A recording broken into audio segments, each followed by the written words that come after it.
and just enjoy the music. Yeah. Ooh, whoa. Don't Christina it out. Okay. A little bit of land goes a long, long way. If you believe fracking is okay, a little bit of land goes a long, long way. Sign the lease, bring the rings today. Everybody say money,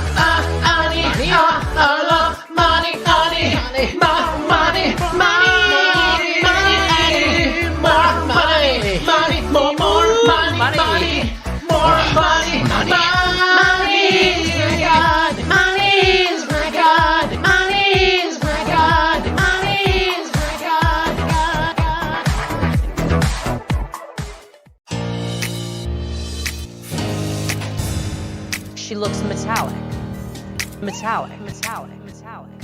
Though I can't quite recall overnight sensation.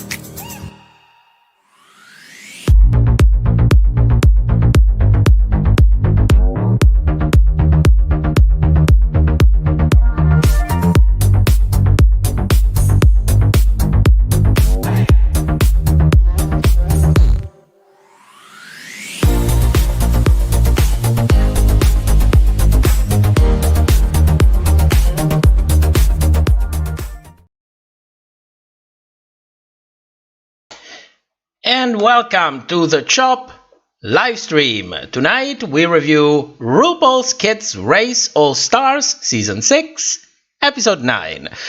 I hope you all had a nice week, a good week. Let's greet the chat. First of all, as usual, we have Jasper Martin, Amateur Season, Davon Lloyd, Megan Clark, Stace, Pika, Nora, Nate, Vanessa, Sasha, Sen, Mario, Louisa, Metalhead Girl, Norveg, Dragos Pete, Jessica S, Edrovs, Myra, Noble Ward, Signature Note, Cyberrat, Danielle Plurd, Charlie Amberly, Not Ichiban, oh my god, I'm sorry, Hong Woo, I hope that's right, Tukia Fulani, Tatiana Turner, Miss Tweak, Alison Stroll, and everybody else that joined in right now. Thank you so much for coming. Now, what a week, what an episode. It was terrible. I had a terrible time during this episode.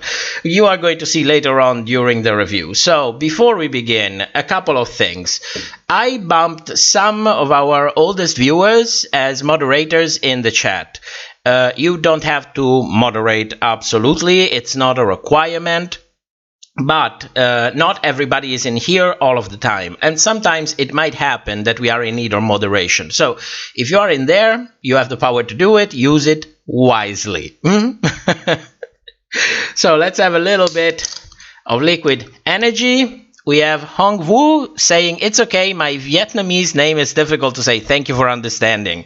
It's a struggle. Every time with names, it's a struggle. Lord knows I'm trying. Lord knows I'm trying. So tonight, instead of our good old Lidl energy drink sugar-free, we are having the actual Red Bull, which is 4 times as expensive and 10 times worse. It's awful. It's really awful. I don't suggest it. No. Go for the cheap stuff. It's much better. Much better. I can assure you.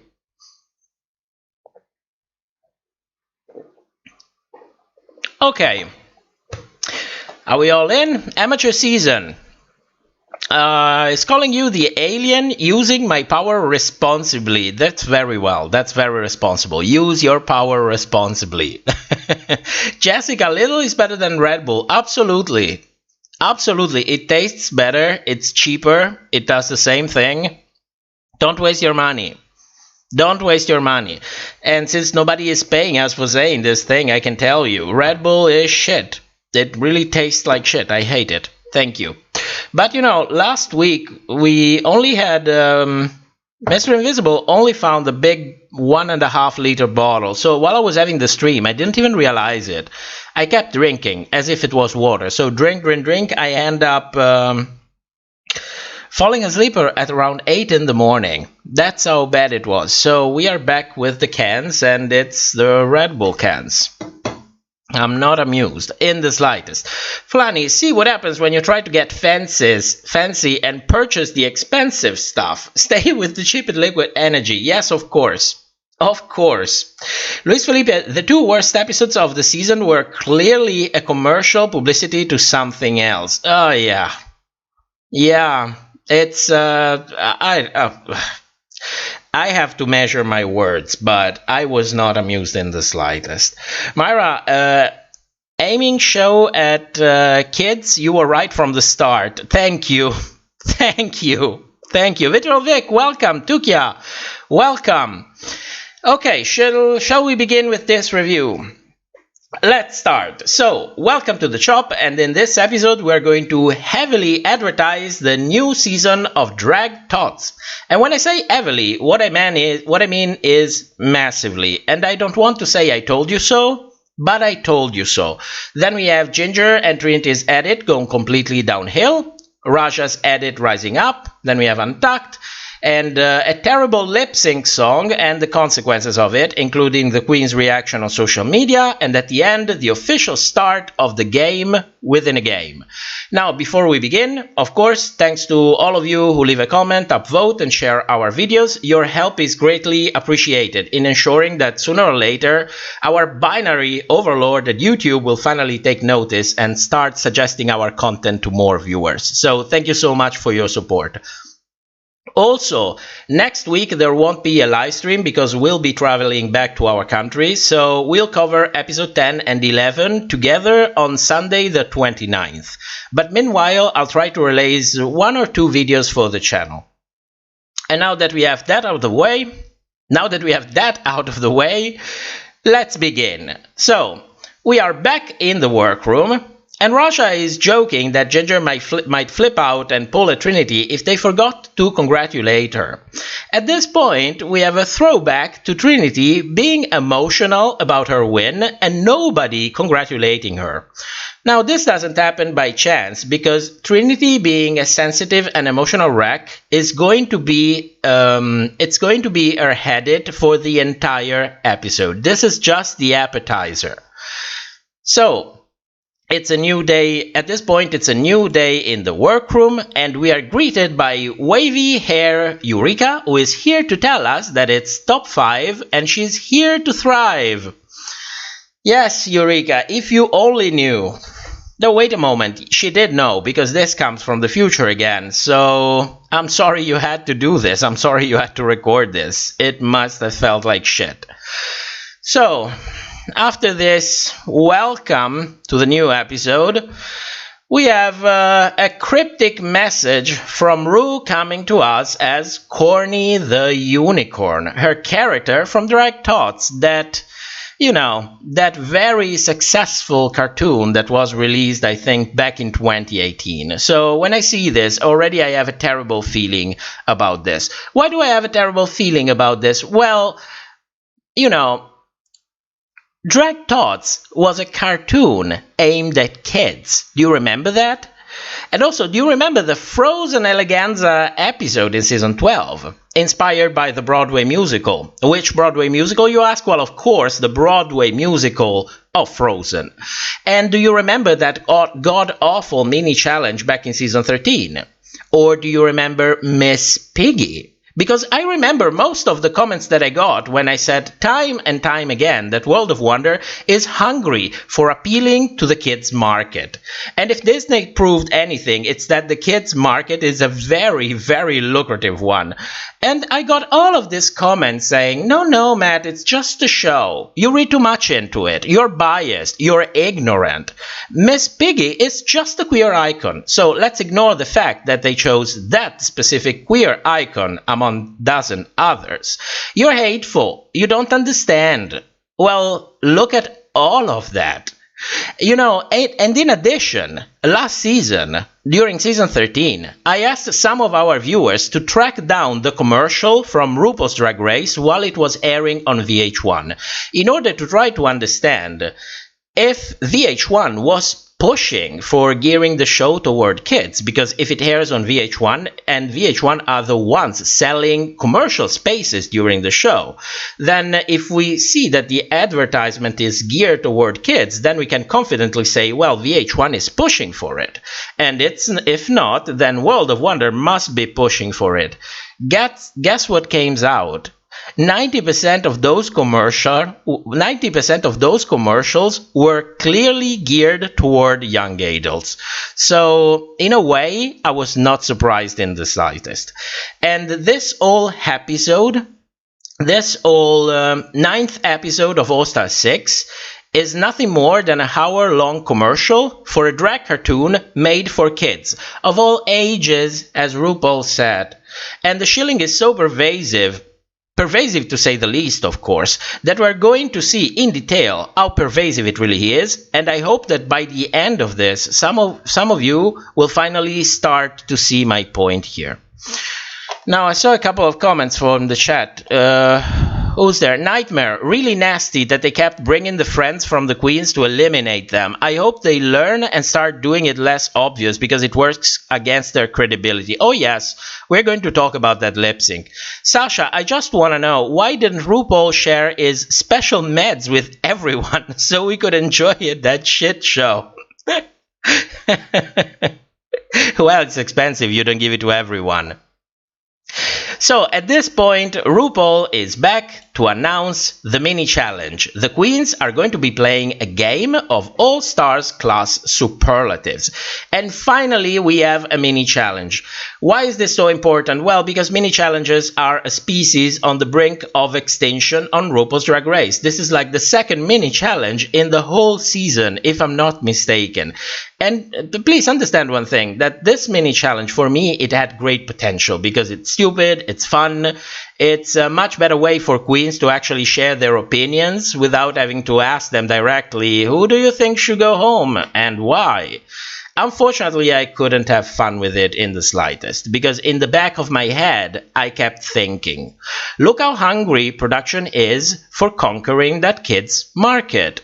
Look, they even spent money for set pieces like desks, pen holders, and whatnot. And look, the queens are pretending to be in a classroom, acting like kids. Oh, look, cute paper planes. Which I'm sure it was not suggested by a field producer, of course. Oh, and listen, can you hear that? That's kindergarten music in the background. Oh, hey, RuPaul is calling the queens students. Hey, the classroom bell is ringing. So, taken on itself, this mini challenge could have been just another moment like many others, but the evidence mounted to such a degree that it's pretty clear what the intention really was here.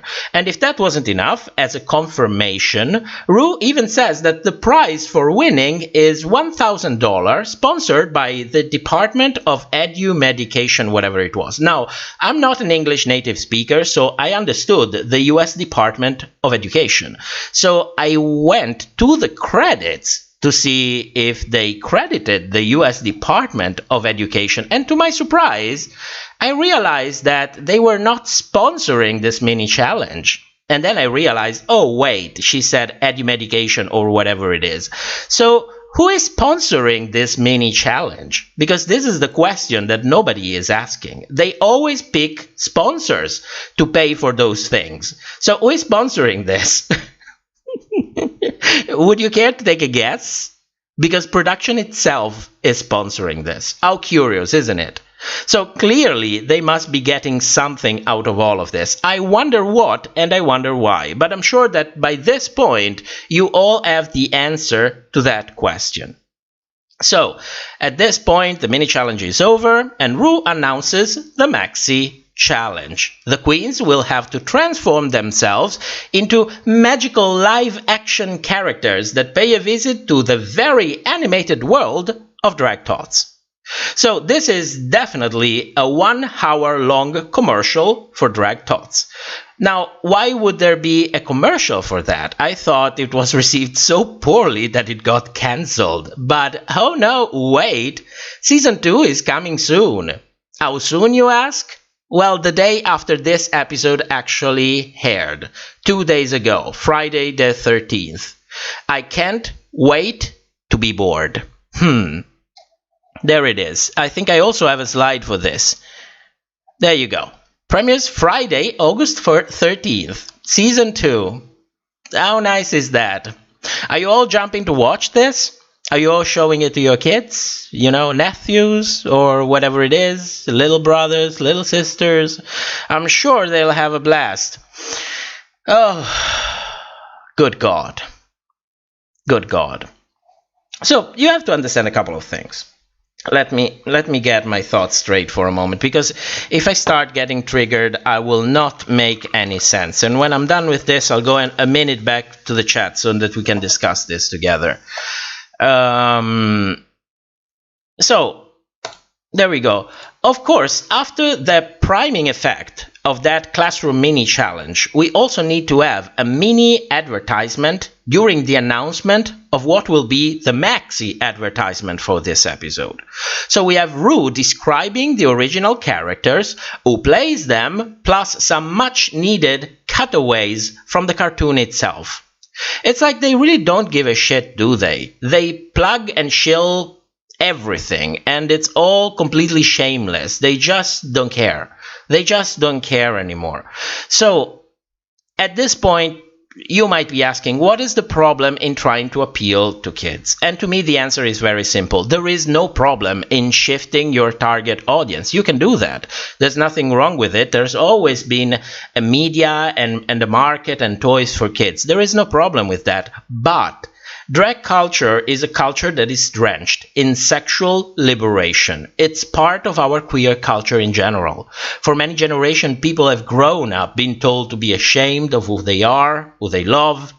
What they are is wrong, they are sick, and whatever. Sexual freedom and sexual liberation is a huge part of our queer culture and of drag culture.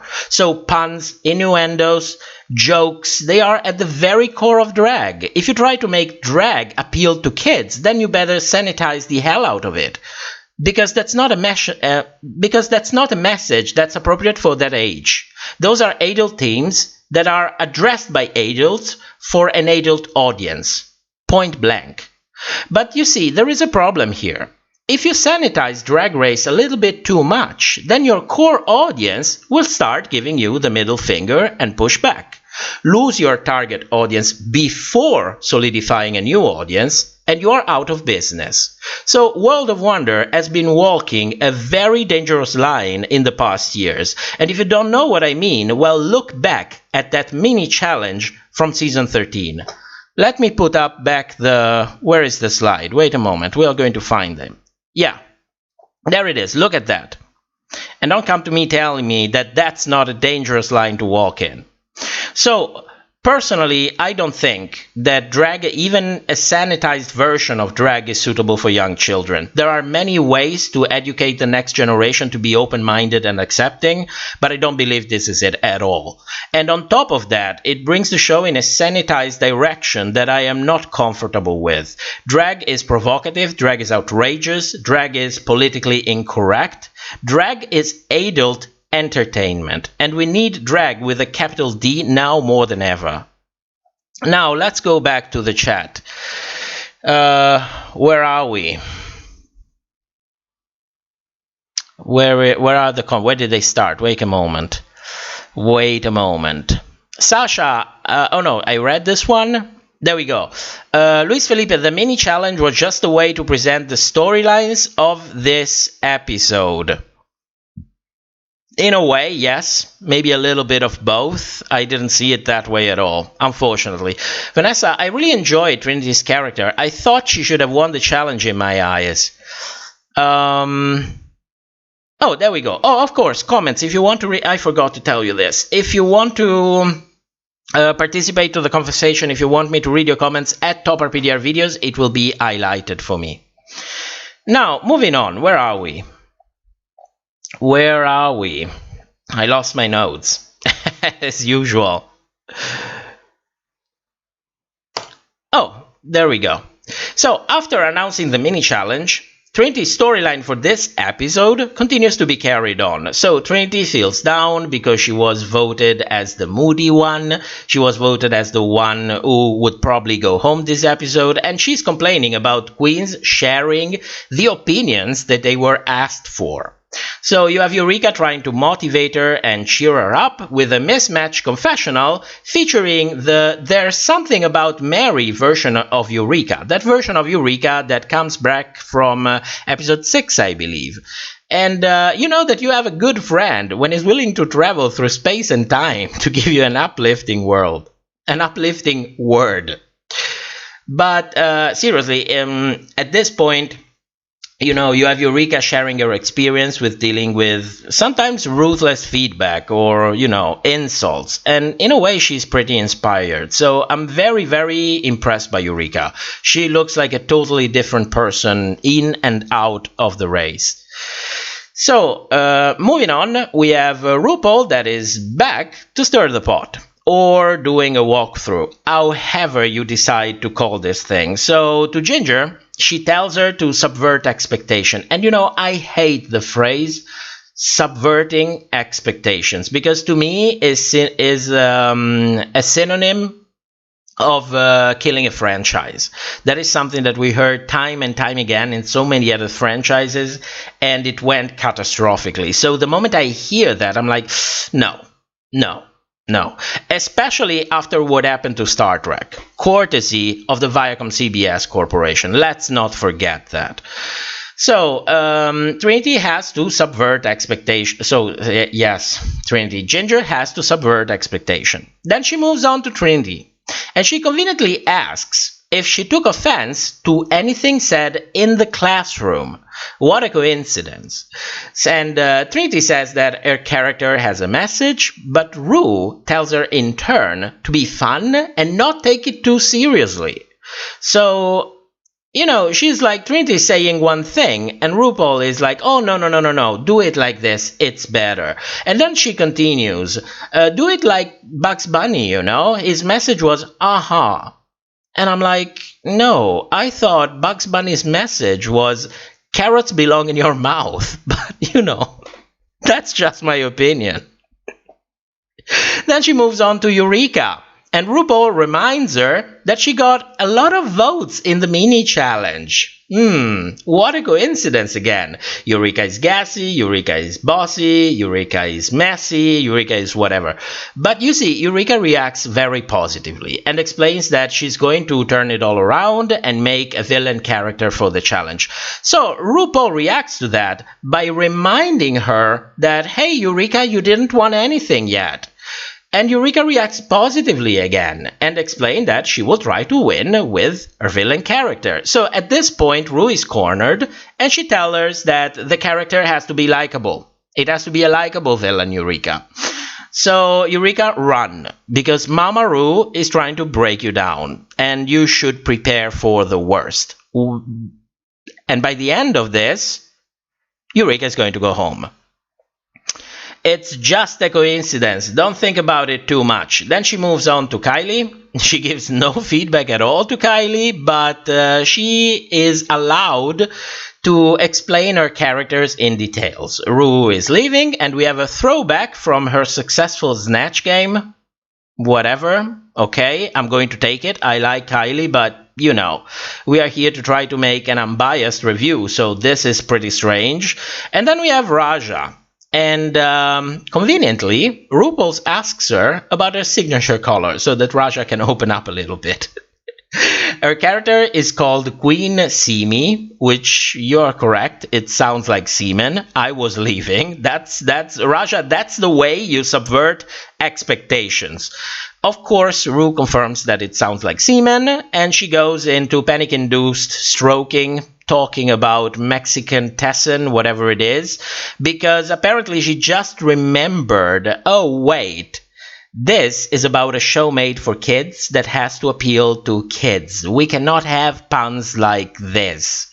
So she tells her to change the name. Remember when I told you about how pervasive the shilling was going to be? Well, this is just another example. Let's go back to the chat. Stace, I just mentioned that the pit crew is non-existent now. Do you think it's a part of the sanitization? Oh, it's sanitization, isn't it? I said sanitation. I think maybe that's something different. Yes, definitely. You know, do you remember when the pit crew was playing the keyboard with their bulge? It was back in season 8. I think it was the Dragometry challenge. We don't have anything like that anymore. We cannot afford it anymore. Luis Felipe, when Drag Race was on Logo, I don't remember it being so childish. A lot of things changed since they were on Logo. I don't know. In the beginning, I thought this must be the influence on VH1. But in this specific instance, I don't think it has anything to do with VH1 and the Viacom CBS Corporation. I think this is on World of Wonder, 100%. Ray Gordy says, test. Yes, test. I read you. I saw you. Landorito 95. I think Trinity was the second best this week. Luis Felipe, you can tell by the questions RuPaul asked each queens how things will go down, and the challenge just got started. Oh yes, all the storyline. She is there to push storylines. Don't forget that. She is one of the top producers in there, so she has to do her part. Tukia. I felt bad for Raja because RuPaul's fake laughed at her even after she left the tape. Oh, RuPaul doesn't give a shit.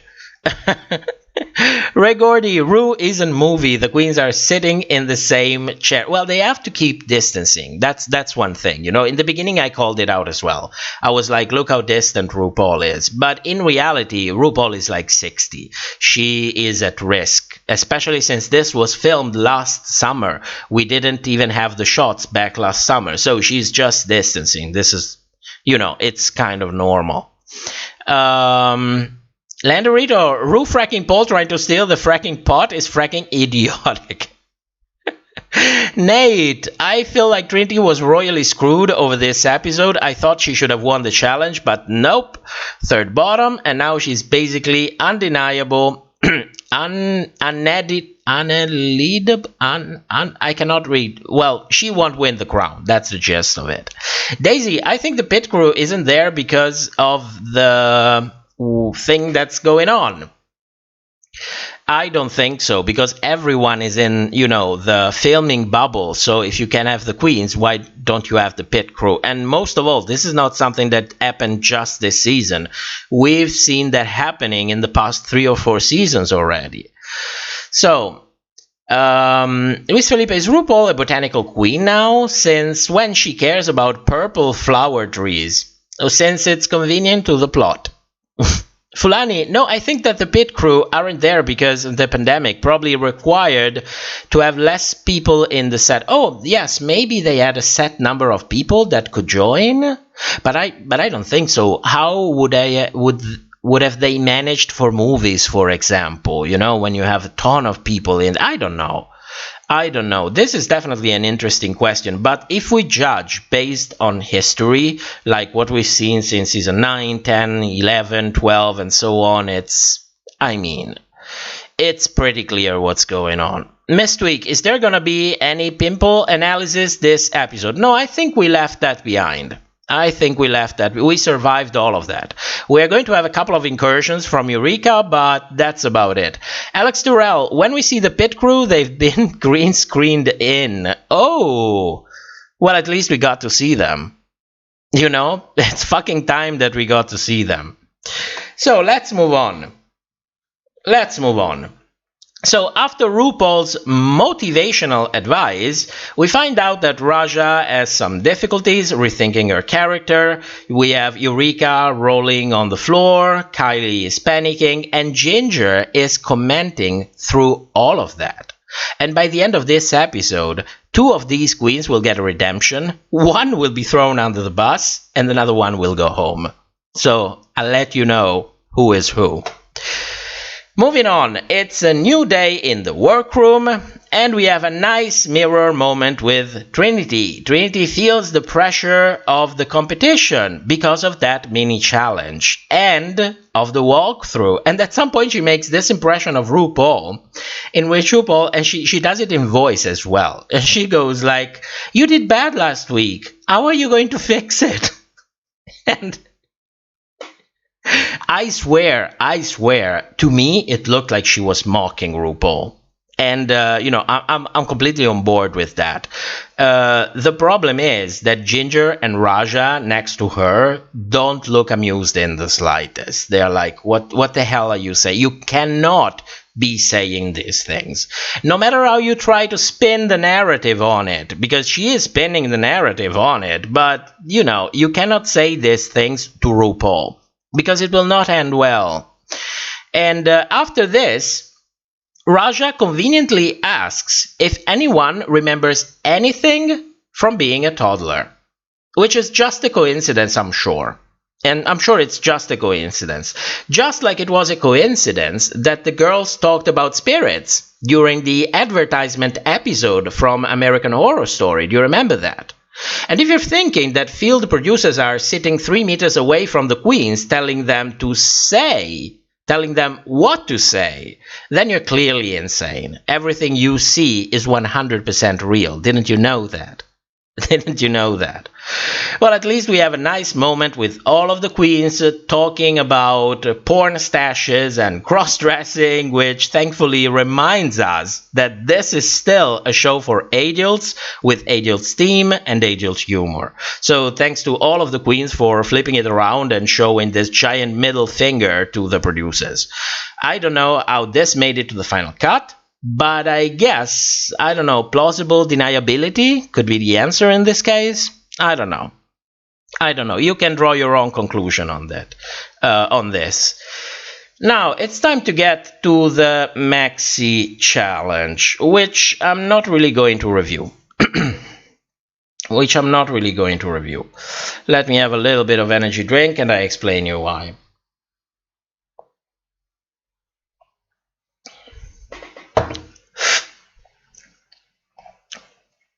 Now, this challenge is creative all over. It's something that I really appreciate from Drag Race. I like creative challenges. The queens have to write, the queens have to act, the queens have to sue. But the problem is that I couldn't really enjoy anything from it, because this attitude from World of Wonder really puts me in a wrong place. And I don't want to review this challenge. I don't want to review neither the critiques. And I'm sorry that I cannot be professional like that, but this whole thing is just a little bit too much for my taste. If they want to continue to disguise advertisement as a show, then I'm not going to review it. Especially if the final goal is something that is a reprehensible one for me. So I'm going to keep the review based on the edits and the queens only. And everything else, I'm not going to talk about it. And frankly, I hope that many other people who do reviews of this show will show the same attitude. Because if we let this thing continue to go on as if nothing happens, they will just continue to do them. And it's annoying. It's annoying. I am not watching 1 hour of advertisement for something where you have to make money. You're already making money off of the show. Make a show. It's as simple as that. It's not that difficult. Make a show. If you want to make advertisement the way everybody else does it. You don't need to transform one of the final episode in an all-stars season of RuPaul's Drag Race into a giant advertisement for your failed cartoon for kids. No, thank you. No, thank you. I'll pass on. I'm sorry. If you absolutely need to have this thing reviewed, my suggestion is to go watch Vilma Fingerdo. You can watch her. I like her a lot. She is funny. She is drunk. She is big. She is old. It's perfect. She will give you an experience. You go watch Vilma. I'm not going to review this. Chat, don't show me the middle finger, chat. El Polito, for me, Ginger's edit seems a bit weird in the last 2 episodes. It is weird. I'm going to talk about it when we move back to the workroom. Luis Felipe, Ginger and Raja are playing the game so well, it's almost kind of scary. You know this, didn't you? Tukia, is it weird that every time I hear the pit crew, I imagine those disgusted faces from Gottmik's commercial challenge? Oh my god. Oh my, yes, it is a little bit weird. Just a little bit. Vanessa, I pass it on as well. Welcome to the club, JW5397. You have heard of mini advertisement, but now it's time for maxi advertisement. Oh yes, the second this season. The second. Whatever. Anyway, let's move on. Where am I? I lost my notes. As usual, I lost my notes. Oh, there we go. So, sorry. Let's move on to the main stage, because we have RuPaul voguing on the runway. She's probably thinking about all the money she's gonna make from Drag Tots Season 2, and a future line of RuPaul's dolls maybe. All wearing a fracking attire, of course.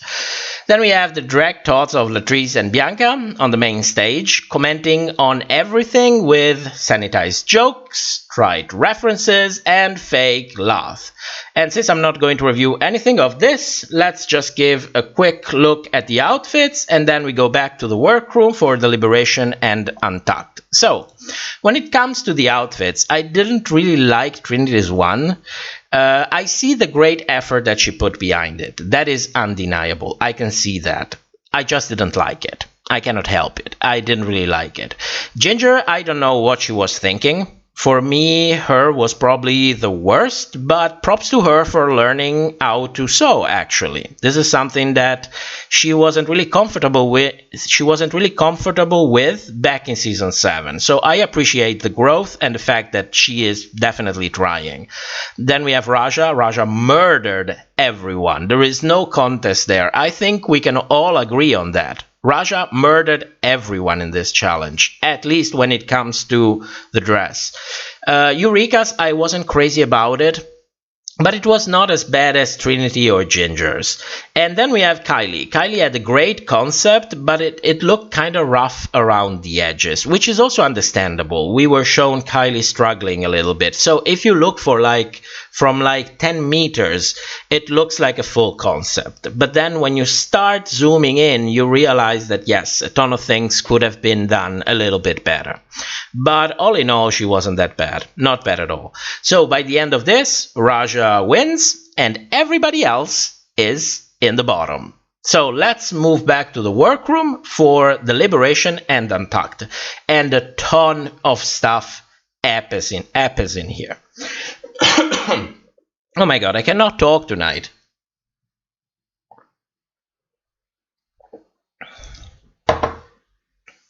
Mario, for that voguing, RuPaul sashay away.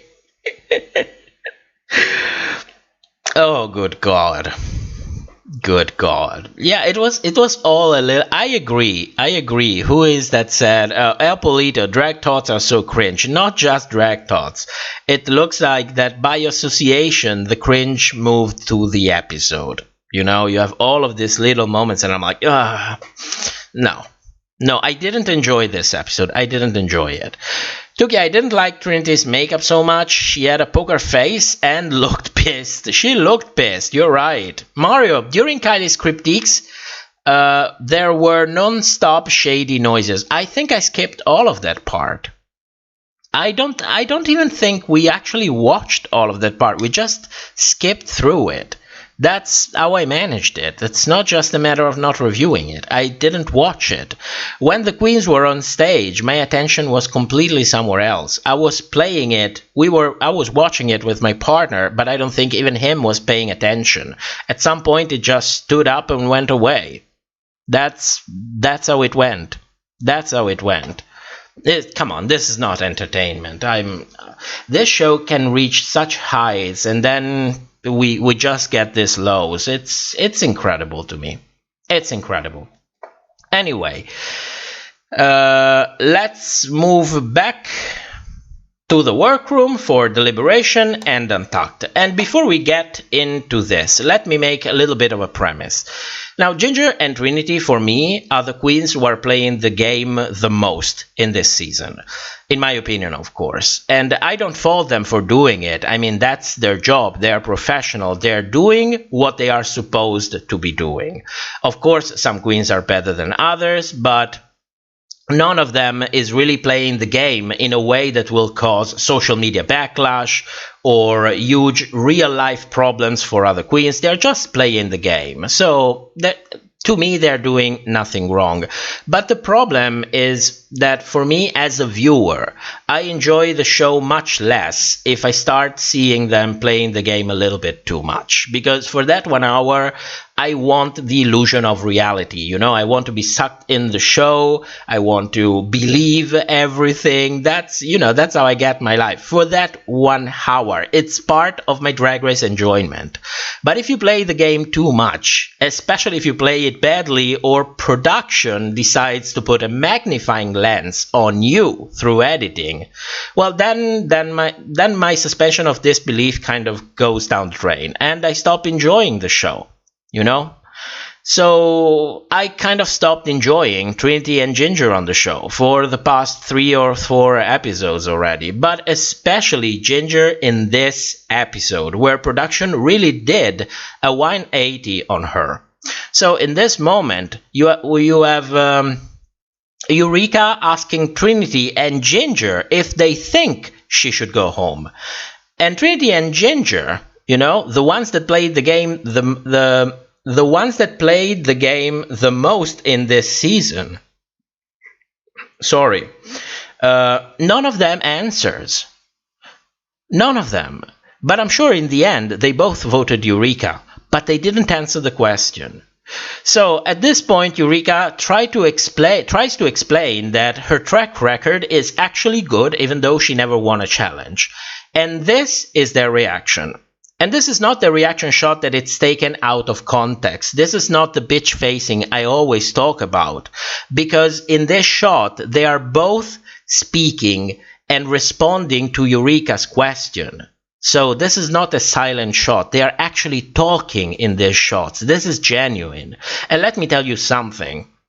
When it comes to track records, since we are on the topic, I actually thought of a method to quantify track record in a way that it's the most scientific way possible. So I built a way to score them properly in a way that's fair and consistent. I will probably publish a little bit of a tiny video about it in the future, hoping that all the other reviewers will start adopting it. And let me tell you that based on that, Eureka is not the worst in the bunch. Incredibly, Ginger is the worst in the bunch, according to the position that she had, according to the judges. So, and by a long shot. Chat, you're exploding. What's happening? What's happening? Did I say something stupid? Could be.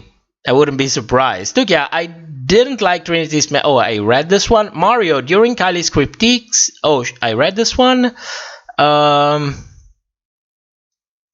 Landorito, I think Ginger was trying to copy some of the Mary Poppins, but with a twist of Nanny McPhee. Could be, at least inspired by. Nate, it was so upsetting that they were instructed to not move their mouth. Yes, that is something that I noticed as well.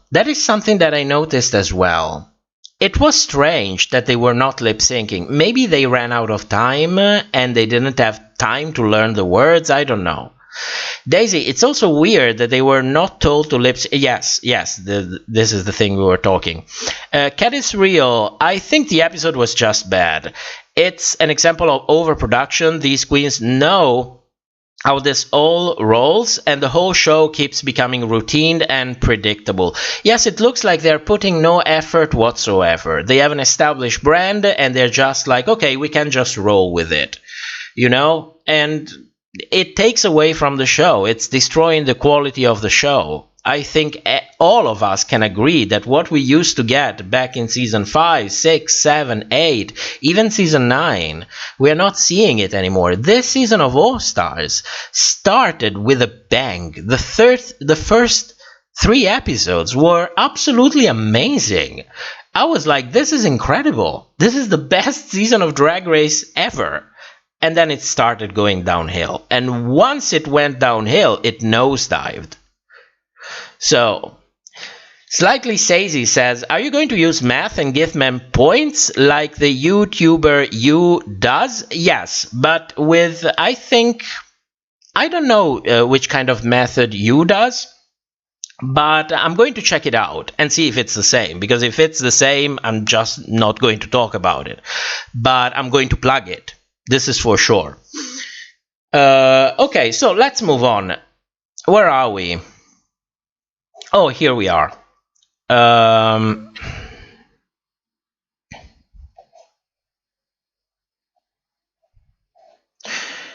Wait a moment, I have to find back my notes. Sorry, I'm kind of destroyed tonight. I had a little bit too much to eat for dinner, and I'm not digesting any of it.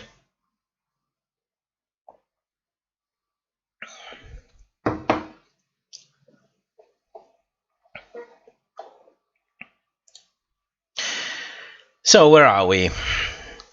Oh, okay, we're here.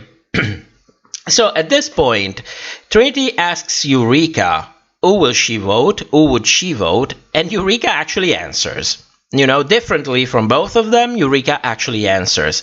And she says either Trinity or Kylie. And frankly, I agree with her.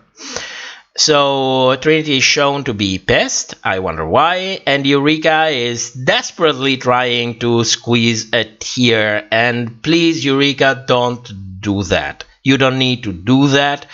Keep being you, keep being real. I am enjoying the ride.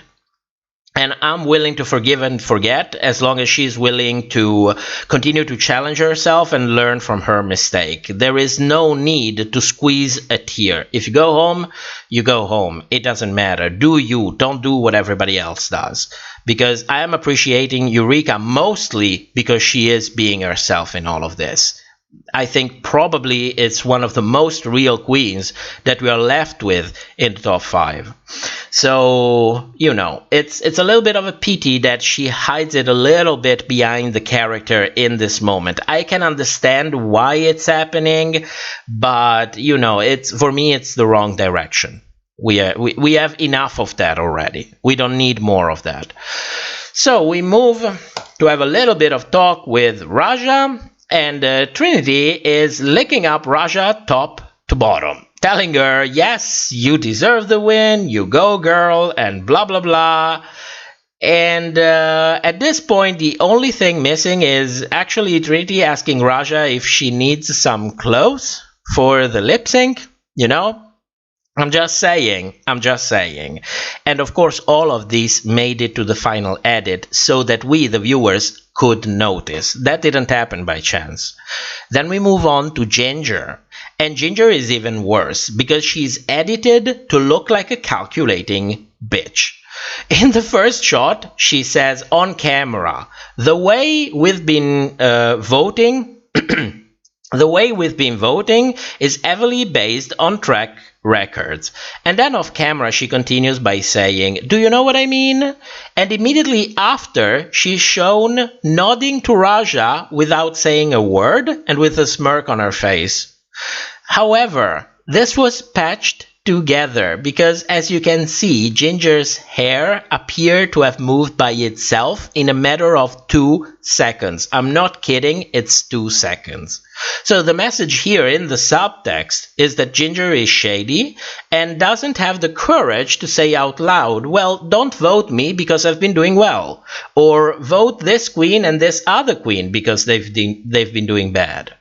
And in addition to that, we are shown a confessional from Ginger telling us that she is Raja's biggest competition and this would be a perfect opportunity to kick her out. Which in this context, with this editing, makes her look as if she is preemptively throwing Raja under the bus in case she gets eliminated.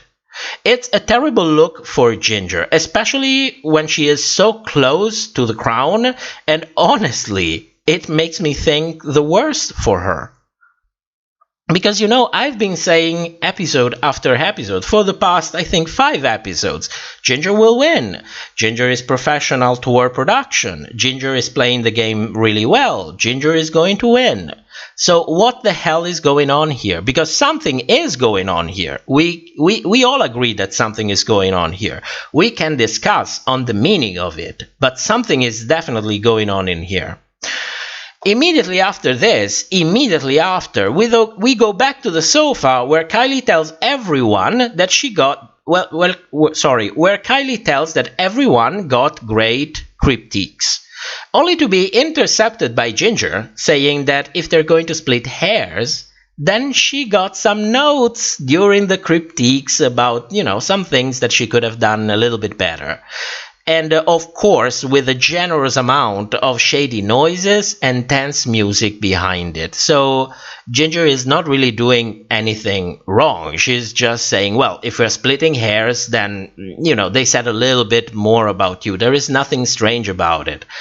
But it's edited as if she's being shady. And to confirm that, we have a confessional of Kylie calling Ginger out.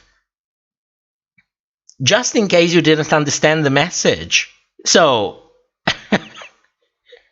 at this point, for me, Ginger's run on All Stars is officially over. Cut short, really close to the final line, and sacrificed on the altar of elevating Raja's and Kylie's edit by contrast. Ginger is done. There is no reason that they would have done this so close to the finale. No reason at all. Especially since the kind of run she's had, since the kind of edit that they gave them. What is this thing coming so close to the finale? What does it mean?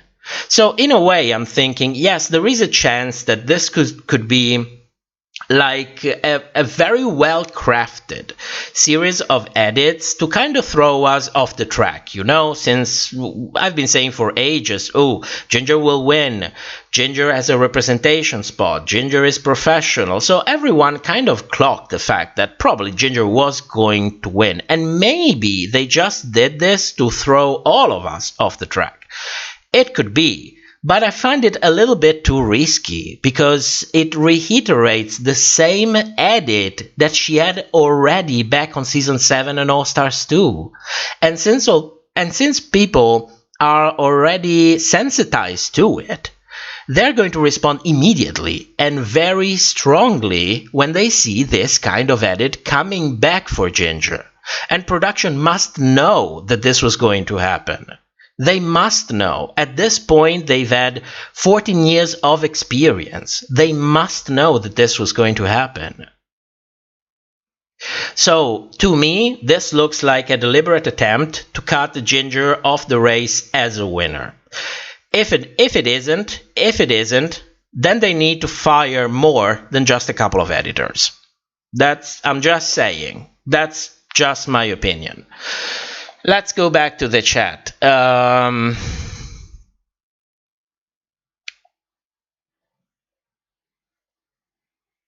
Tukia, I love the moment that Kylie teared paper with a cat on it from her book before the voting and said, I think that is a sign. I think I missed that. I don't remember that.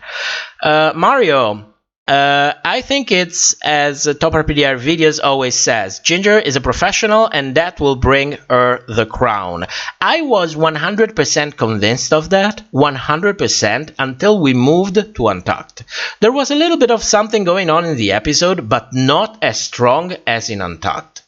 Like, in Untucked it's so deliberate. And I'm like, what the hell is going on?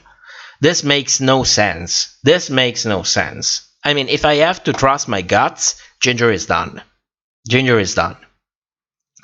Fulani, they've gone back to editing Ginger the way they did during her season. Exactly. It's showing me that they may leave her in the runner-up position once again. I completely agree. Luis Felipe, Ginger always has something to say about everything this season. She is playing the game. She's mostly playing the productions game. And she's also doing it really well. You have no idea how surprised I was that they threw Ginger under the bus this episode so hard, even harder than Trinity. Lysander, fans have not been receiving Ginger right after her second win, so I think editors just threw her under a bus so that she couldn't win.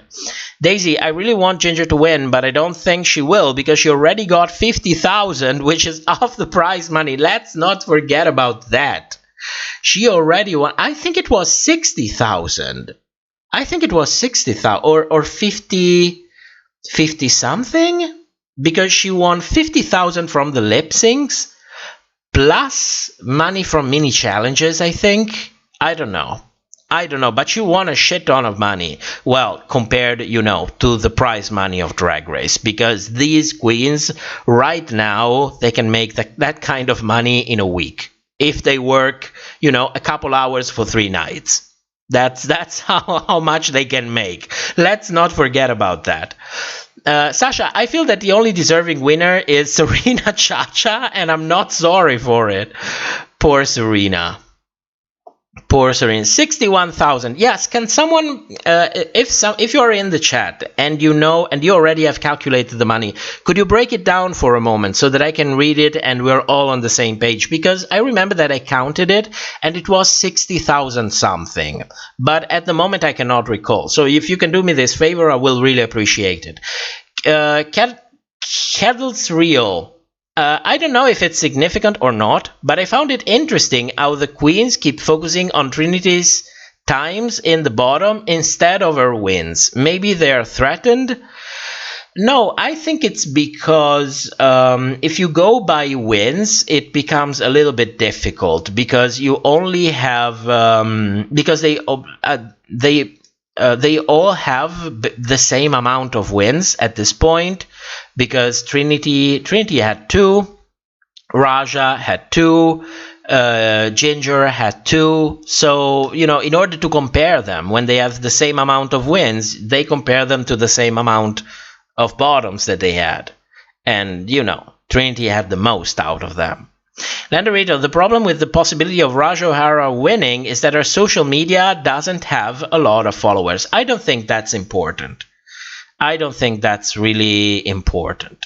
Albin, I wonder if it's 61K before or after taxes. It is before taxes. Okay, this is the money that they get, and then they have to pay taxes on them. That this is something that it's on them. Remember Bianca Del Rio back in the day when she said, remember to pay taxes on your money. You have to do it.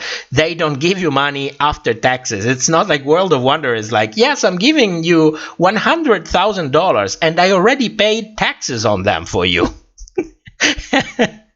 It doesn't really work like that, Sasha, there we go. 3,000 for the first lip sync, plus 20,000 for the second, plus 1,000 for the mini challenge, 10,000 for each challenge win, and 5,000 the reading challenge. No, the first lip sync was 30,000. The first lip sync was 30,000 and the second was 20,000. That is for sure. And then, yes, that's the point. When she won the challenge, she received 5,000. So we're already at 60,000 for Ginger, plus 1,000 for the mini challenge. 1,000 for the mini challenge. And I think another 1,000 for the other mini challenge. So 62,000 minus 5,000, which I think she split between. She split it between her teammates back in what was it, episode 4? My God, I cannot remember anymore. I'm getting old. Anyway, she already got a shit ton of money. So I thought they were going for the Alaska kind of win. Do you remember when Alaska won like 4 challenges back in All Stars 2? And then she also won All Stars 2. Like one queen gets it all and everybody else gets like a middle finger. You know, I thought they were doing it that way. Tukia, episode 5, thank you. Thank you so much. My God, I'm destroyed tonight. I'm really destroyed. So, tell you what, before we move to Untucked and before we move to the lip sync and everything that went on with Raja, social media, Cameron, and the meaning of throwing lip syncs and, you know, or everything that's concerned with it, I would say let's take a 5-minute pause. I can wake up a little bit because I'm sorry, I'm kind of falling asleep on the screen. I need to get another energy drink and I desperately need to smoke. So let's take 5 minutes. And not even less, 3 minutes and a half. And see you back in a moment. Shake it up.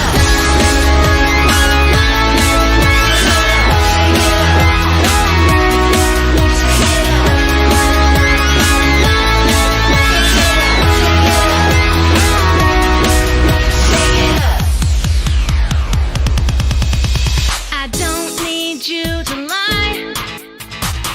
I don't need you to flatter.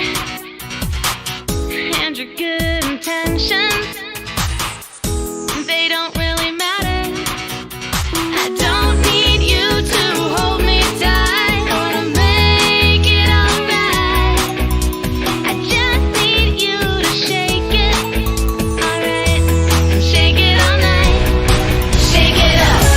When things start to settle down, Shake it up. like it's a snow globe town. The city's like a bottle of sparkling wine. Before I pull it open, let's take some time. Shake it up.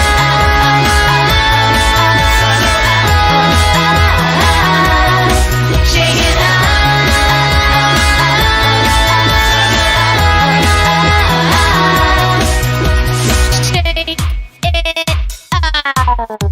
You don't need to be chill.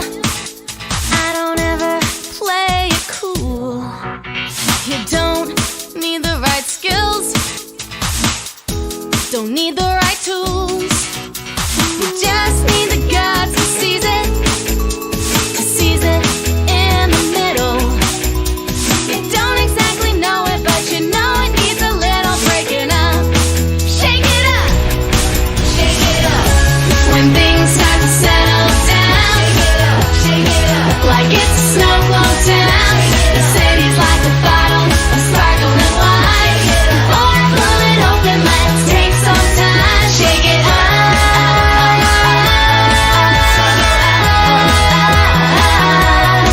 Shake it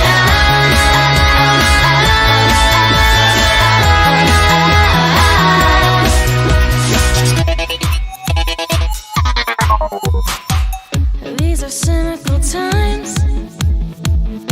We had to endure so many clinical lines, so little actual cures.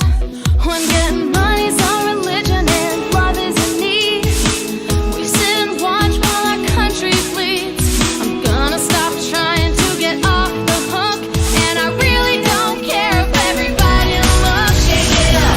Let me tell you, baby steps won't work. Shake it up. Shake it up. Okay, it just might hurt. The city's like a bottle of sparkling wine. Before I pull it open, let's take some time. Shake it up.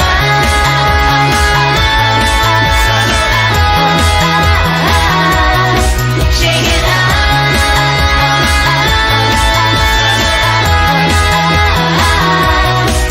Shake it up.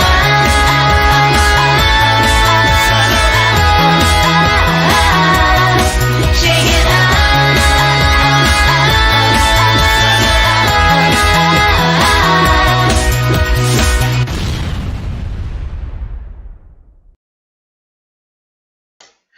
And I'm back.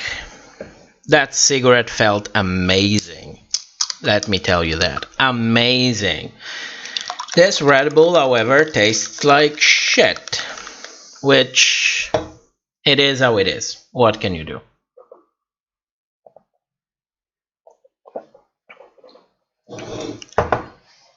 Ooh, Sasha. So Ginger got 63.5k. 58.5 after Winning with Jen and Pandora. I think she gave one. No, didn't she give 2.5 to each one or 1.5 to each? I don't remember. Raja 30k, Kylie 16k, Jen 5k, 7.5 after Ginger Step, Jara 5k, Pandy 2.5k. Well, at least they got a little bit of money. God knows the amount of money that they spent for, all the outfits and whatnot. Of course, they are also famous queens, so hopefully they got a huge discount because after all, wearing those specific outfits and then going on social media saying, hello, this episode I was wearing this outfit from this stylist, it's publicity. So I don't think that they got paid for the publicity. They just probably reached an agreement and say, okay, let's say, I'll pay you 1,000 per outfit and the rest is good publicity. This is something that is pretty common. Tukia, Raja spent only 2,000 for All Stars. Raja can sew and she has great taste. Which you cannot say for all the queens out there. I don't want to shade anyone. I just want to keep it real. If she didn't prove it enough. She can sew. She can sew really well. Kirill, La Ganja Estranja is my winner. It's also my winner. She's also my winner. She did amazing, and she didn't even have to compete. She just came, slayed the lip sync, one of the most legendary lip sync on Drag Race at this point, and she got everything for it. I hope that they call her back to choreograph some of the future episodes. It would be really nice. Not competing, because Drag Race, it's not for her, and I'm too afraid they would throw her under a bus again. But, as a choreographer, yes, I would like it.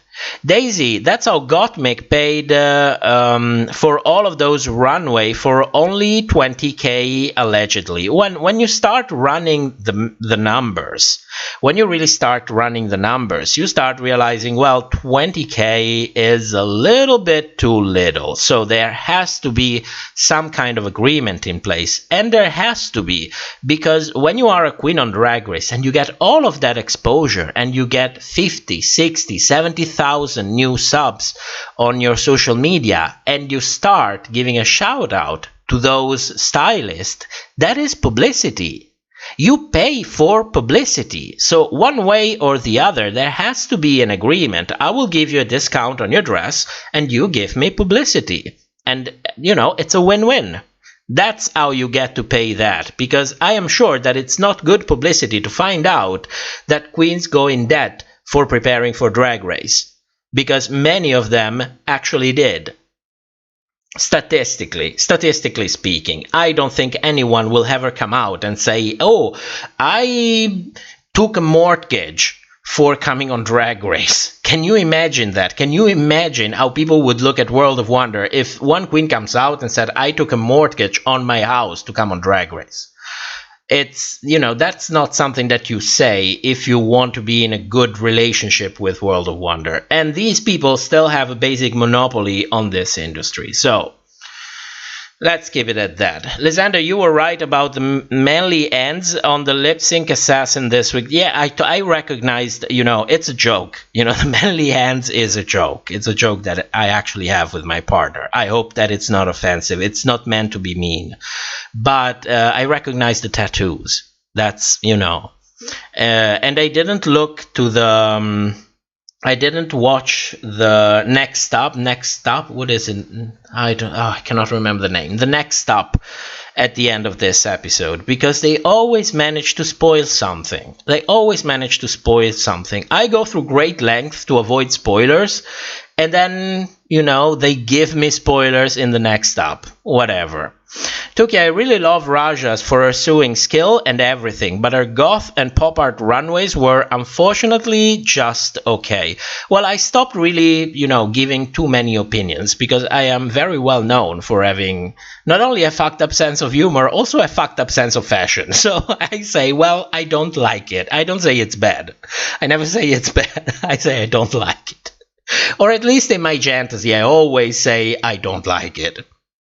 Sasha, Denali did LOL She pretty much said after Drag Race she didn't have the money even to buy a coffee once, and that Jen gave her money to get some stuff for herself. I believe that. I completely believe that.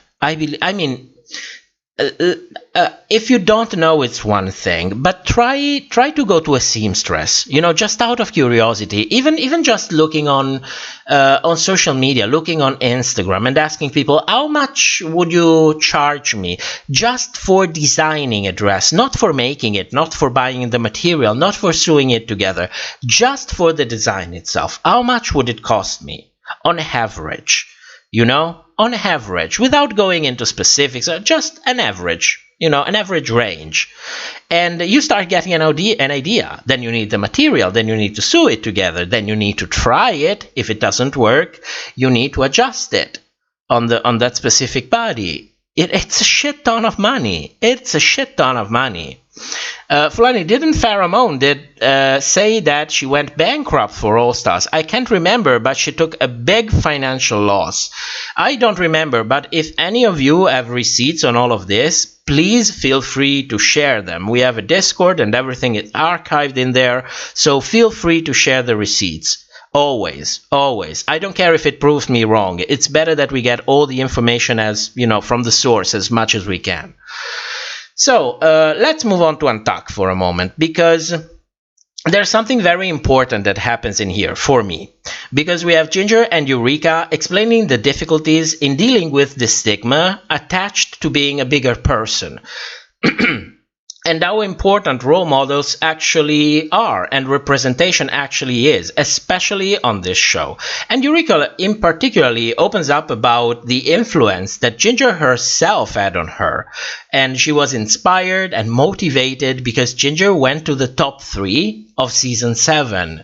And I completely agree with them, because representation and role models, when done right, can really make a difference in people's life and people's perception, especially self-perceptions.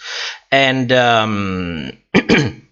of course, when they are done right with,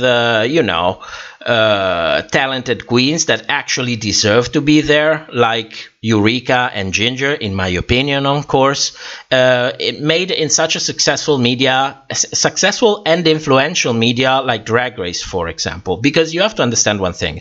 There is a real stigma toward being a bigger person, and that stigma is way more pervasive than what you might think. Because it's not just about being picked while growing up, or not feeling attractive as an adult. It also affects the people around you. So personally, I always had a strong preferences toward bigger men. It was never an exclusive preference, but a very strong one nonetheless, and I clearly felt the social pressure that comes with it, even though I never been myself a big man to begin with. Yet I had to deal with some bullshit like specific looks or comments when it came to the people that I choose to date. Not to mention the effect that the stigma had directly on them, like the feeling of being unattractive, unworthy of dating anyone, or even repulsive. So, I'm very strong-willed, and that didn't deter me from dating whoever I wanted to date. But I'm sure that but it surely made it a lot more difficult than it should have been, from both sides. And for some people, it even makes it impossible. And this is not just a random load of bullshit that I'm saying to prove my point. There are gay men out there who will still date women because of the stigma attached to being gay. So it's not hard to believe that there are men attracted to big people out there who will not date them out of fear from the stigma. And I've known quite a few actually. And for all of them, including me, sharing these preferences with friends and family felt like a second coming out, with all the same difficulties and feelings of shames that are attached to it. And you might ask, shame of what? That's a great Question: socially learned shame, the one that we have all been exposed to, especially in media, since we were born. That's why representation is so important in today's society. For many people that still feel like this is a second coming out, independently of sexual orientation, independently of sex, independently of everything. And this thing has to fucking change. I had a childhood friend. And she always was a big girl. And she had the same exact experiences in the straight world. People would enjoy being intimate with her, but when it came to be introduced to friends and families, oh no, that was too much.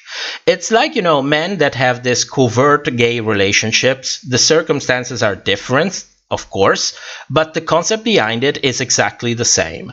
This shit is way more pervasive and delusive than you might think, and it encompasses all of societies. So, to all of the fat asses out there, and those who appreciate them, be fucking proud and be fucking loud. And since we are at it, of course, let's reappropriate the word as well and show a giant middle finger to those who keep perpetuating this stereotype, either actively by shaming big people and those who like them, or passively by tolerating shitty attitudes and hiding behind convenient silence. And to all of the big men, women, everyone in between out there, please know that your fat ass is synonymous of being a sex magnet, just like Eureka said. And, to all of you who fear the social pressure of dating bigger people, honestly, life is too short for that kind of bullshit. Live your life, be happy, and if anyone has a problem, just tell them to go fuck themselves. End of my TED Talk for this episode. Now let's move on to that fucked up lip sync.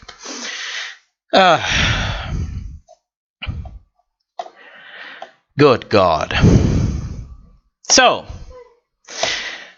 we are here at the lip sync. The secret lip sync assassin is Cameron Michaels. You should have known if you watched the preview from the previous episode because it was spoiled in there. The lip sync song is terrible. I was bored as hell. So were Raja, Cameron, Charlie, the Queens. They really did cut the budget on songs by the end of this season, didn't they? And it shows, because this to me was a terrible choice and it really made nobody any favor whatsoever.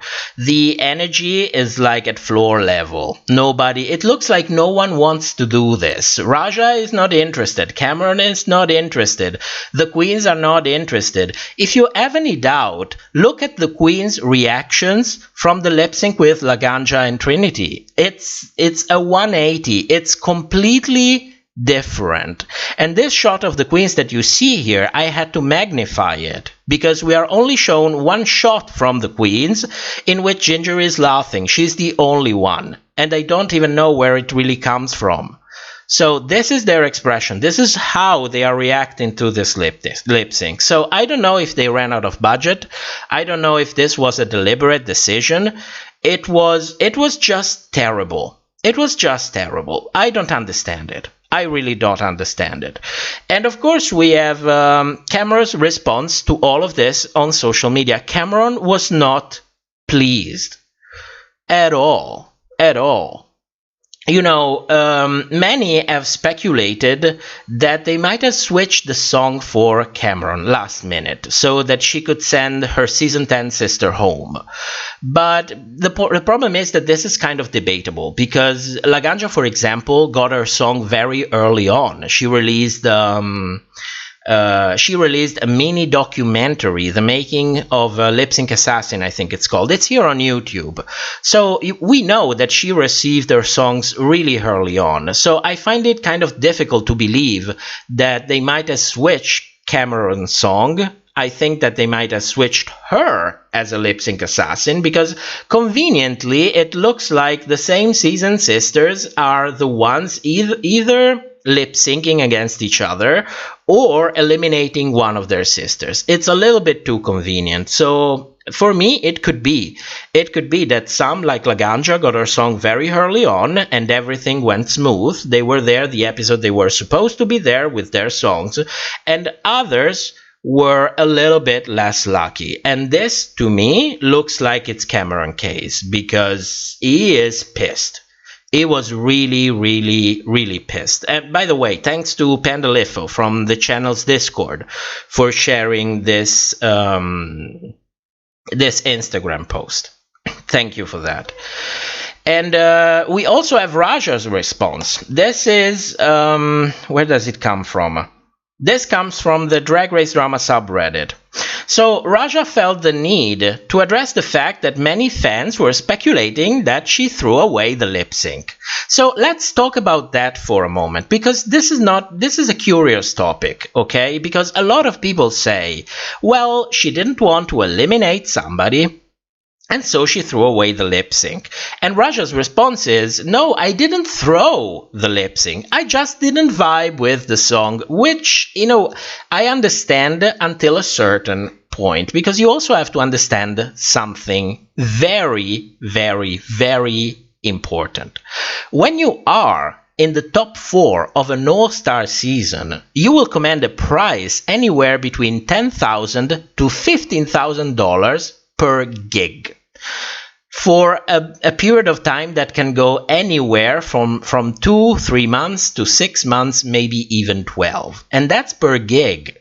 Imagine how much you can make if you have 3 gigs a week. So, you know, if we consider a span of time of 6 months, we are talking about anywhere between $200,000 and $500,000. So understand that if people decide to overreact on social media and gang up on you, and you start losing gigs because you eliminated a fan favorite, well, you can kiss all of that money goodbye in exchange for that 10K lip sync. So I'm asking you, if you're running the risk of eliminating someone that will cause huge social media backlash, what do? Do you give away the opportunity of earning up to $500,000, or do you slay the lip sync no matter what? Because, you know, Raja is not any queen. She had a villain edit. She's going through a redemption edit in this season. The last thing you want to do is to cut your legs right at the very end by eliminating someone that would be maybe a fan favorite, someone in the top 5. So to me, it's a little bit of both. The song was terrible. This is undeniable. It was a terrible choice for the lip sync, but also let's not run that risk. So for me, it's not that Raja is lying. This is the way you have to talk when you are working, you know, for World of Wonder, when you're working in this industry and everything that goes around in this industry. You have to appear as nice as possible, say, you know, as little as possible. You cannot come out and say, well, yes, I might have also throw it out because, you know, you can lose a shit ton of money if people start attacking you on social media and you start losing gig, which is nothing new. Ask many other queens the effect of their run on Drag Race. If it was a bad run, they lost gigs. So, you know, I'm not saying this is happening. Let's be honest. I'm just laying all the cards, and then you can decide for yourself what you want to believe. Now, after this, Cameron wins and sends Eureka home. And, you know, this run on All Stars for Eureka, to me, was a very good one. She got to show the full package. She got to show how professional she become, how she got to show her personal growth, and even, you know, those All Stars lips. I think Eureka should be really, really proud of her run. It was a very good run, and personally, I would have been scared to eliminate her. Just saying. I'm just saying.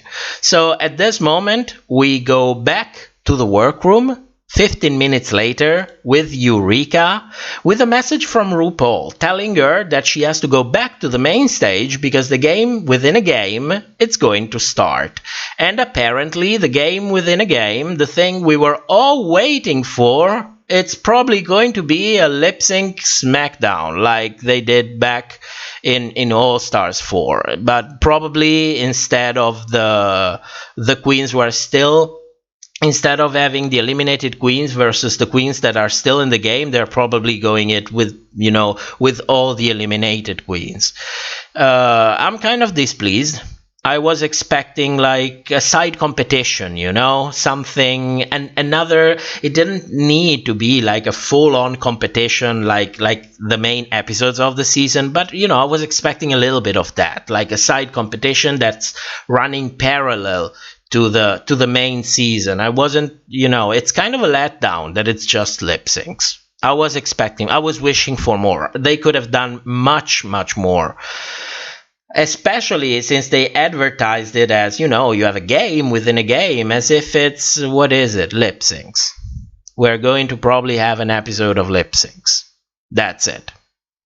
So, it would have had a different impact if they didn't advertise it so much. If they didn't make us talk about it and think about it and be reminded every episode, oh, it's a game within a game and this and that. If they didn't pump us up so much, then it's still lip syncs. Lip syncs are enjoyable on the show. It's not that it's something bad. I mean, we're getting one more episode. It's a good thing.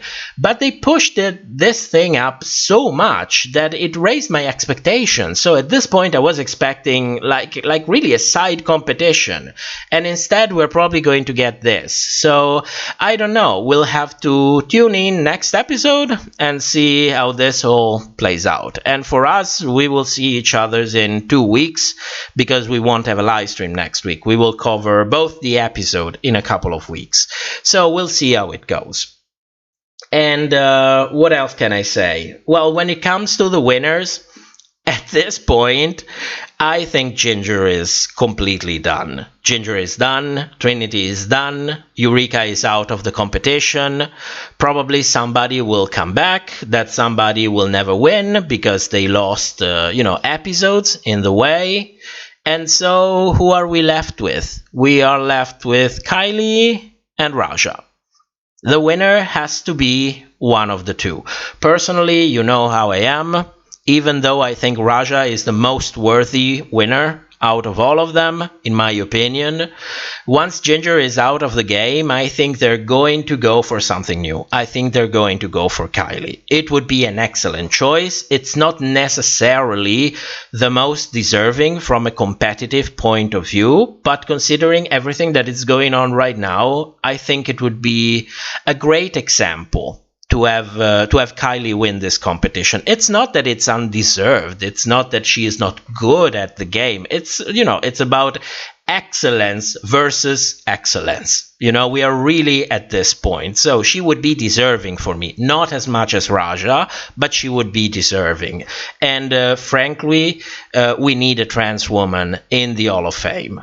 No shade to anyone. I would greatly appreciate it.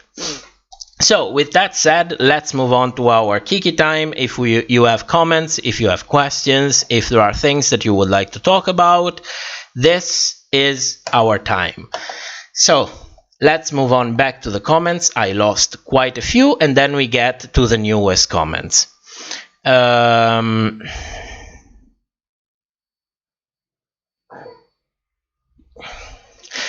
Caddles Real says, this is what is ruining the show almost. Drag Race used to be solely talent. Now it's a lot about how expensive you look. Well, times have also changed in a way. So I do understand that we are concentrating a little bit more on the fashionable side of drag. I think it's too much as well, especially if they don't even consider the runways when they do the cryptiques, It's like you spend all of this money to look so beautiful, and then it doesn't count because, they have to do whatever they want. So it counts if it's convenient to the storylines. If it's not, they don't even count the runways. So I don't know. Sen, I'm fat, always have been since my childhood. I was always bullied because of it. I cannot imagine those who are gay and have to deal with fat phobia from both sides. Well, I can tell you the effect that it had on Mr. Invisible. You had no idea. took years to make him understand you are attractive, very attractive, like very attractive. So, I didn't live it on myself, but I know from firsthand. Luis, let's give a shout out to all the fat ass in the chat. Lysander, Kylie herself said on a viewing party that the lip sync was lackluster. I mean, when you think about all the editing magic that went in there, and it still looked like that, I have no idea what really happened on that stage. I don't know, maybe they fell asleep. Maybe they fell asleep or something, some were yawning. It was, we had better times. Tukia, Raja was in stress on that episode because she changed her character 3 times and wasn't prepared for the lip sync and didn't vibe with the song. And Charlie XCX wanted Vroom Vroom. Well, somebody, I think this was on Reddit, somebody said, they made this comment, they said, I don't think even Charlie liked that song. It was like one of that song that your, how are they called? Your music company told that you should sing it, and you should just thought, okay, that's good money, I'm going to do this for the money. So I don't know who commented this, but it was hilarious because I really felt the same way. It's kind of a lackluster song by pop music standards, but for a lip sync it didn't work. It's just that it didn't vibe with the queens. It didn't work. Even if you had queens who could do an amazing, there are lip sync songs who could definitely say that you can definitely say these are very good lip sync songs, and others that are a little bit less. That's just how it is. I'm sure it wouldn't have been so bad if the queens actually vibed with the song, but it wasn't good. It wasn't good. Fulani, at this point, the game within a game would have been a letdown based on how much they hyped it up. Yeah, that's the word. They hyped it up so much. So much. It was too much. If you raise my expectations so much, then you better have something.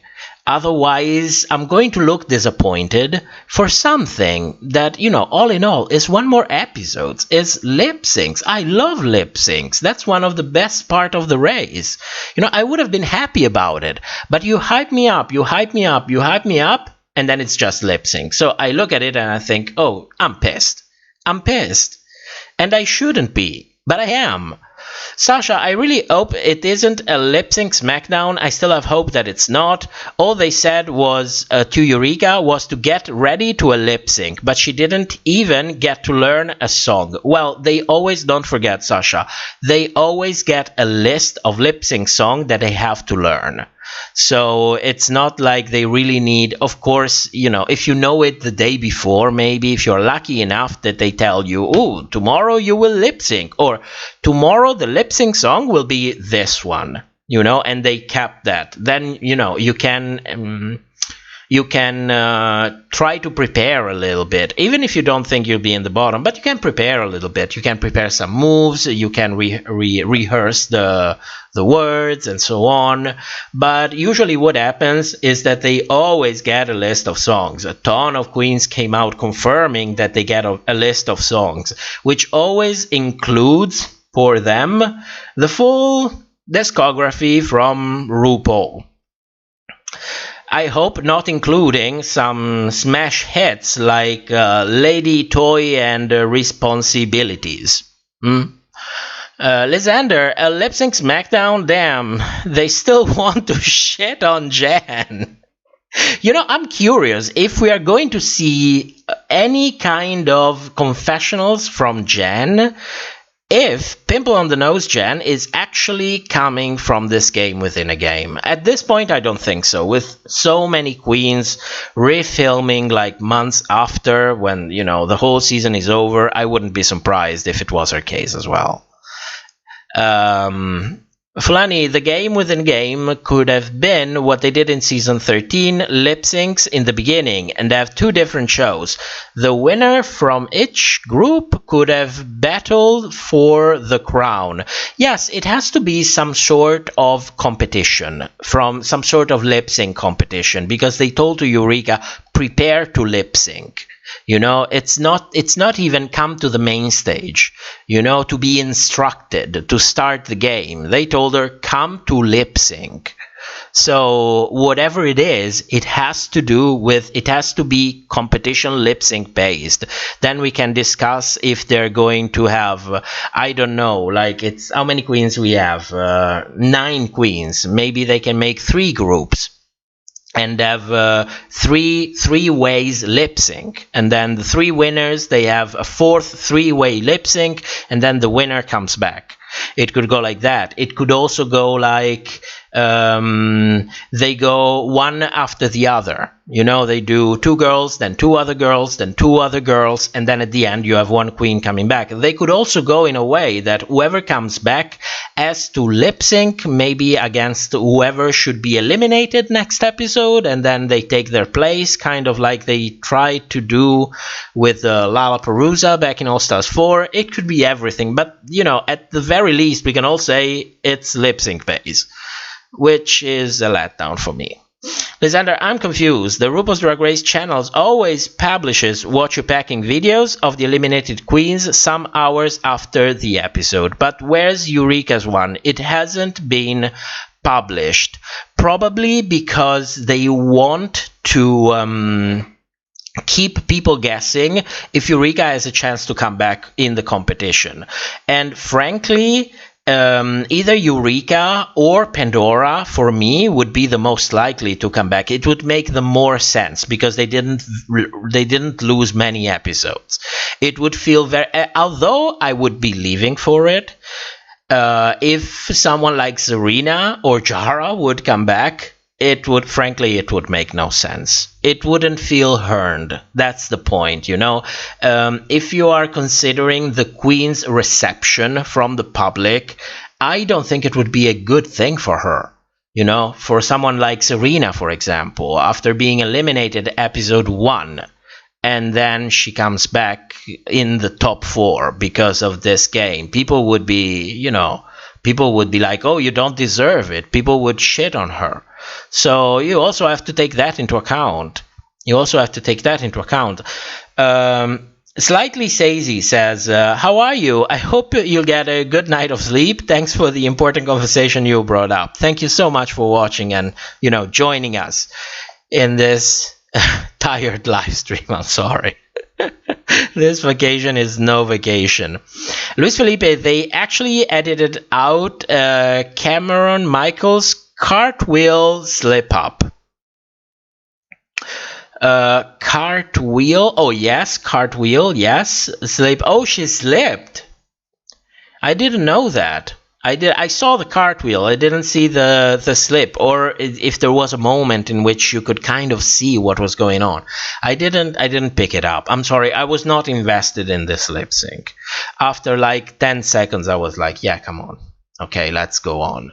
You know, I actually watched Untucked this morning because I was so pissed this whole episode that I was like, I don't care about Untucked. I don't care. I just want to get this episode paused because it's such a letdown.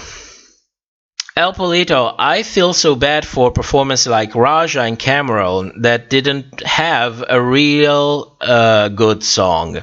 Yes, it's a lost opportunity. It's a lost opportunity. I think Cameron Michaels is like taking it a little bit too personally. That looks like a strong emotional reaction. You know, somebody, I think it was Spaghetti Penguin on the Discord, that says she is overreacting because she wants to get her moment. You know, she wants to stay relevant a little bit. So I don't know about that. I think it's reasonable. I think it's reasonable. Because I don't remember Cameron being so emotional in a way. He was always so, so professional on the show. So he really kept his cool. You know what I mean? So to see Cameron coming out this emotional to having a shitty song as a lip sync assassin, it feels strange. At least I can concur on the fact that it feels strange. Then why, we don't know. I mean, we are all coming out of lockdown, so we are all fucked up in our heads one way or another. It's inevitable. So I don't know about that. But yes, it was curious. At the very least, it was curious. Sasha, they always announce to the queens the lip sync songs for the episodes when after they announce these episodes. Yes, they get the whole list for the season, but it's impossible to learn it all. Well, I agree with that. That is also why some queens don't know the words. I'm not saying any names. I'm just saying that some queens don't know the words. But I think it's already assumed that since everybody knows that you have to know all of RuPaul's discography, at least those words you should know. No matter what. No matter what. Luis Felipe, if Jen comes back, do you all think the producers would still manage to shit on Jen again? Of course. Of course, we are all constipated bitches. We need to shit on Jan.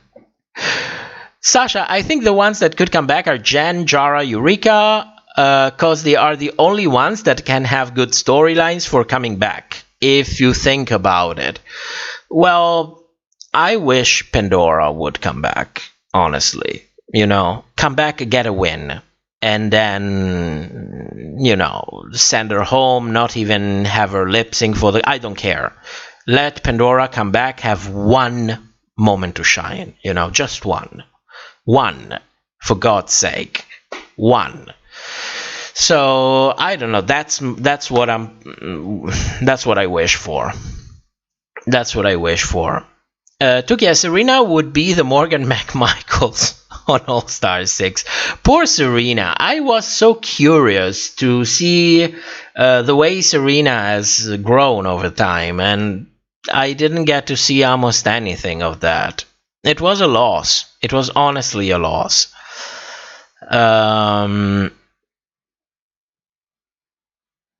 Coulter Face, yes, the slip was in Untucked. She landed wrong and kind of kicked out of it weird.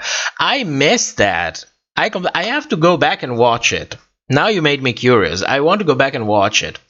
Lysander, Serena wins 20 lip syncs, comes back, eliminates Raja, and her account gets erased from existence. Can you imagine? People would get completely crazy because of it. People would lose their shit. Like, literally lose their shit. I would be leaving for all of that. I would get my best life out of it. Manning Folly.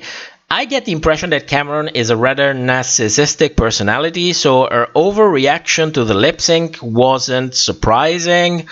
No, that's not the vibe that I get from Cameron. It really looks like a person who minds his business. If we really have, to start using that tag for someone, I would definitely not use it for Cameron. I would use it for someone else, that is for sure, and you probably even know who I'm talking about, but not for Cameron. El Polito, I don't know why, but I want the resident queen of Puerto Vallarta to come back. Well, she had an incredible edit. I don't think... she really needs to come back at this point, because when you come back, there is always a chance that you might fuck it up. So since she had such an incredible edit, I wish for her that she doesn't come back, because she's being pretty active on social media and not all of that was cute. Groover, it's on Jordan T's channel. I will check it out. Coulter Face! Oh my god, that's crazy! That's fucking crazy. Is it real? Is it a typo? That's way too much. For liquid energy and smokes on your drive back, travel say, oh my god, thank you so much. My god, it's in the silent montage of the Coulter. Is that a typo? Is that a typo? Did you miss the mark on it? That feels strange. I mean, I'm grateful. I'm not complaining. But if it feels strange, I'll look for a way to refund you. Damn. I feel like a whore.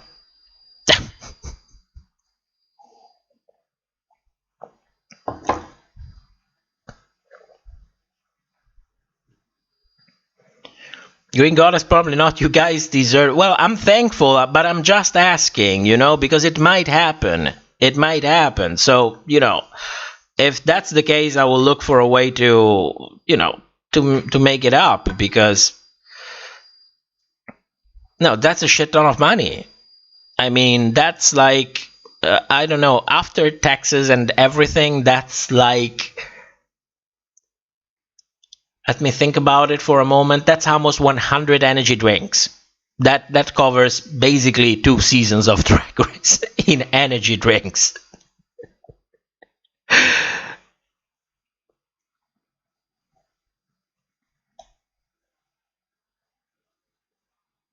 Calder lip sync, the cartwheel in Untucked, and no, I wish it was more. You did it. Thank you so much. Thank you so much. That's incredible. Thank you. Thank you. Thank you very much. Okay, who else do we have? Let me scroll through the comments. Lysander, production most likely thought Serena was the joke of season 5. Let's get her on. Eliminate her on episode 1, so she becomes the joke of All Stars 6. By the way, she had great runways. Yes, Serena had great runways. I saw pictures of what she was serving outside of the race, like for drag cons and so on. She spends the money. I don't know if she sews the dress herself, but she always looks incredible. You cannot clock Serena on the way she looks. I don't know if she, you know, if she makes her own outfits. It's not like it's Raja that I can confidently say, yes, there is a huge probability she is making her own dresses. So I don't know. But she looks incredible.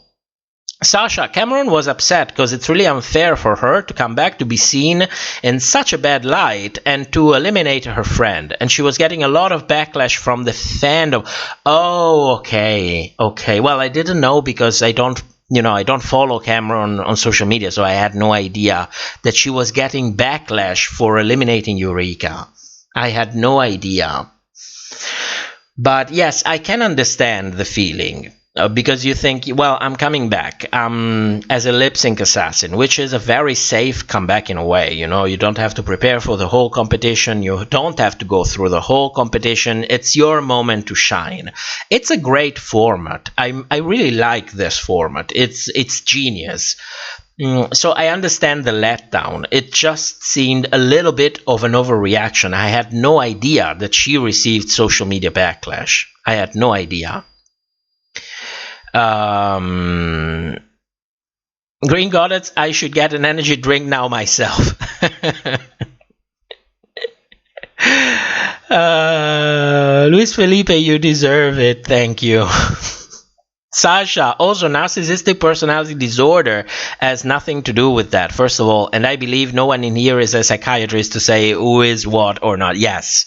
Yes, that's the point that I wanted to make. You know, we can talk like in a way to say, I feel like this person could be a little bit self-centered, you know, or could make it all about herself. But it's different than using terms that I would just leave those terms to the professionals who know how to use them, and they would never probably use them.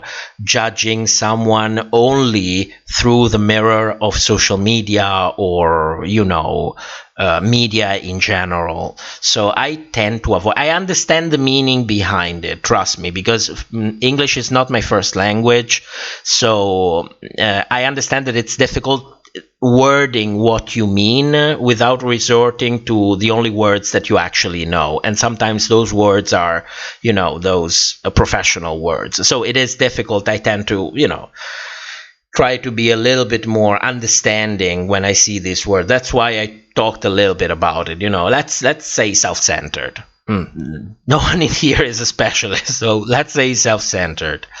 Lysander, by the way, people are shitting on Jen because she always uses a light purple color. Some people said she copied Raja and should apologize for looking busted. Oh my god. You hear this be apologize for looking busted. I mean, this is kind of a fucked up message. Apologize for looking busted. What the fuck does that even mean? Be thankful because these people are sharing their art. You do not appreciate it, look at something else. The internet is a big place. Why the hell do you have to spend time shitting on people out of nothing? What the hell does it even mean? Apologize for looking, but be thankful that people share their heart, that people share their talent. Be thankful that they do. If you keep using this attitude, people will be afraid of doing that, and we all lose. If you don't like it, move along. Find something better. Sometimes I'm like, it looks like people are looking for reasons to shit on Jan. And the most stupid thing is that they do it because of that damn edit, which makes absolutely no sense. Grover, wait, she's not getting backlash for eliminating Eureka. People are just saying she did meh on the lip sync. Oh, good God. Oh, good God. That's heartbreaking. That's really heartbreaking.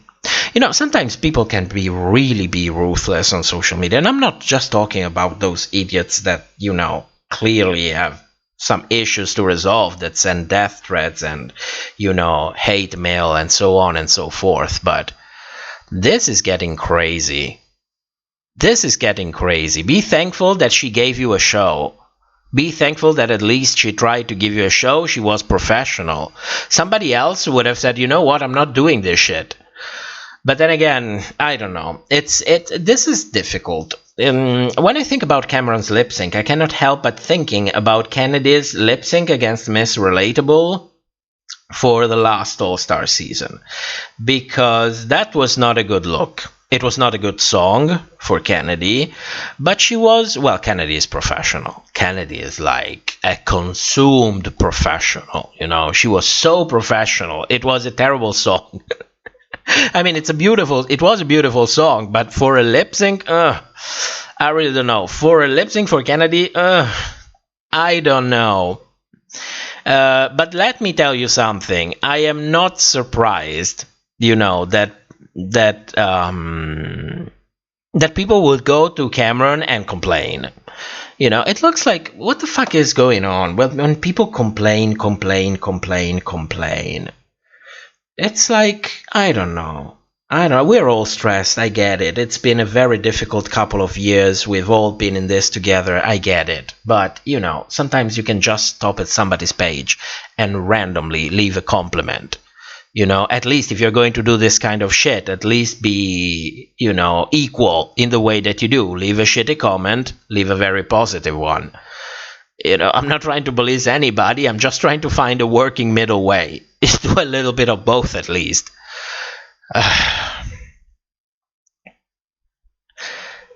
Lysander, Serena can sue. One photo you used once for your video or live stream that said Drag Race winner. Oh, yes. Evie at DragCon and Serena in DragCon, yes. She did sue that outfit with feathers. Oh, that's incredible. I love that outfit. Well, clearly that image was a little bit shady toward Evie, It inevitably was, because, Evie had a concept behind it. I think it was meant to be provocative. I think she should have still showcased the best she could, but, I'm not here to tell them how to share their heart. So, but, the joke worked with the contrast between the two of them. I didn't know that Serena sued that outfit. It was a great one. I loved it. I really loved it. Annalisa, meanwhile, I restarted the stream. I want to catch up since I was late. No worries. You can also come here and talk with us. You can watch it later or watch directly the episodes. I will add videos and so on. So it's a much more synthetic thing. You know, the appeal of the live stream is that we read comments, we chit chat while we do it, and so on. Flanny, what do you think about queens that already have been on TV shows or in movies since their season returning to All Stars? I don't see the point of Shangela, Jiggly, and Eureka returning. Well, I think that still every publicity is good publicity. And don't forget, this is the most influential queer franchise that we have. They basically have a monopoly on the drag media. So I do understand that they want to come back. With that said, some people have more to lose than others. Like, for example, I don't think Bianca would ever come back to Drag Race to compete unless she can really go to World of Wonder and say, we write the contract together, I manage my own image, I have final word on the edit. You know, unless some clauses like this are possible, you know, yes, of course, Jiggly had already roles in other TV shows and media. Shangela did, Eureka did, but it was not like they got a role on something like, I don't know, the new Marvel series, you know, that they get that kind of coins. And so they risk losing so much if they get portrayed like shit. You also have to understand the kind of media they were actually in and the kind of money they risk to lose. I'm sorry that I always get with money, but this is business. Let's not forget that.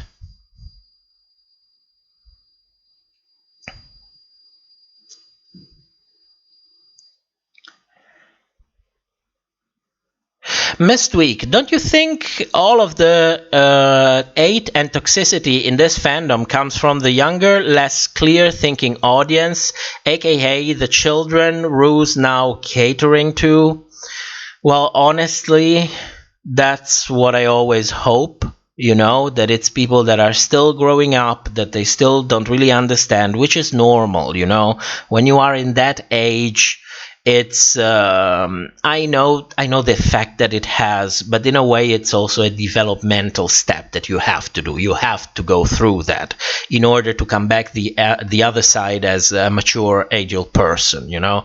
But I see a ton of grown-up people, especially on Twitter, where, you know, you can clearly see that they are in their 30s, in their 40s, and they do this kind of shit, and I'm like, I can be understanding, you know, I can try to imagine the reasons behind what people do and why, but there are a ton of people who should know better, and they don't.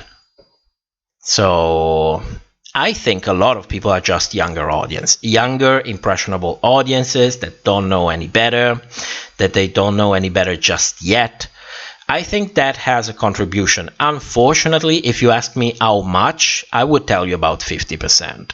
We still have to account about the other 50%, and that is depressing. That is depressing. You know, I was expecting people to be a little bit more reasonable on average once they, you know, they move into they move into their 30s. Sasha, Jen uses light purple since she started drag in 2016. Raja started using purple as her color in 2018-2019, so that wouldn't even make sense in the first place. But Jen is still getting 8. Well, when people are polarized, they will just find an excuse to come at you. That's just normal. That is something that you have to account for the moment you decide to expose yourself to media in general, especially media on the internet. I see a little bit of shit like that with the channel as well. You know, it's nothing, of course, compared to what the queens get because, you know, the channel is tiny, the audience is tiny. So, of course, those things are very, very tiny. It's like 1 or 2 comments per video. But I see that as well. If, you know, people want to shit on you for some reason, they will shit on you.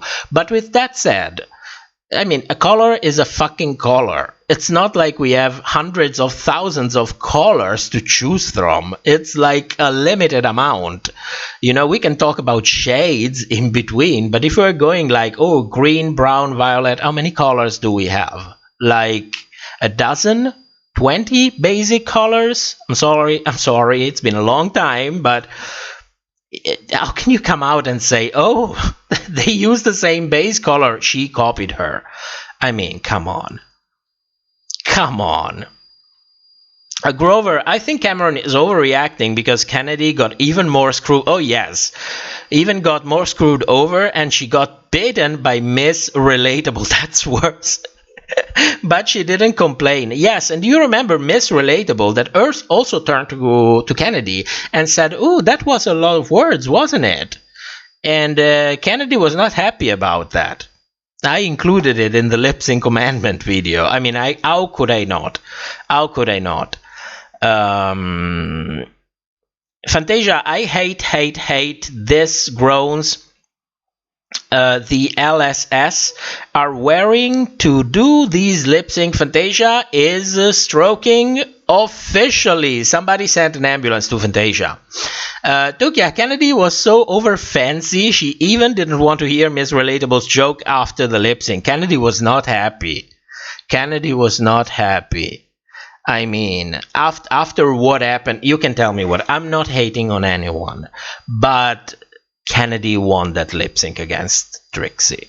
You know, I don't want to shade anyone, but if we are based everything just on that, I think Kennedy's laid. That's just my opinion. I don't want to impose it on anyone, but to me it was kind of clear. So the fact that after that she got served that lip sync against Miss Relatable, I mean, if somebody should have overreacted, that should have been Kennedy, and she didn't.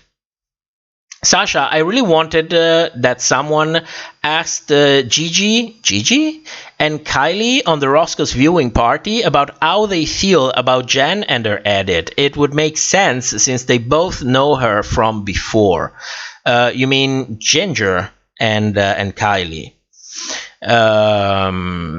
SC, All-Stars 3, I think, made sense for Shangela. There was more sense of validity of the competition. All-Star 6 for Jiggly also makes sense because she did not have the same fame relevance of many queens. Oh yes, let's not forget that time that Shangela had the privilege of appearing for free during, what was it, the Disney premiere of that movie with Angelina Jolie. I don't remember the name of the Maleficent. For the Maleficent premiere, they asked them to work for free. I think Delta was booked for that, and then she realized that they were not going to pay anyone because, of course, you know, you are drag queens. You don't need to be paid. You don't need to be paid. You should thank me for giving you the opportunity to work for exposure. That's the fucking world we live in. Lysander, All-Stars 8. Asia wins a challenge. Lip Sync Assassin, Miss Relatable. She's wearing a giant gold star outfit. The song is The Fame from Lady Gaga. Asia wins and says, "You're not a star." Oh, good God. That is definitely happening. That is happening. I am marking my words. I'm actually screenshotting the comment. Let me save it. Let me give a moment. Let me save it because you are not stroking. You are not stroking. Judging from the convenient lip syncs and eliminations that we had this season, I guess we're going to see something like that. It's very, very probable. That's also incidentally how we called her Miss Fulani. What happened? I guess nobody can hear me. Hello? Well, let's wait. Maybe the connection will get back. The video froze for me when you're about to say Miss Relatable, as if YouTube didn't want you to say her name. Back again. Okay, okay, so it froze when I was talking about Miss Relatable. What did you get back? Me saying that we're back? If you keep make problems, you ain't got to make problems. Make, not make. That's like got make. No, it's connection. It's connection. You have to understand. In our place, we have a strong, reliable internet connection. But this is not our house. We are guests of my parents, which have a different connection that I'm connecting to with Wi-Fi. I don't have a LAN cable in here, so sometimes the connection might come back. But at least we're having a live stream, okay? So at least we're having that. So what I was saying about Miss Relatable is that I was going to screenshot Lysander's comment because I can see that absolutely happening. The fact that, Miss Relatable would lip sync against Asia with a giant gold star outfit and tell, Miss Relatable that she's not a star because of everything, those interviews that Miss Relatable left to so many sites on the internet and all the things that she told about Asia. So I can see that happening. I can see that happening. Grover, we love the Wi-Fi. Lysander, last thing, we incidentally called her Miss Related. Yes. Okay, I think I got that back. Good. But I saved the comment. I'm keeping it here. In 1 year, 2 years, 3 years, if it happens, I'll have the comment already. I'll put it already on the general materials for the channel. Sen, the last thing you mentioned is how we incidentally call her Miss Relatable. Yes, for those of you who don't know, because it can be that some of you don't know. Back in, what was it, season 10? Back in season 10, Asia said to Cracker, I think this was on the show. She told her, I don't see a star in you. Which, it might feel hurtful, but it is an opinion nonetheless. And it's not an opinion that it's worded in a way that you can clearly say, oh, that's meant to be hurtful. It's not like she came back and said something like, oh, you're not a fucking star. You're a no one. You are shit. It was, she said, I think she was even asked for, and she said, I don't think you're a star. Oh, and Travis, what happened? Did I went back? Oh, shit. Did my connection went back again?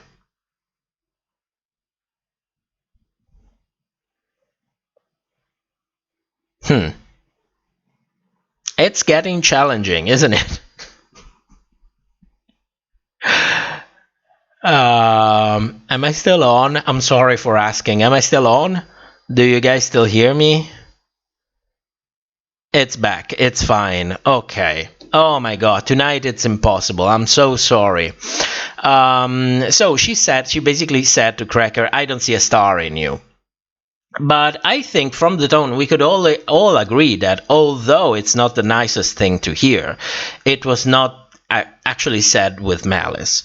And after that, you would see a lot of interviews from Miss Relatable calling Asia a cunt. That's, outside of the race. You cannot even say, it was in the heat of the moment. This happened literally months after filming. And she went on social media calling Asia a cunt. As if she was not already getting a ton of shit. I let you imagine why. And she told her in a very passive-aggressive tone, I can teach Asia how to do relatable drag, or I am very sorry for Asia that she is so much behind in social media following compared to me. And I'm like, can you be any more petty about it? Can you just be professional? Eat it up is the competition. You know that if this person, she is a black queen, if she start getting backlash, it's going to be massive for all the reasons that we know already. Can you really be that petty? So out of that, we started calling her Miss Relatable. Since she is so good in doing relatable drag, that's going to be her name. Miss Relatable. Damn.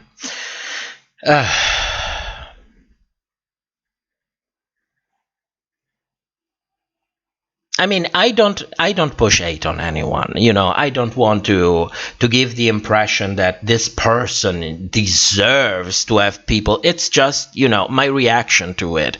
If you are going to do those kind of things, at least I'm going to make fun of it and call you misrelatable. Then on top of that, I don't follow her. I don't care for her. This is the way I say that I don't like you. You know, you're just out of my world. And I hope no one here feels the need to actually, you know, go and be a bitch to these people. You don't like someone, move on. Make a joke about it. That's it. That's it. Lysander, well, yeah, Asia has charisma, uniqueness, nerve, and talent. So Miss Relatable is right about that. Definitely. Definitely. And she's very professional. Let's not forget, after what happened during the lip sync finale, that Asia actually volunteered for, I think it was 2 months to make up for, you know, all the thing that happened with the butterflies. Which, you know, that's the kind of commitment that I want to see. When you fuck up, you commit. We accept the apology and we move on. We learn from our mistake and that's it, you know, which is something that I cannot say for so many other queens. I think the last time I mentioned this was for the mini review, the special episode of the Chop for Drag Race Down Under, you know, with that queens that I cannot even recall her name. And I don't care to recall it. Let's just forget about it. Fulani, my live stream started back up late and I just got live. Well, thank you for coming. But I saw you before. Owen Travis, I love how Asia defended the Vixen in the reunion because it was filmed after she lip-synced and she had nothing to lose arguing with RuPaul. Yeah, she was very real.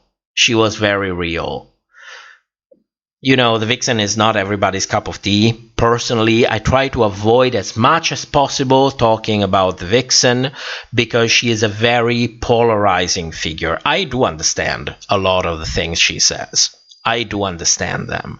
And, you know, I have a lot of opinion about it. But, you know, I try to just, especially after there was that period, I think it was a couple of years ago, that Jake at Jake on Set TV was really covering a lot of things with the Vixen and she was getting targeted and so on. So I'm just like, you know, leave the Vixen alone.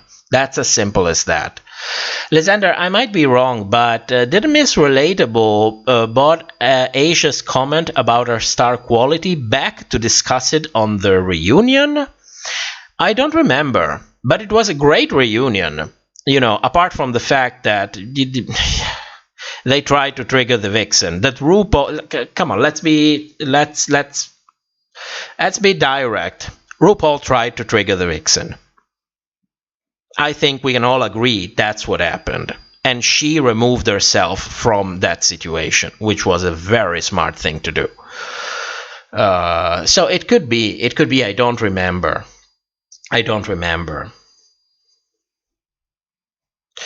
Fulani, Vixen seems to have a lot of trauma going on, but everything she talks about is relevant and true. Yes, yeah, I don't really want to go much into it because, you know, but between me and you, I think these experiences have been very, very pervasive for her. She is shown to have a very heightened sensitivity, and a lot of the things that she said make sense. Sometimes I think she goes a little bit overboard, but, you know, I prefer not to talk about the Vixen. But I tend to agree more with her than I tend to disagree. Just, you know, to be clear about it. Fulani, yes, and that's when I began to question RuPaul. Yeah. Steven Duran, thoughts on Jake Johnson? I don't like him as he likes to drag on drama between the girls and makes it super messy. Well, I will tell you what I always said. Jake was young, you know, when he was doing, you know, a lot of drama content on his channel. Jake was very young. I think he was like 20, 21 when he got that huge bump in subscribers and views. And, you know, when you are that young, maybe I think he was also going to university, so he had student loans. And so, you know, I cannot really judge. I can tell you that doing that kind of content is not a very responsible thing to do. With that said, 2021 with student loans, I can understand it more.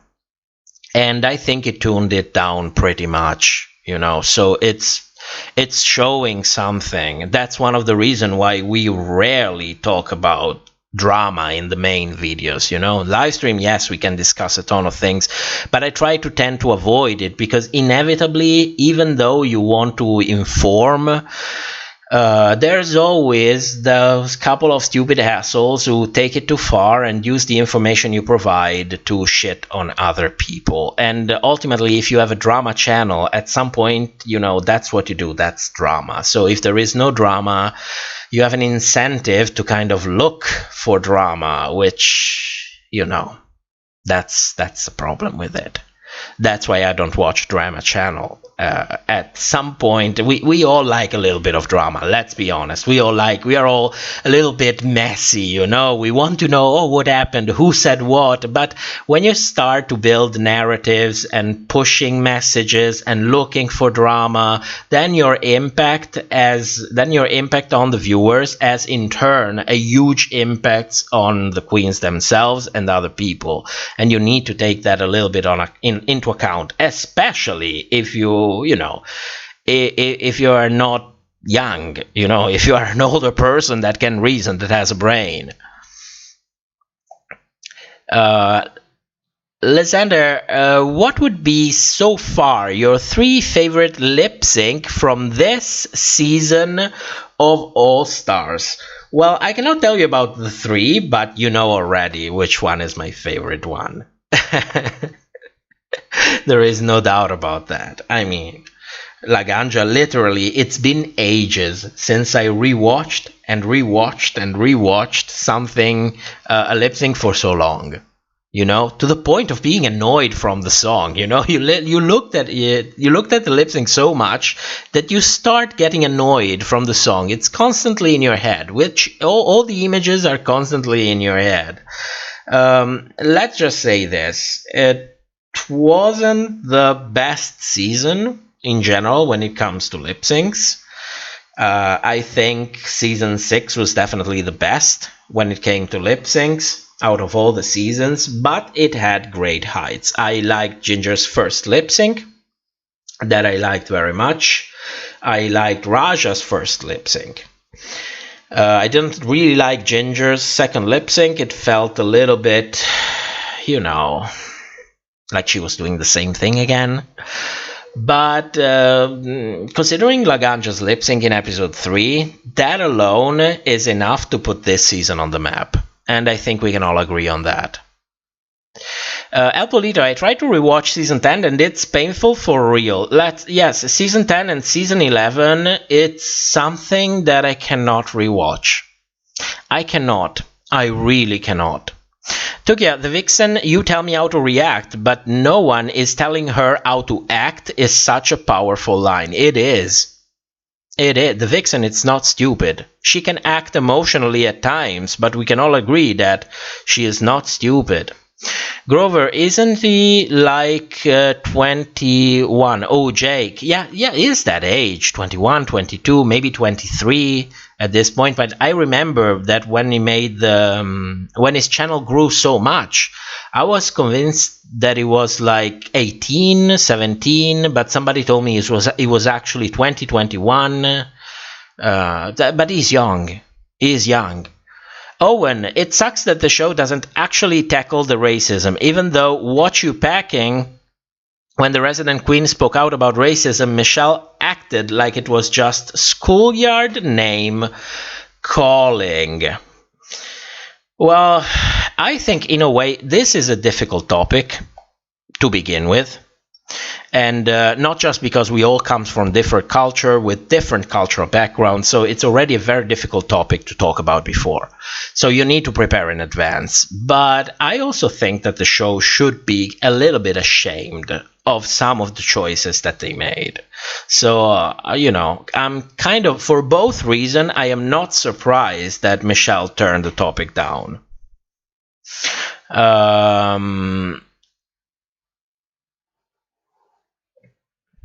Manning Foley says, Asia has enjoyed a great deal of success touring with the other RuPauls since her season. She may not be everyone's cup of tea, but she's been a consummate professional. That's been my impression as well. I never actually had the pleasure to, see her perform live, but that's exactly my impression from everything that I'm seeing.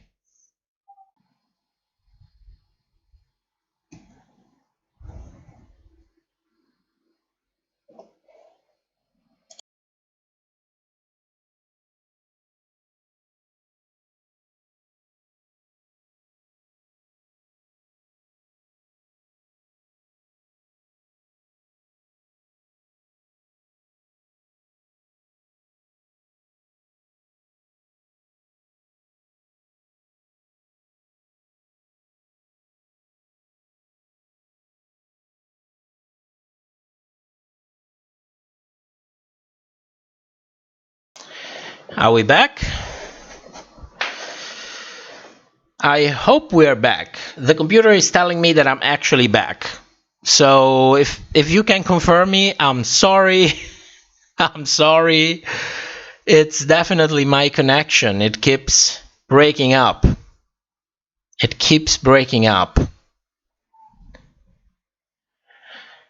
Oh, yeah, now it's telling me that it went down again. I don't know what the hell is happening. It keeps telling me I lost connection. Spoke too soon, yes. Oh, come on. This is my God. This is so annoying. This is so annoying. I hear you, back again. Now back. Okay, we are back. Okay, I am sorry. I'm sorry. I can know, if I had a 20 meter, no, not 20 meters, but a 10 meters LAN cable, I would connect with LAN, but I am sorry. I hope you can understand. It's at least we are back. At least we're here. But thankfully, this is the last live stream that we're doing here. The next one in a couple of weeks will be back in our place with our stable connection that, fucks off like once every 3 months, and sorry. Okay, let's go back to where we were. Where were we actually? Oh, Drago, if phone is not in that top 3 lip sync, I will sue top RPDR videos. Thank you. Thank you so much. Mario, well guys, I'm out. Good night. And top RPDR videos, have a safe trip back. See you in 2 weeks. Thank you so much for joining. Lysander, in an alternative universe, Jen is the hero of All Star 6, Pandora is the dancing queen, Ginger bombed every challenge, and Kylie punched RuPaul's left tit, and Serena won all challenges. I would have loved it. I would have loved it. Let's make it like a fantasy season. SC, I only retroactively watched season 10 because I wanted to see the Vixen and how they did. That is why I watched the Watch a Packing. It is the only time when we get to see Michelle on 101. Groover, have you watched any RuPaul perform live? Only on YouTube. Only on YouTube. Unfortunately, nobody is really, well, in this time, of course, nobody is really traveling. They are just starting, right now, travel to organize other things. But nobody really comes where we live or close to where we live. But I would love that. I'm really, at some point, I hope that we might come to DragCon, make this crazy thing, fly to the U.S. to go to DragCon, like spend thousands of dollars, and so I can get to at least see them live. That's something that I would really like.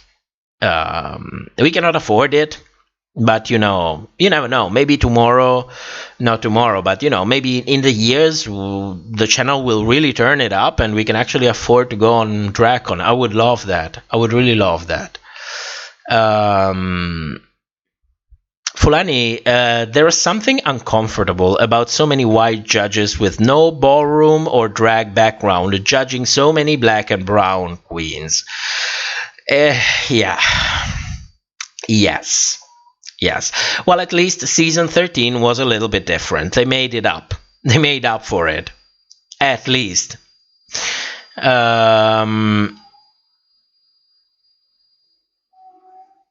Okay. I hope,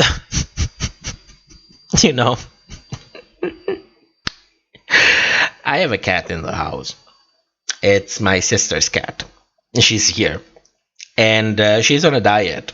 So right now, she's outside of the door, meowing like crazy. Because she's hungry. And I cannot give her anything. Alexander will flip-flopping so much in here. We are. Owen, the Wi-Fi is flopping more than the judges' critiques.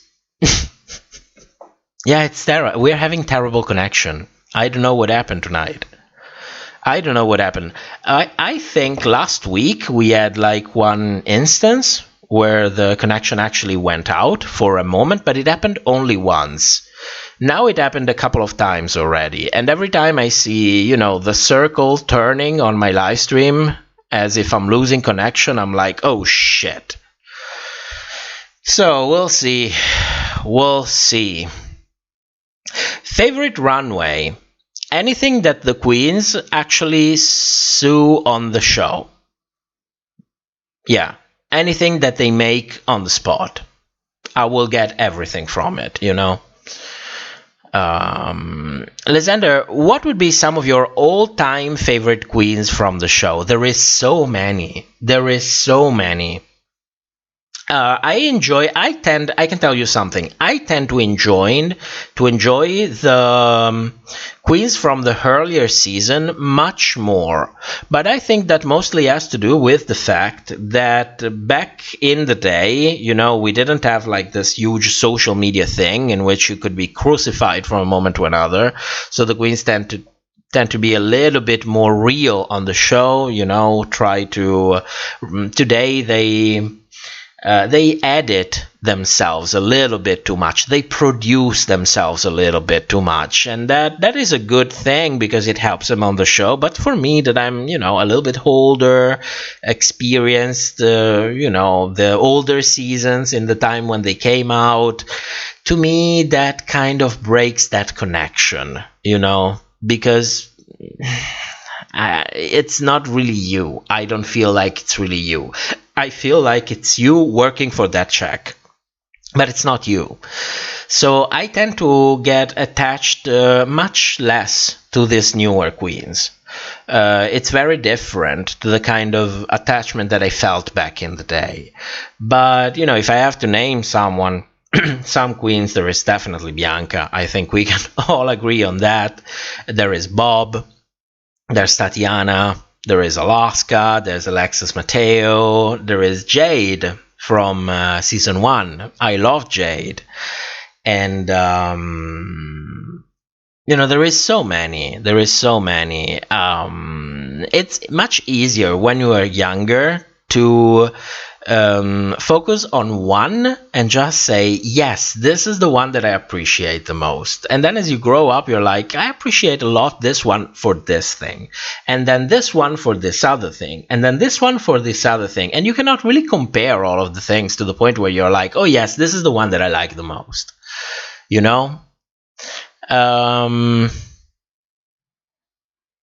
Manning Folly, as far as top lip syncs, the GOAT has to be Denali versus Kimora Hall from season 13. It has hands down classic. It is hands down classic. They even produced their own YouTube version with all of the other Chicago queens. Yes, I thought it was called Chicago Drag Royalty. I think that was the name of the video. It was a great video. I really appreciated Denali for sharing her platform. Examples of that are really rare to come by these days. That's why I always say the real winner of season 13 is Denali, because she won everyone in the audience. She didn't win the show, she won us. Lysander, I watch What You're Packing because you get to see some really odd moments. Michelle saying to Rose that she didn't do that good the first half of the season, trying to minimize her run. I don't watch anything coming out from the World of Wonder channel. I'm sorry. You know, if you want to watch it and you enjoy it, watch it. You know, that's your thing. I'm not judging anyone.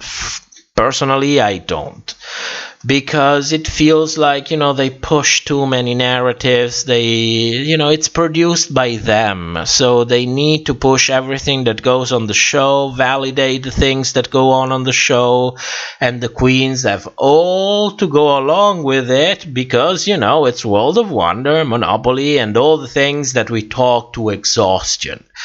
And, you know, I much prefer following a queen on her own. That I will do. Watching stuff coming out from... No, it's not for me. That's what I'm saying. It's not for me.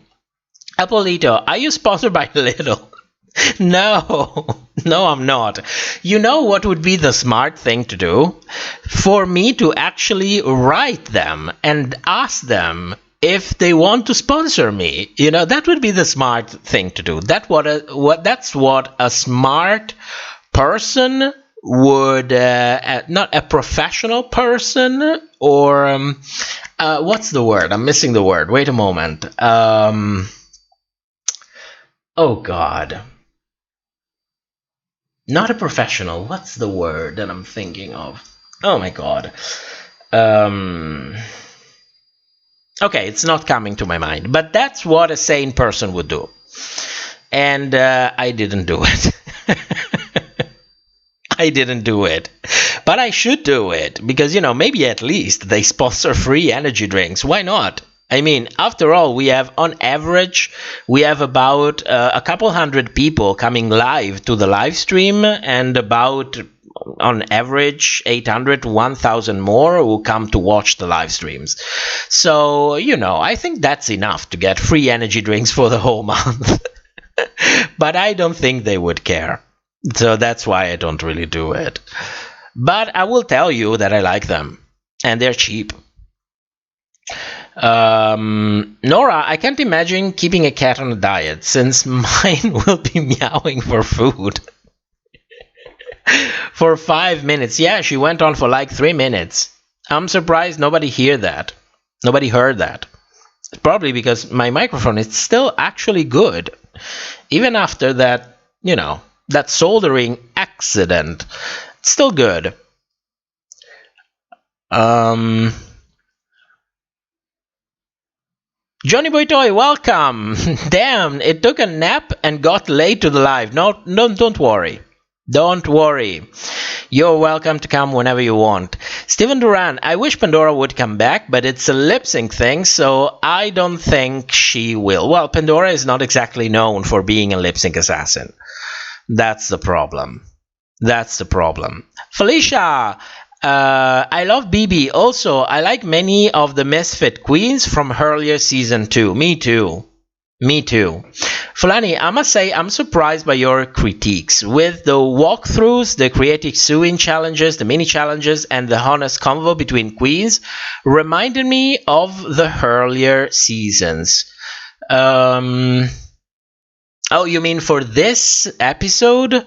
Well, this episode, you know, it goes on with this thing that they have pushing for, you know, for getting a spot in the kids' market. For me, it's a little bit triggering. It's not triggering, okay? It's not like I'm getting panic attacks or whatever.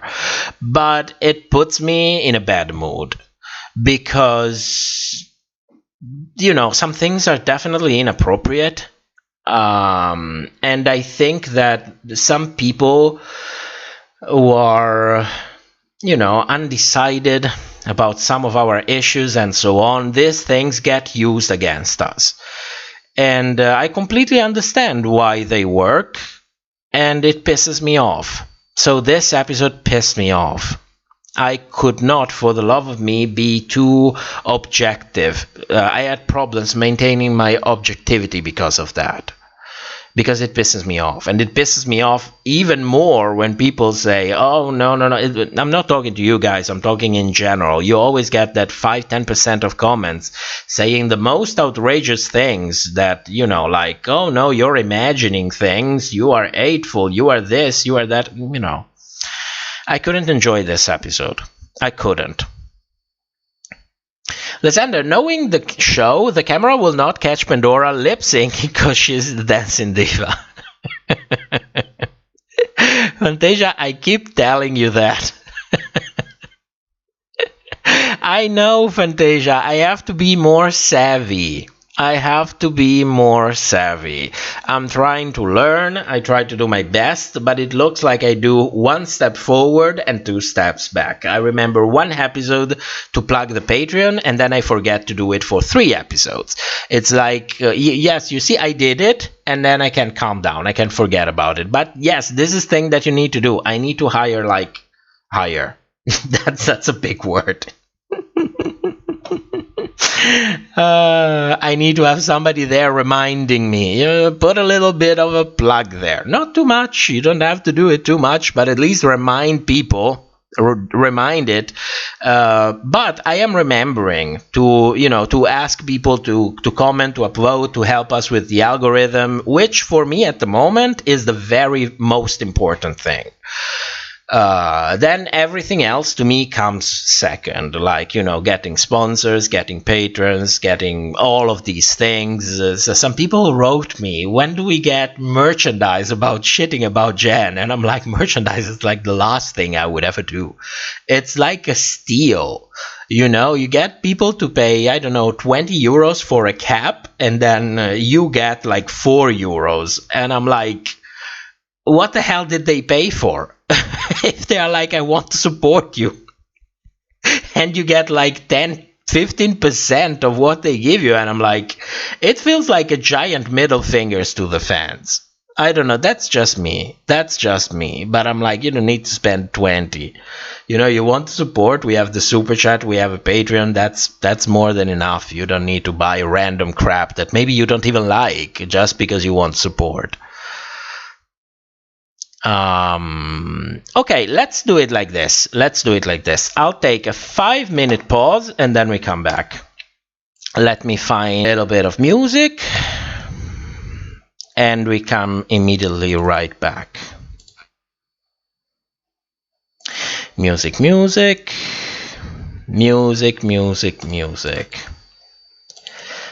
Let's do... What do we do? Let's do Nimbus. Let's do the good old Nimbus. See you in 5 minutes.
And we're back. Where are we?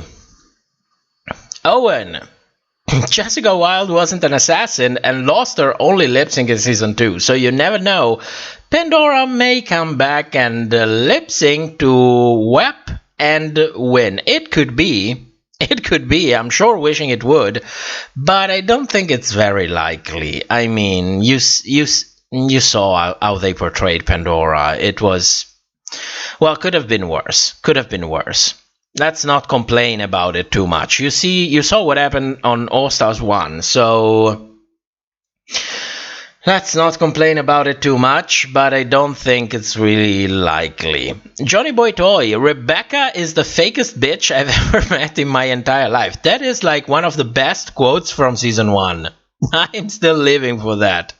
Lysander, I don't want to jinx it, but I would like to draw you some fan art. I would greatly appreciate it, especially if it features our little ones, the ones that are on the logo or the ones that you've seen on the channel. I would really appreciate it, but I cannot really afford to pay anyone, and I don't want to ask people to to do things for free. I'm not really comfortable with that. So if you feel like it at some point, I appreciate it. I will surely show it on the channel. Maybe, I don't know, maybe even use it, but please don't feel like you have to do it. And please don't spend too much time on it, because, people's work is always valuable. People's work is always valuable. So I don't really appreciate when people ask other people to work for free. I don't appreciate it. I don't like it. I do understand it that sometimes you are doing learning experiences, so you have to kind of work for free, but that is in real life, not really on the internet. So, Owen, if the show wants to be kid-friendly, they need to remove all the unneeded segments jokes, but they won't. So what do? They make an animated kids show. But yes, now that we get on that topic, and I want to, to send this message again, because some messages need to be sent over and over again ad nauseum. You can make drag kid friendly, I don't think it's the best way to. I think we should invest more in education, but you can make it.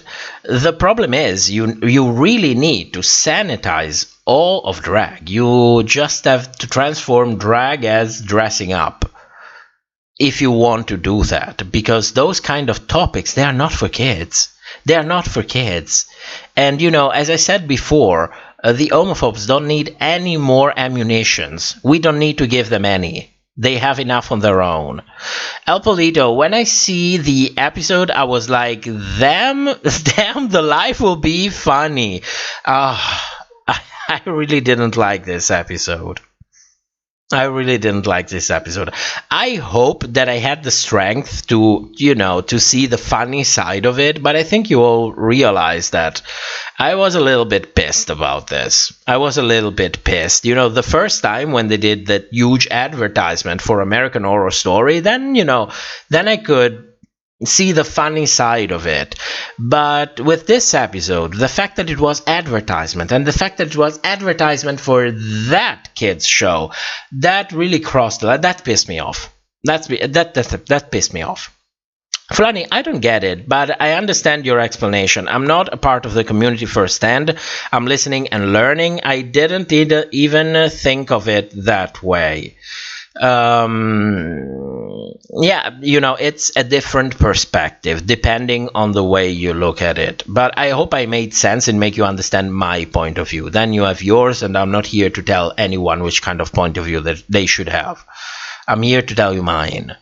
And I don't appreciate advertisement presented as entertainment. I don't appreciate that to begin with, and not this kind of advertisement. Because they're, I understand that they want to make money. They are a business. They want to make money trying to conquering as many markets as they can. Okay, so I get it. but they are sacrificing a lot in order to pursue that. And the moment that you stop doing your show to do this kind of things, I think we all lose, because we are all here for the show, not for the advertisement. Drago, you play You Frack It Well. That's a little bit too late. That's a little bit too late, but you know, in the next live streams, I will play it. I will play it. Alpolito, I want this music with a montage of RuPaul's no-guing. Oh my god. Jennifer, welcome. Oh, you probably were here before, I just didn't see you. Fantasia, you're all so smart. Top RPDR videos, you should play your room mixes for breaks. I will. I just don't want people, you know, being subjected, you know, being, you know how my singing is. So we all laugh about it. It's fun. It's stupid. It's whatever it is. We already have it in the intro. I don't think you really need to be exposed to that too much. For your sanity, I'm thinking about you. I'm living my best life. I'm just thinking about you. Watermelon, I've been really suicidal and going through a lot recently, and your vids has been a wonderful distraction. Just wanted to tell you that I appreciate. Thank you. Thank you. I'm happy it helps. But if I can say it, you I don't want to say you should ask for help. You know, if you have these thoughts, it's good that you get distracted from it. It's great. But I think that is part of what will make your life better. You know, just the side part of it. The central part is someone that's an expert and can really help you with it. Because, you know, it can happen that you go through these moments in life, but an expert can help you get through that real quick, and go back to living not as sufficient. What's the word? Let's say happy. I don't really mean that, but let's say a happy life, a fulfilling life. That's the point that I made. But thank you. I never imagine that people will tell me things like that. It's not like I expect so much, but I'm happy it helps. I'm really happy. And of course, I wish you the best. Don't be afraid to make a call, ask a little bit for help. It can really make a difference, I can assure you. We went through that. Lysander, I don't ask for payment, and it's something I need to practice, so I do benefit from it. Well, you do whatever you want at the time that you want, and if you want to share it, you're welcome to share it. I will surely show it, don't worry. Alpolito, J. Jolie was one of the best, shadiest queen for me. Yes, and one with a kind of interesting past as well. Jason Coaster, I love my Monday mornings in this live chat. The only real Drag Race review with a view. Thank you. Not too many compliments, guys. I have a big ego. I need to keep it in check. I appreciate it. But you know, it's like a war raging between keep it at bay, keep it at bay.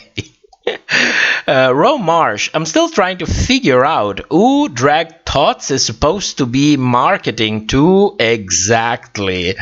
Yeah, they try to say, well, it's for everyone, and then you look at the drawing style, and then it's a cartoon, and then you see the kind of jokes that they make, and I'm like, this to me looks like it's geared toward 5, 6, 7 years old.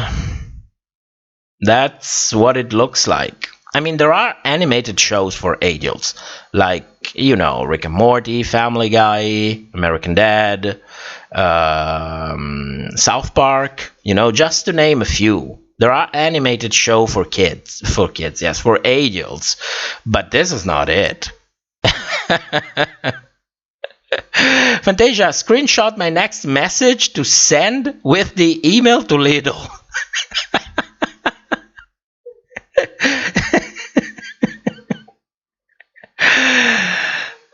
Fulani, hugs watermelon. I lost one dog in June. Another had to go to the ER and is ill right now. On the brink myself. Look forward to this every week. Plan to see you in the next week. We won't be here the next week. We will be here in 2 weeks because we will be driving back to our home. It's going to be a long drive. We will be leaving, I think, Sunday in the late afternoon. We will arrive probably, I don't know, it depends. Traffic depends on everything, but we'll probably arrive, in the afternoon of the day after.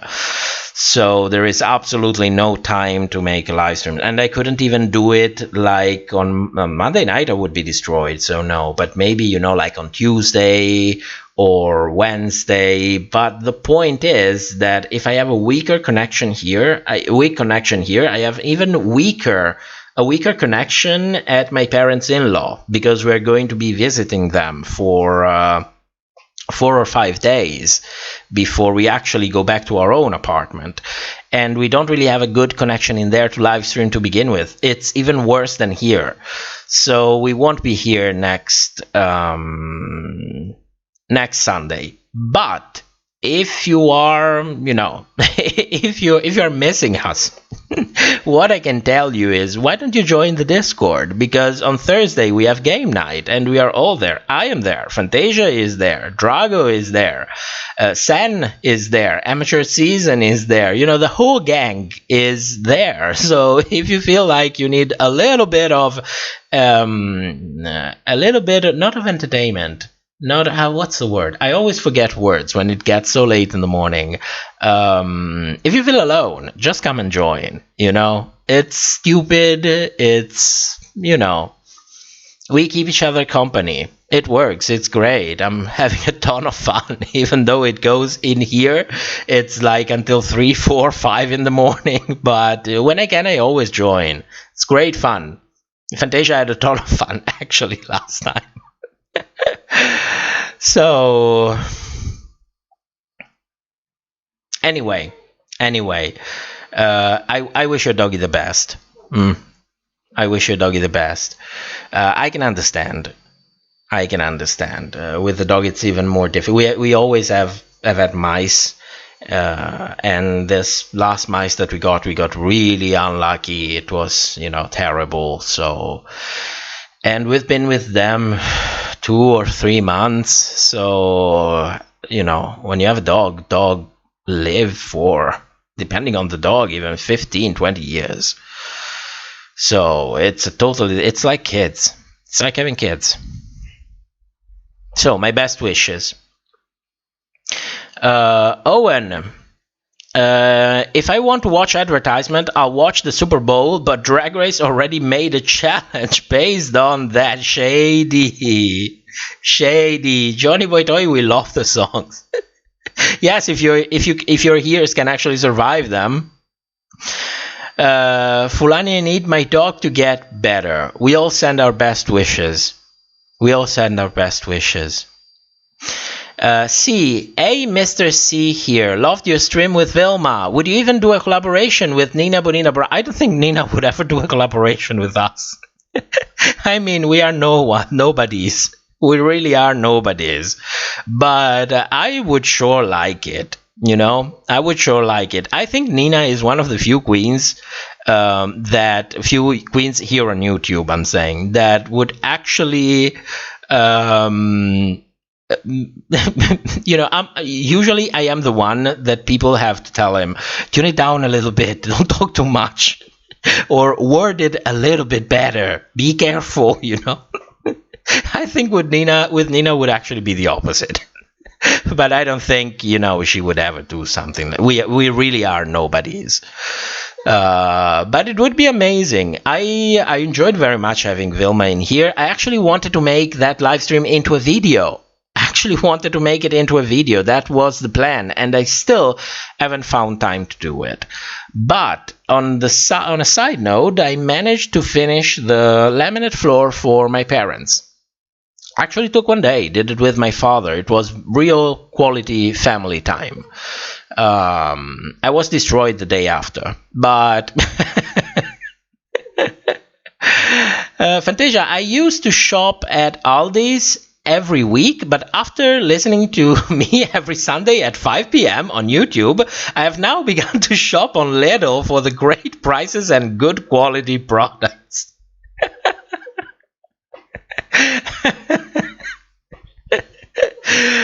You can record that and use it like, like those advertisements. Oh my God. I'm not sure I could ever shill like that. I'm not sure I could. That depends, because you have to understand one thing. This is something that no one talks about. So of course we are going to talk about it. When you get like YouTube famous, on quotes famous, that you get videos that your commentary videos, like reviews and so on, that you are actually, speaking directly and so on and so forth. And you get to have a sponsor. The moment you start hitting about 50,000 views, a sponsor would pay on average about 2,000, 3,000 every 50,000 views that you get in your first day. That's the kind of money. So if you make 50,000 views per video, you can start asking them for 3,000, 4,000 per advertisement, and you make like one a week. Do you understand the amount of money? So that's why a lot of people advertise in their video and go like, oh, this video is sponsored by, and it's good, it's all good, it's good money, especially if it's something that is not really fucking over your audience. Like a lot of people sponsor like this VPN services, or these services like Skillshare. There was a lot of sponsoring also for audiobooks, things like that, which for me it's okay. It's not like you are sponsoring gambling or so on. It's good money. It's really good money. When you get that kind of money, you are like, oh, you get that kind of money, and then you have people supporting you on Patreon, and then you have advertisement money. You earn a shit ton of money. I mean, if we ever get to that point, for me it would be like, this is a gateway to buying a house and start a family. So I think at that point I would find the courage to actually start shilling a little bit. Not too much, not enough to fuck people over, but to go over this barrier that I have and so say, oh yes, buy this thing. It's it would feel strange, but I could do it. Watermelon, is there a nickname that you go by for your subs to call you? If not, you should make one. People call me Top, allegedly, or Power Bottom, allegedly as well, or Matt. You can choose whatever you want, whatever you are comfortable with. You can call me that. Watermelon, I'm on the same list, so understand the struggle, stay strong. Yes, come on the Discord. If you need to open up a little bit. We can make a section, like a self-help sections, just to cheer each other's up. Then, if you need help, like get help where you can really get help. But, we can make a section to cheer each other's up. It's no problem. We can do it. Kotzo's Tab. Hello, I'm new to the channel and I'm really starting to love your work. Keep up the great job you did. Thank you so much. It's like really rare that YouTube actually, suggests the reviews and we start getting new people in the live stream. But it happens. It happens. I'm really happy. Thank you so much. Steven Duran, do you watch Dragula? I love Dragula. I'm starting to enjoy it almost more than Drag Race. I mean, that special that they did last year, I was living for all of it. It was so well done from so many different point of view. I'm really dying for Dragula season 4. Jason Coaster, we love your ego. Oh no, trust me. You haven't seen it. Trust me. You should have seen me like 10 years ago. You would have killed me. That beast need to be kept in check because it's a really powerful beast and it needs to work for me. Not the opposite.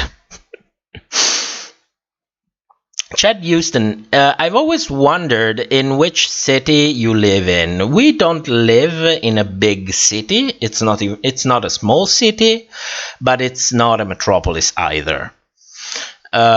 See, J. Jolie is apparently one of the Dragula girl on season 4. It's speculated. Oh my god. That's incredible.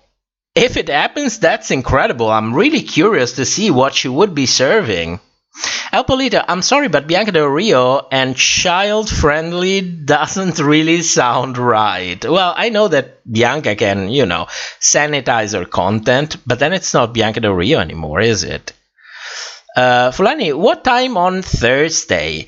It's usually 1 hour after the live stream time, depending on when the live stream comes to you. Take that time and do like about 1 hour after. Between the live stream time and 1 hour after. That's usually when we start. But, once you join the Discord, there is, usually we start with Drago. He does either the Wheel of Fortune Drag Race version or the Jeopardy Drag Race game, So he's usually the one that starts first.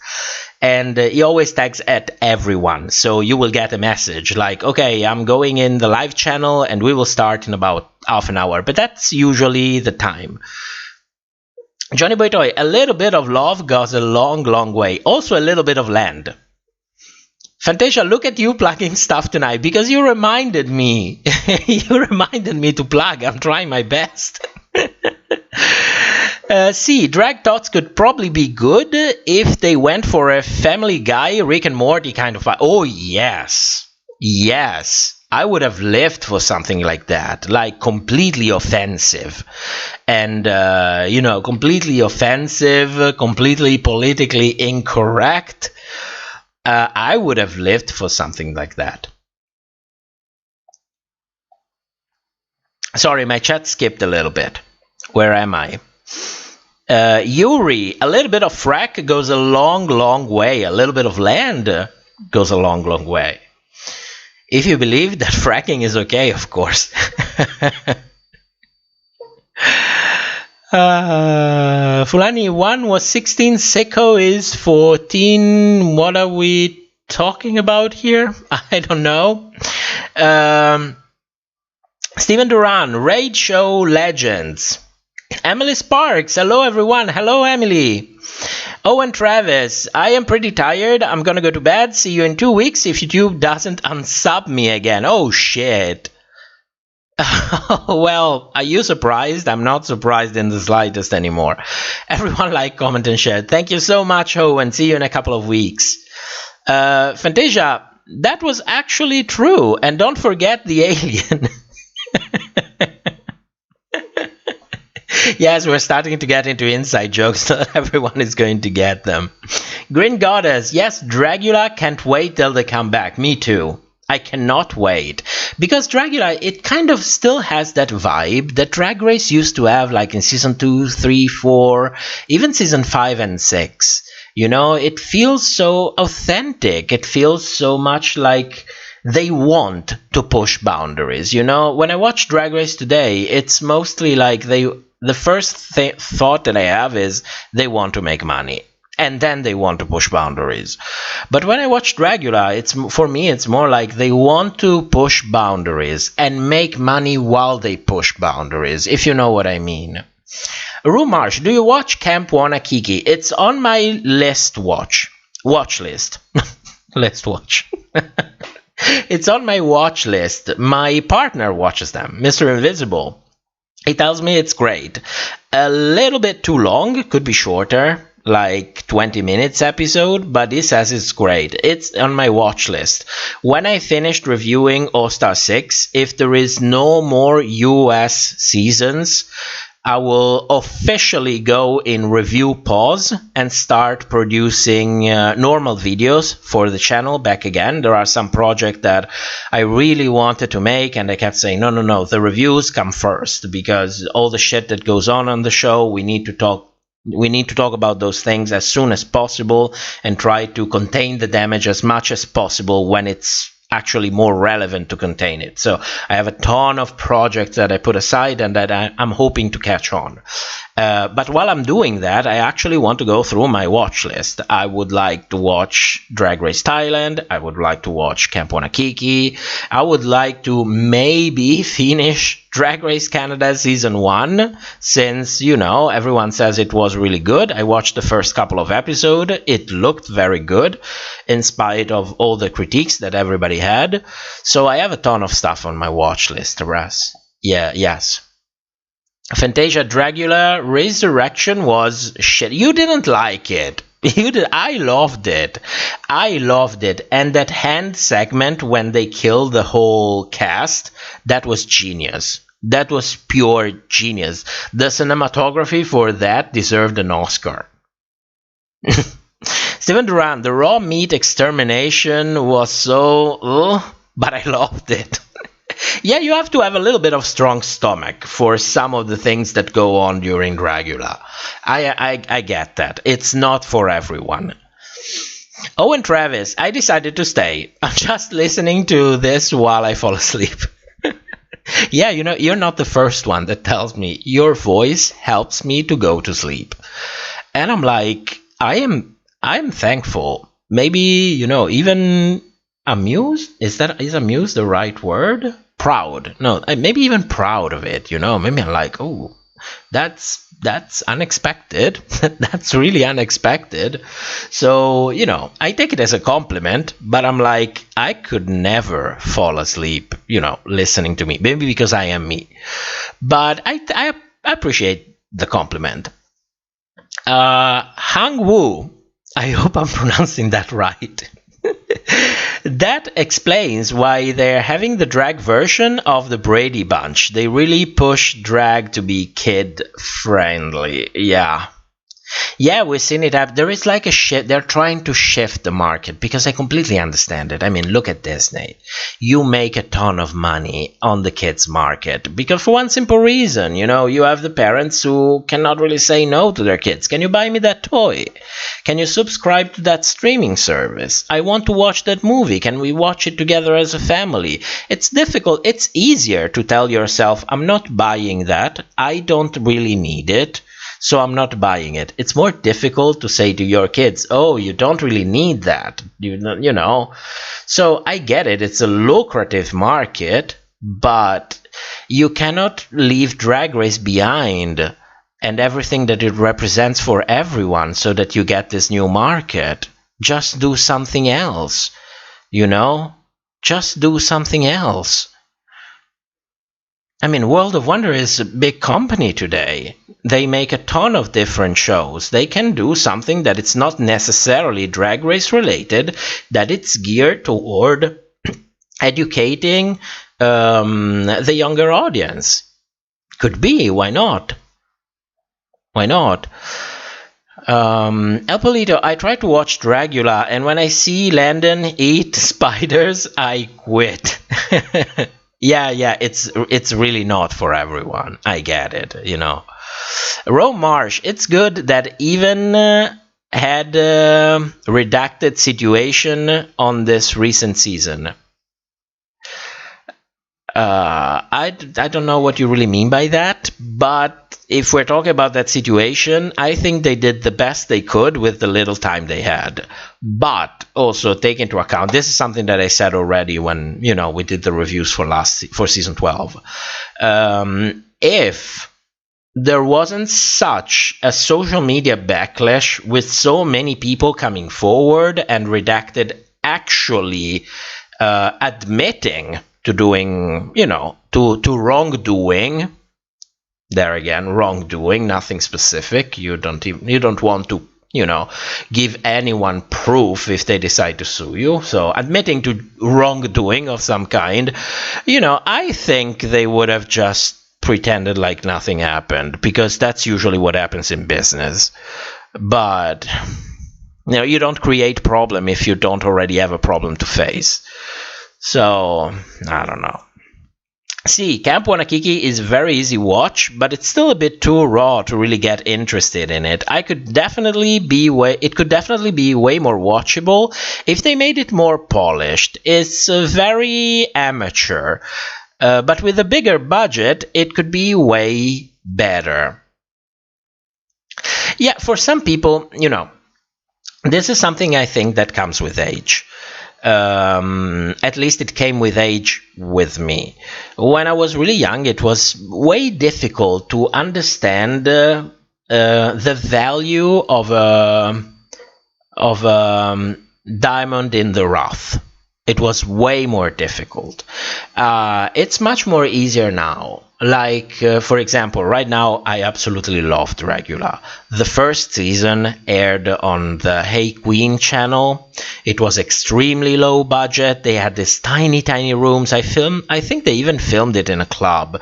It was very amateur. The camera work was the way it was. It was very in the rough. But for me, it was very easy to go past all of these things and just focus on things that really, really worked well. So I think I would enjoy Camp Wanakiki. I saw a couple of shots here and there, especially the last that I saw was the one with James Mansfield. They were doing wigs, they were styling wigs, and James was there. James is precious. So, of course, when he was there, my partner said, come, you have to see this. So, but I don't think that's going to be a problem for me. Fantasia, I did love the ending, but I was not feeling the rest of the show. Yeah, they had to plug a little bit of things. I know what you mean. I know exactly what you mean. You have to make some compromises. When you're getting the money from big companies to make your show more polished, to have better location, better lighting, better lights, better camera works, better cameramans, talent handlers, more producers, and you are going to pay a price for it. It's inevitable, but that price that you pay, it doesn't have to be so pervasive that you completely lose your show in the middle. So I know what you mean. They went so much for that kind of emotional porn in a way, with the queens opening up so much. They really pushed hard on it, on the emotional connection that people form with the queens when they see them on screen. I think that comes with the fact that you're dealing with a bigger company who understands the value of emotional connection in monetary terms, and so they have to push a little bit more on that. I already saw that in season 3. I think we all saw that. But for me, it's still an acceptable compromise. I just have, a little bit of a lower attention when I see that they are pushing for that a little bit too much. And, that's how I deal with it. Melanie Chin, ASMR spin-off in the future? It's more probable that I fall asleep with a microphone on and you can hear me snoring because I still have a deviated septum. I still didn't get surgery for that. So my partner sleeps with, earplugs. That's how we're dealing with it. When I'm really, really tired and I'm like really, really snoring, I actually sleep on the sofa in the living room. Watermelon drag can sometimes be sexual. If that is taken out, then it could be kid friendly. Yes, that theme is really part of our culture. How can it not be? I see a time in which there will maybe there will be not even need to have this kind of media anymore. But I don't think I will live long enough to see that time actually come, when people are free to not be slut shamed. And you might find it strange, but I can assure you, slut shaming is a thing, even within our own community. So we need comedy like that. We need it. Jason Coaster, I'm now a patron of yourself as well. I just signed up and I'm so happy to be part of. Thank you so much. Jason, thank you so much. Speaking of the Patreon, I'm sorry that I'm not, putting many posts on the Patreon, but 3 or 4 weeks ago, I cannot remember anymore because it's all so fucked up in my head. This month has been, there has been so much going on. Our Patreon actually got suspended for piracy. Then it went back up after we wrote to the Patreon support team, and they still, after everything that went down, they still haven't sent us a confirmation email that whatever was going on is now over. The last email that we received, they told us, we are giving the other party 10 working days to sort this out. And that's it. That was the last communication that I had. So since I don't understand what actually is going on with the Patreon, I'm avoiding to post anything in there because I don't understand what the fuck has been going on. If someone from World of Wonder or VH1 came forward and said that our reviews are piracy, or if it's somebody trolling us who impersonated these companies because they don't like us. I don't know what's going on, but I am avoiding to post anything on the Patreon actually, because I still don't know how much we are in the clear in this situation. But I do appreciate the support, and I can guarantee you, if things starts going downhill, you don't need to remove yourself. I will remove all of you so that you don't get billed for nothing and then have to wait for refunds and other bullshit like that. So don't worry, I will look out for you in that manner. Absolutely. And I think if things really starts going downhill, then it is how it is. I mean, I always tell everyone that decides to support us, thank you for the support. It will help us buy a new computer. We already have enough to buy a new microphone, and maybe in the future it will help us pay for our time, and I appreciate it. But that's not necessarily to keep this show alive. This show will keep being here no matter what. It started without any sort of monetization and funding, and it will keep being here without monetization and funding. And that's it. Then if we get something out of it, then it's even better. If the channel can pay for itself, can pay for its own equipment, can pay for the time that we need to consult lawyers, or the documents that we need to make in order to register this as an activity with the state and pay taxes over it. So if the channel pays for itself, it's good. And if we get something out of it, it's even better. But, I just want this to be very clear to everyone who supports us.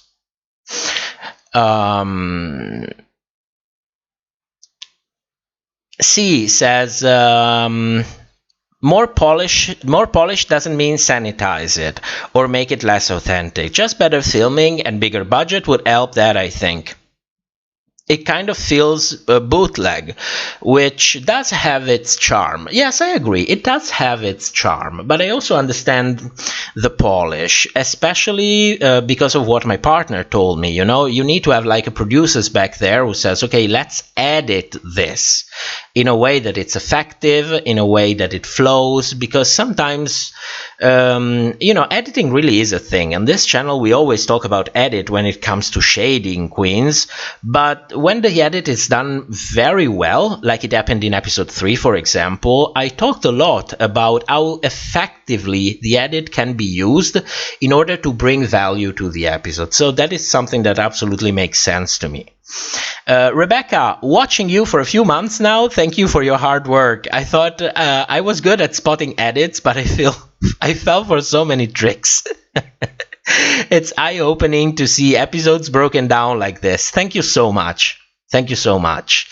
If I get people to have a little bit of fun with this and also enjoying media in a more responsible way, not just Drag Race, every media, then you are making me completely happy. I could be happier than that only if we start making millions out of this. Then I would be happier. But yes, that's one of the things that makes me more happy out of everything. People say you change the way I consume media. That makes me really proud, like really proud. Sarah Dager, you helped me sober up my drunken ass. Oh my God. Thank you. Thank you. My God, you guys are... thank you. It's so much. It's so much. Oh my God. See, I love Dragula. The production has been good from the beginning, even with the less budget. But with Camp Wanakiki, even the runway is done in a tiny room. I imagine it will evolve in time, though. Yes, if it gets picked up, it needs funding. It really needs funding. That's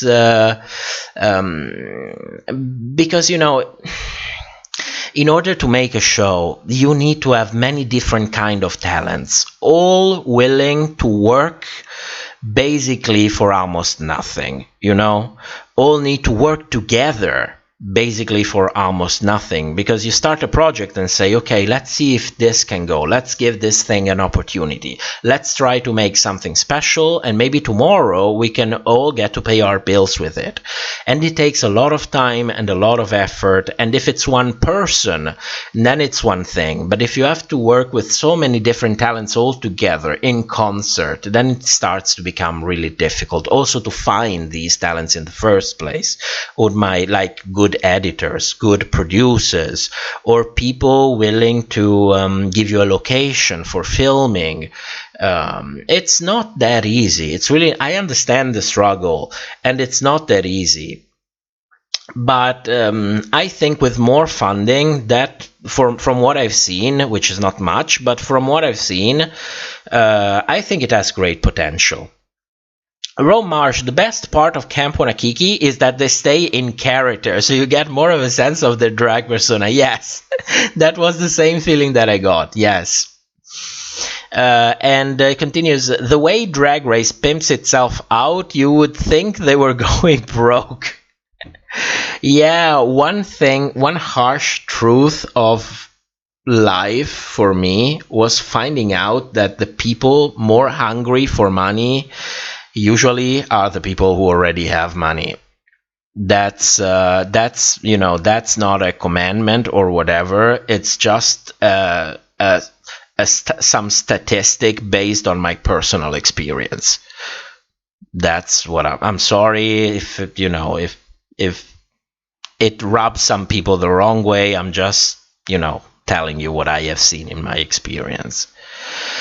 I know how it looks. I know how it looks. I mean, we are not as poor. Like, we can pay our rent. We can pay for one car. We don't have it's not like we don't have money for paying bills. We don't have money for go on a proper vacation, for example, book a hotel for 2 weeks, eat outside. We cannot afford that.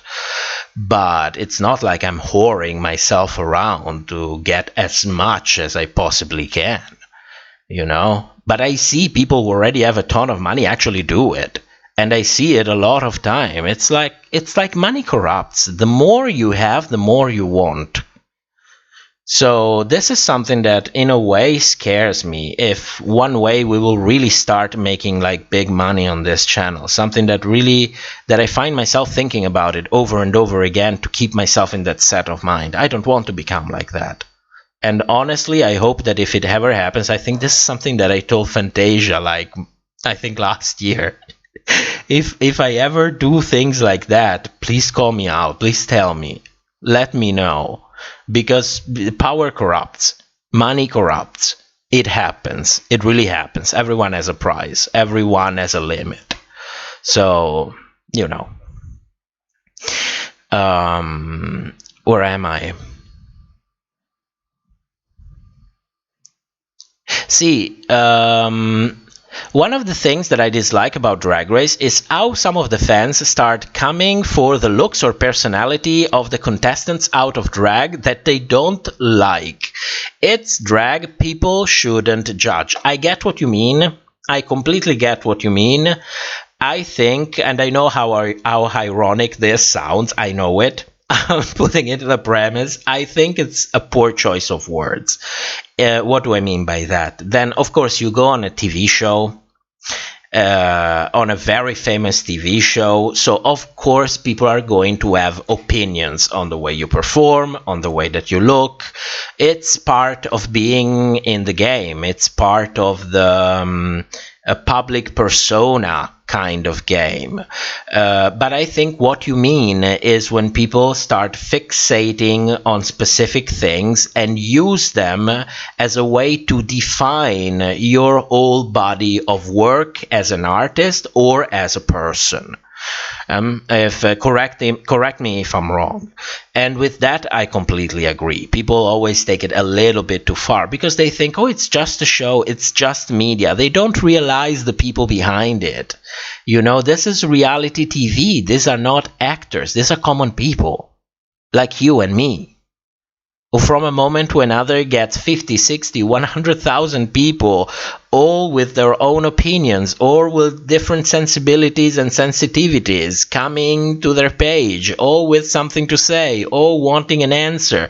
It can be really overwhelming. And trust me, you know, I'm not like, okay, let's shit on RuPaul then. Let's shit on actors. Let's shit on famous people. I'm not saying that, but for fuck's sake, let's remember, these are common people. These are our common people. So, Jason, I would love to see you have hundreds of patrons because you deserved it. I truly believe that you're good people and I love what you do. Thank you. Thank you so much. Maybe not thousands, hundreds, you know. Enough. You know, enough. I said it once, I will say it more times. The moment that this channel pays for a part-time job, I'm satisfied. That's where I'm satisfied. Anything else is welcome, but that moment I'm satisfied. You know, when I can say, okay, I work on the channel and I am paid to work on the channel. I don't need to do 60 hours a week. I can do 40 like everybody else. And I get, you know, to do the channel. I get to continue to do my job and I'm happy like that. That would be great. That would be great. Steven, do you think the returning queen will make it to the final? And if so, who would it be? I don't think that the returning queen would make it to the final. It could be, but I don't think so. I don't see it happening. There is still a question of what is going to happen in the first place. Like, is the returning queen going to take the place of one of the queens on the top 4? Or will they just come back to the competition? There is still that question. But I tend to think no. No. Just because it never happened on Drag Race. And somebody corrected me already. Well, let's not forget Drag Race Down Under. And trust me, I would love to forget Drag Race Down Under. But since it's produced only in association with World of Wonder, then for me, I don't even consider it in my statistics. When it comes to Drag Race US, only the regular seasons and All-Stars, the one produced 100% by World of Wonder for Viacom CBS. So I only consider that. And no queens ever came back and reached the top 4. Ever. And you know, I'm going a lot with statistics, so I'm telling you, no. It's just not going to happen. Fantasia, like and share, expand our little family, and join the Discord. Fantasia is my public relations manager.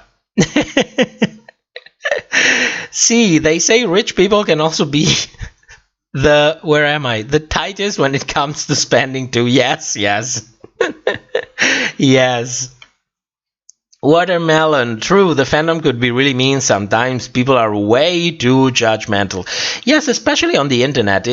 And I don't think it's even like 100% their fault. It's like it since there is a screen in between, it furthers this idea that you're not even talking to a real person. You know, it's just a computer, it's just a phone. El Polito, I fall asleep. Good night, everybody. Thank you so much for coming. See you in a couple of weeks.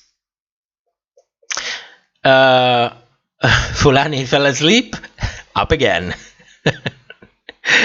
See, I agree with what you're saying. The editing can turn a lot of fickle people against queens that haven't said anything worse than others. Production loves to create heroes and villains.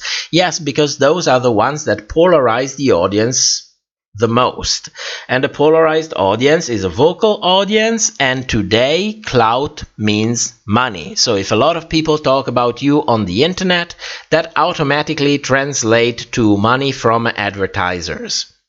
So, you know, there is actually a monetary incentive in being polarizing today. And it's very pervasive. It's not just our little show here. It's all of the media in general. Steven Duran, let's shit on Jen. Maze, damn, here, love for once. Thank you for coming. Oh, then here live for once. Thank you for coming. Green Goddess, maybe Eureka as the queen from the game within a game. Yes, if they bring somebody's back, for me the best options would be someone that just went out like really soon, like Eureka or Pandora. That is the one that makes the most sense, because let's be honest, even though I would love to see Jiggly or Jara or Serena back, they are just too far gone. I mean, it was like episode 1, episode 2, episode 3. I mean, I'm not sure they're really going to go for another Morgan McMichaels. That was really anticlimactic back in All Stars 3. Flanny, at Fantasia, I may need a tutorial. I don't understand what I'm seeing. For the Discord. Yes, it can be overwhelming in the beginning because, you know, we have a ton of different sections. It's like one time, I hope I can share this.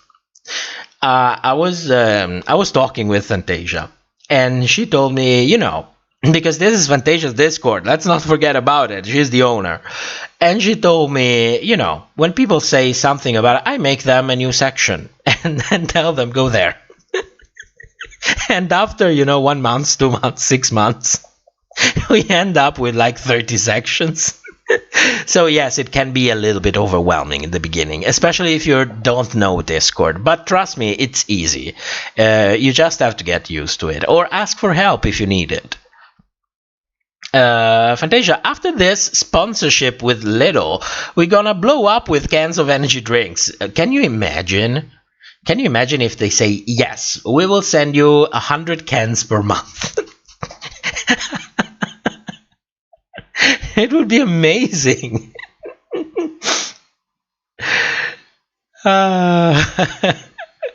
Grover, I'm up for Serena winning. Me too. Steven, the fandom would go crazy if she won. Well, not crazier than if Candy won season 13, which would have been gaggy. Do you remember season 13? I was like, Team Candy, Team Candy. See, there are 3 episodes left. Where did you read that? It's like... It's like an official thing. It's 3 episodes left. What episodes are we? Episode 9. Then they have episode 10 is probably going to be the game thing. Then episode 11, episode 12. Well, let's not talk about it too much. I prefer to keep it a surprise. You wrote it. Oh, the next episode, game within a game. Following episode, top 5 again. Yeah, but don't share it. Don't share it. I mean, even if it's just is it the speculation? Is it? I'm not faulting you, okay? I always say no spoilers, and you know, if you have the list of episodes from, I don't know, Paramount Plus, for example. You know, but don't share it too much. I love speculation. It's all on the table, but you know, too much information, I'm like, I don't know. I prefer to be surprised. Even if I wouldn't, you know, if you have a list of the episodes for the season from Paramount Plus, I think in a way it's fair game. I don't really consider it spoiler, but you know. Watermelon, I'm kind of scared for this game within a game, because this season has been really good and I don't want the producers to mess things up. The game should have happened way sooner. I agree. I was expecting it a little bit sooner, especially if it's going to be a lip sync kind of thing. You know? What I was really wishing for, it's really, and I will say it again and again and again, I wish they were doing a side competition, and I would have been okay in showing it all, like at this point that we are on the top 4. You know, I would be completely okay with it, but I was really underwhelmed by this. If it's just lip syncs, we should have seen them before. You know, I think it would have also raised the tension in the competition from our point of view, you know, knowing, oh, there is this or this other queen who have a very good chance of coming back, who knows what's going to happen, and they're right there. Meanwhile, in the main episode, this other thing is happening. I think it would have been way more engaging. Grover, I would have loved for Candy to win. The chaos in the fandom would have been crazy, and I would live, yeah. People would have got seizures. Like live. But you know, a messy season deserves a messy winner, and frankly I think Candy is the one that could have used the money the worst, the best out of all of them. And you know, I've been very harsh on Candy, very harsh but objective with Candy back in season 13. But there is also one thing that we have to recognize. I think she is the one that came to Drag Race with the least support out of all the queens in the top 4. And I'm not just talking about financial support, I'm also talking about support from drag family or friends, you know. So I think we all saw her wardrobe. It's like she didn't have even good deals with stylists like so many other queens had. So in a way, I think she could have used the money much more than Simone, for example. Not that Simone is rich, not by any means, but she has a good drag family behind her that clearly helped her a lot for the race, which I don't think Candy had. Steven Duran, it says it on IMDb. Oh, okay. Okay. Damn, I didn't know that. Fulani, I bumped into a spoiler and I am upset. You have to do it like me. Like, I don't watch Drag Race videos on YouTube from my YouTube account. I always open an anonymous window, because you never know when you want to watch a video to fall asleep, and then in the suggestion you find out a spoiler, usually for the lip sync. You know, I try to go to great length not to spoil, because I'm reviewing this, and it takes all the fun out of it if you start getting spoilers. In general, I still believe that, you know, the enjoyment is in the journey itself, not the point of arrival. But still, if I am reviewing it, we are doing speculations, we are reasoning together. It takes the fun out of it.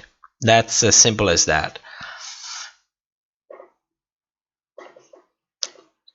Steven, the game within a game should have happened at the top 7. And I have seen so many better ideas from fans as what the game within a game could have been. Yes, if it's really like a lip sync SmackDown, it's really... It's such a lost opportunity. Watermelon, I would have loved to see a side competition. They should add a few more episodes in to do that. Yes, I would have loved that as well. It would have been so refreshing. You know, like having this side competition with nobody knowing anything. Because, you know, they actually film the main season, go to the top 4, and then tell everyone, now you stay in the hotel for 2 weeks.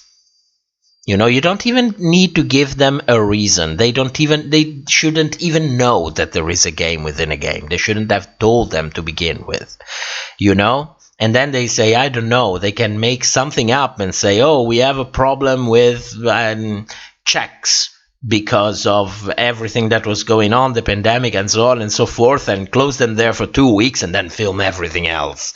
You know, they could have done so much with it, but it really looks like the creative side of Drag Race was replaced by, you know, this more commercial side of it, which is such a pity because, like we said before with Camp Wanakiki, you know, if you have more resources, you could do more things, you can really bring the quality of production and so on. And Drag Race has all of this, but it looks like they kind of lost interest in really, you know, bringing in the big guns, you know?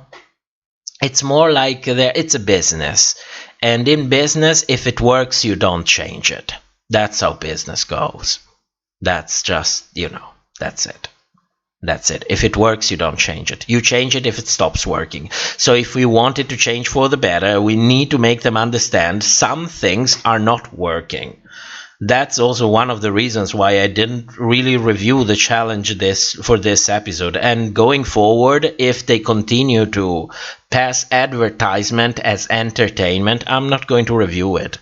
And frankly, I don't have much reach with my channel, but I hope that in a way we will all the reviewers, all the independent reviewers will all align on this. You know, we all love this show, and it's really a shot to the heart to see it bastardized like this. Groover, I love me some Candy. I'm happy she's doing well and selling out her shows. She deserves it. Lord knows she lived through some fucked up shit. You know? On the show, she was the way she was, but, you know, in a way I appreciate that side of Candy outside of the show that it's just brutally honest. I relate to that. She's relatable. Stephen, Candy broke away from the house of Aja and started a new house before the season started. Yes, that's what I meant when I was talking about drag family support. Fatasia, a lip sync is not a fucking game. That better not be the game. I swear I will be pissed. I know. I heard you on Friday already. I know. I agree. That's not a game. This is the first live stream, on a side note, this is the first live stream in ages in which I didn't even finish my second energy drinks. This is how shitty this sugar-free Red Bull actually is. It's horrible. It's horrible. I have like half a glass left.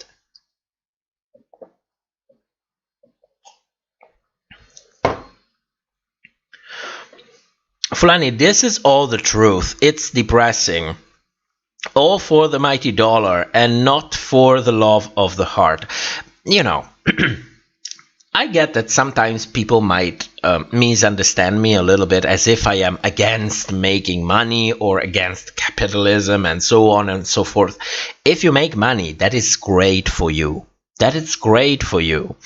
I'm happy if you do make money. If you want to make money and you make it, that's fantastic. There is no problem with it. The problem starts arising when you need to sacrifice the art in order to make more money. It's not like you need money, you just want to make more of it. And you are destroying the art or the social impact on the show because of it. That is depressing for me. Because Drag Race is the very first queer media where our stories are being told, where the drag heart has been shared. It's like people in 100 years will look back and look at the influence of this show in media. It will not be like, you know, like a cornerstone of history. It will not be. But if you specialize in history of media, for example, especially when it relates to the social impact on minorities, this will surely get a quote, because Drag Race is gigantic. It's gigantic.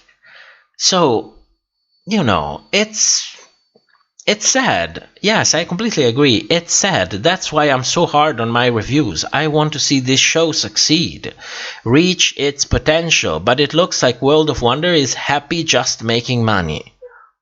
That's the point. They are happy just making money. Watermelon. Oh, yes. You are spilling tea right there. There is a way to make advertisement creative. The producers are so lazy. Yes. Yes, great thinking right there. Yes, you can make advertisement creative, but you have to put in the effort. Steven, it's the game Jen might win. Oh my god, I hope not. Jen got enough shit from this season. Can you imagine if she comes back, she will get so much more shit on social media. I'm not ready for that. I am not ready for that. And, no.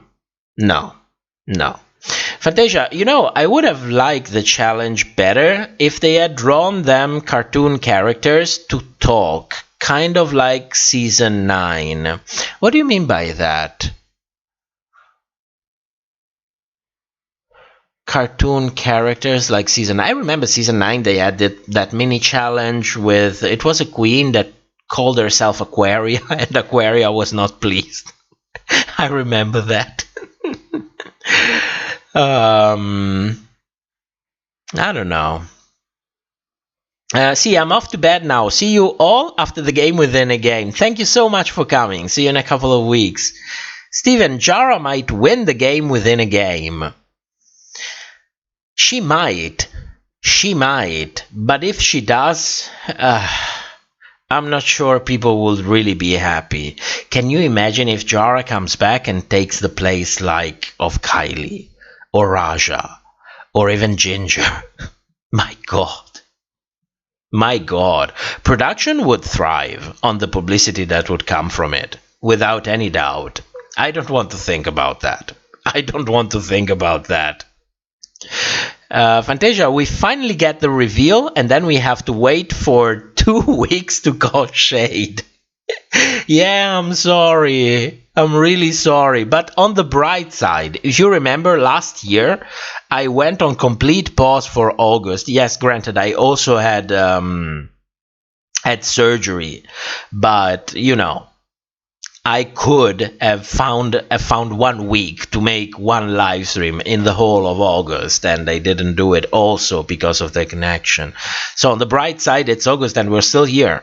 So it's getting better. That's the important thing. It's getting better. Watermelon, did Jen leave social media or something? Because I'm not caught up. I don't think so, because I follow Jen on Twitter. And I see her tweets, so no. But I can assure you she was not happy about everything that was going on. Jen was losing it a little bit. And that's a pity, she should have...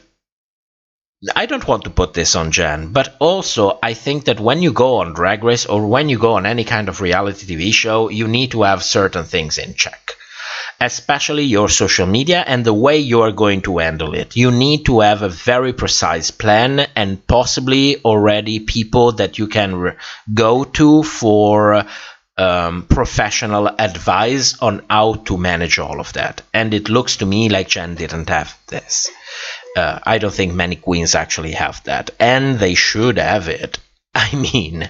When you go so far in the race and you come back for All Stars, you should understand that those $5,000 that you pay a publicist for managing your social media for 2 or 3 months part-time, that is a huge investment that you make, because they call you for a gig. You get $10, $12, $15,000 per gig.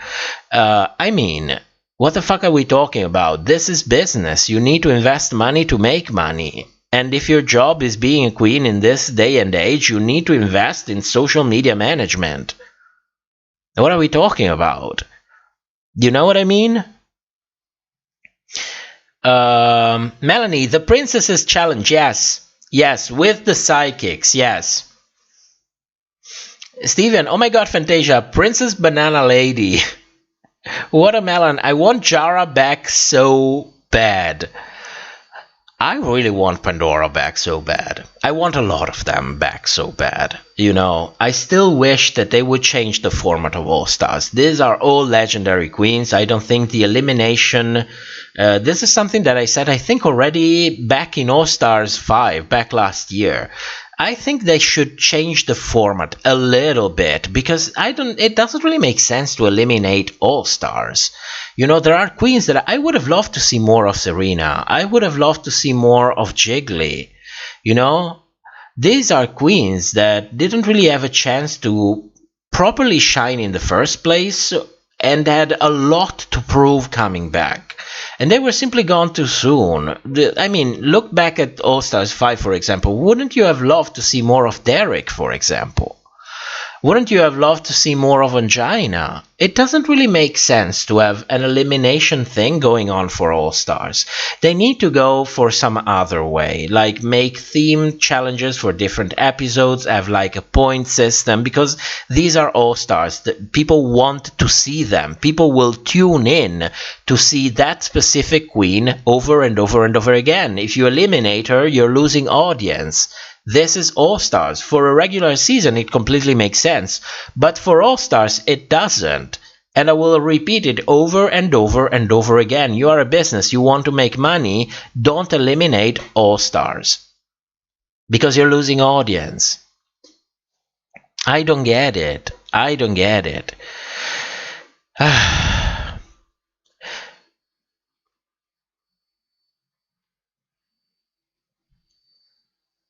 Fulani, if Jara takes Rajas with we storm World of Wonder. Steven, if I was Raja this week, I would have sent home Ginger, as she is the strongest competitor. I would have as well, if I would just have kept my eyes in the competition. But there's not just that. There's also a whole world outside. So, you know, if I were Raja, I would have probably voted Trinity or Eureka out and then threw away the lip sync. This is what I would have done. You don't risk such an incredible redemption edit on the season only to be perceived by the audience as a piece of shit, like literally at top 4. I would have thrown away that lip sync.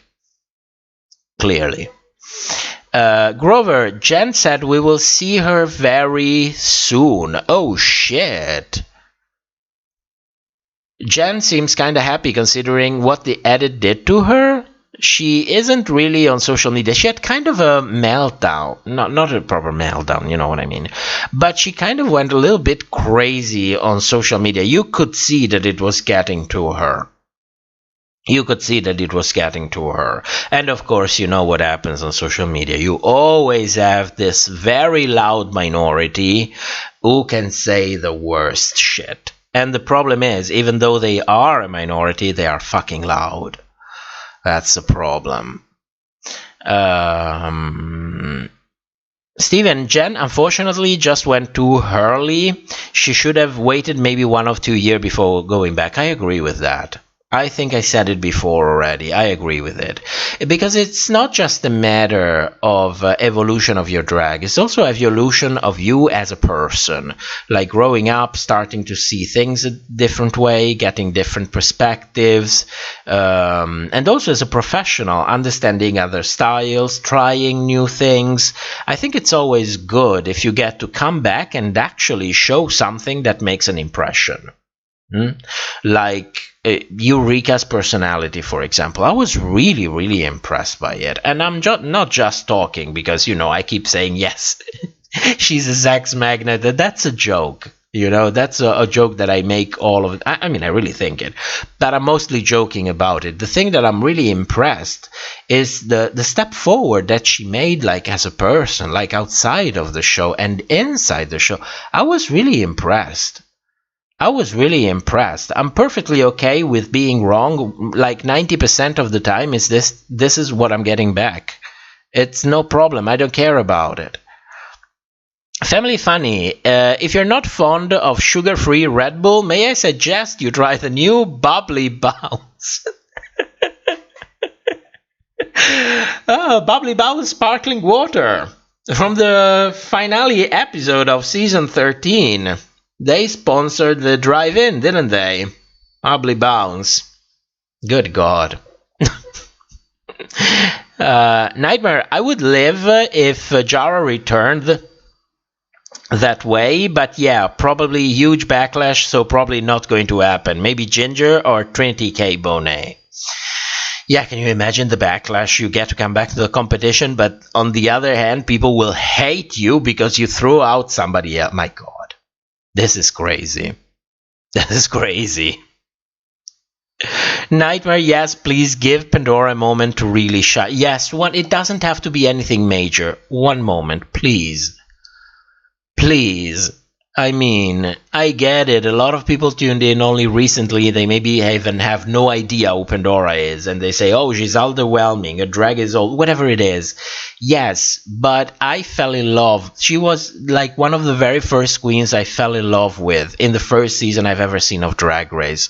You know, and a lot of people have the same. She's the original funny queen from Drag Race.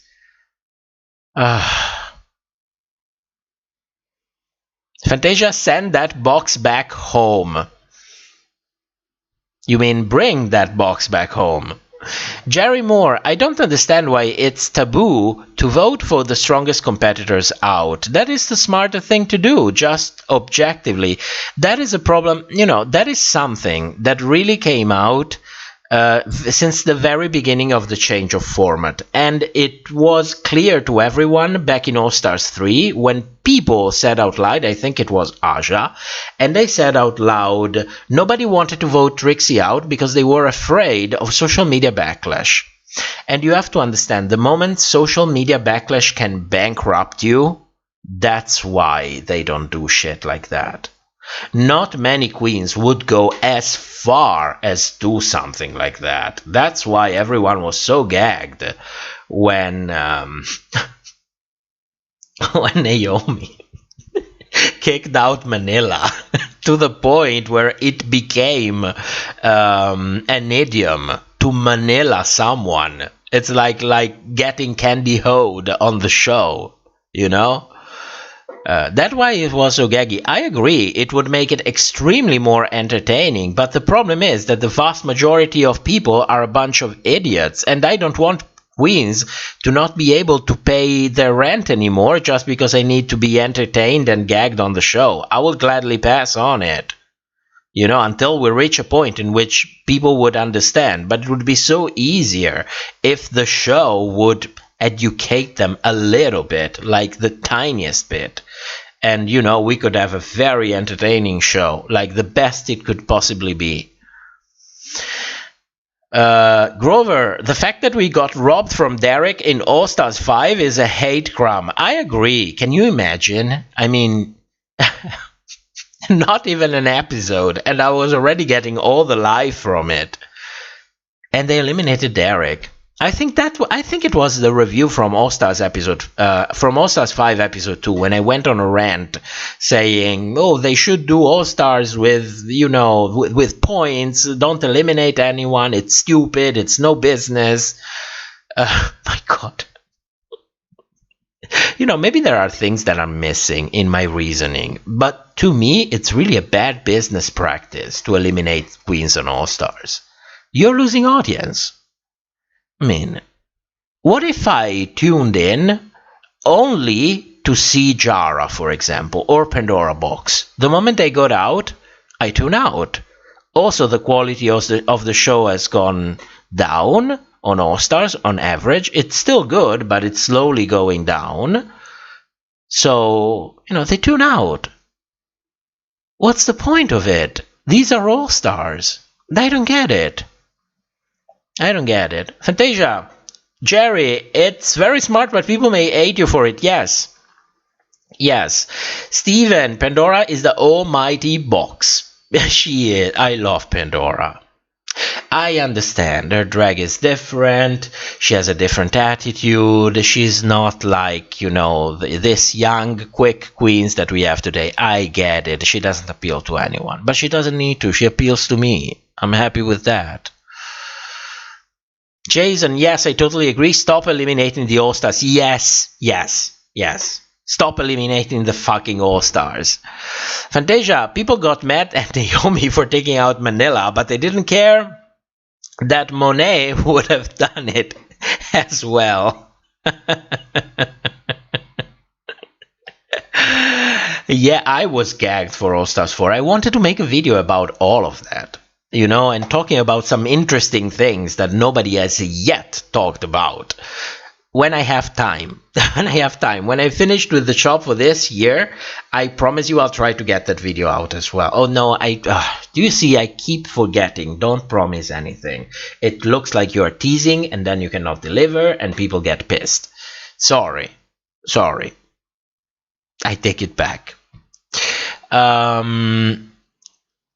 Grover, I'm sorry, but that bubbly bounce looks so good. Maybe I'm just thirsty. I should probably drink some water. Me too. I have a bottle of water right here.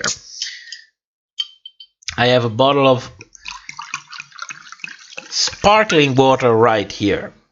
Which reminds me, Fantasia, did you get sparkling water? Did you like it? It's so fancy.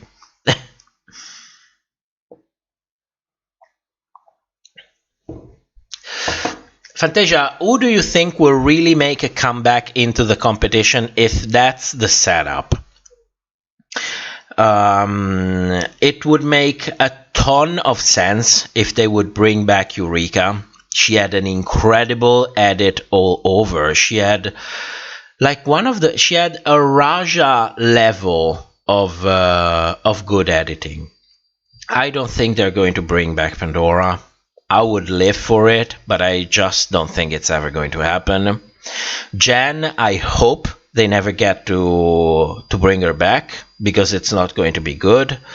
I would love to see Scarlett. I would honestly love to see Scarlett. But, we are starting to get into that territory in which they missed too many episodes. Akira, her edit was really nothing to gag about. It looked like they completely treated her like a filler queen, as if she meant nothing. She didn't have, of course, a bad edit like Jen. She was more into a kind of Pandora kind of edit, like she's there. It wasn't bad, but it wasn't really good. I think out of all of them, I would love to see Scarlett the most, but I don't think they're going to really bring her back. The ones who got the best edit out of everyone that got eliminated were Eureka. Maybe Scarlett, maybe Jara, absolutely no. She had a ton of negative confessionals. Silky had an incredible edit.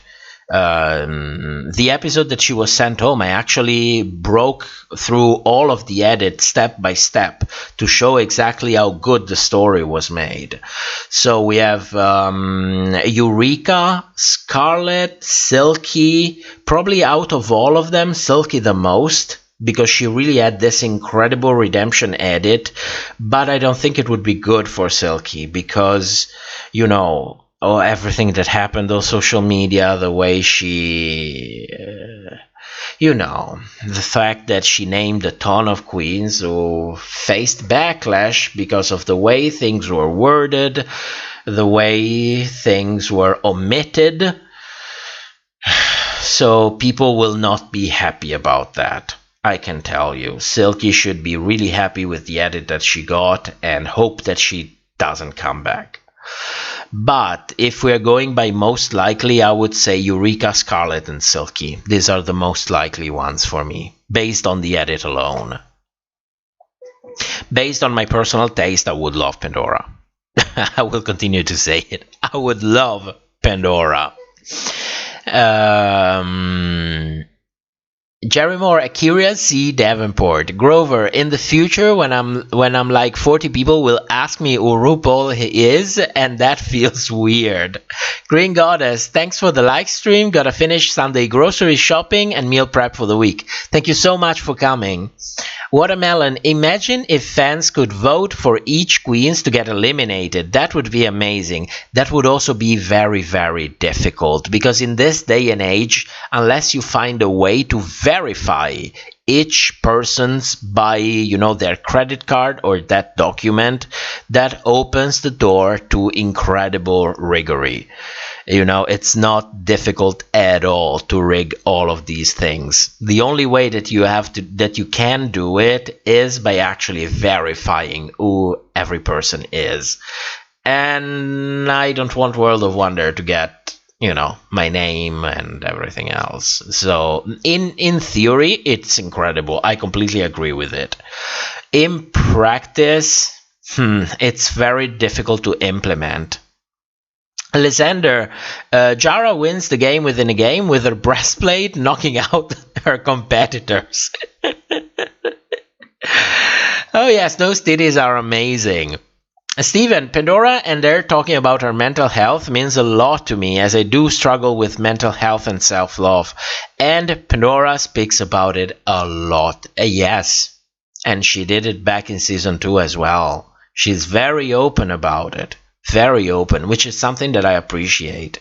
Even though there is a stigma and sometimes it's difficult to deal with it, sometimes it can be intimidating, the best thing that you can do when you have that kind of experience is put it to good work, share it, because it will help other people. It's a little thing that can make a big difference for other people.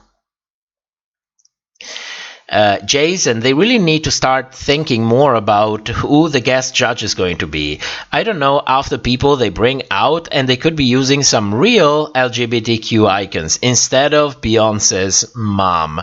Yeah, that's not just about, bring proper icons. It's also a kind of political things, not political like in a state kind of sense, in the context of entertainment, politics of entertainment.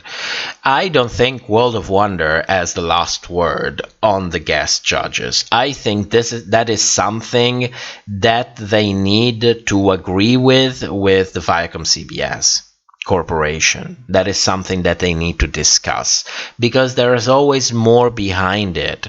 I think some people might even pay to come as guest judges because it's publicity. So it's very difficult to understand what really is behind the way they choose judges. Now, I'm not talking about season 13. That was another thing done in another time, but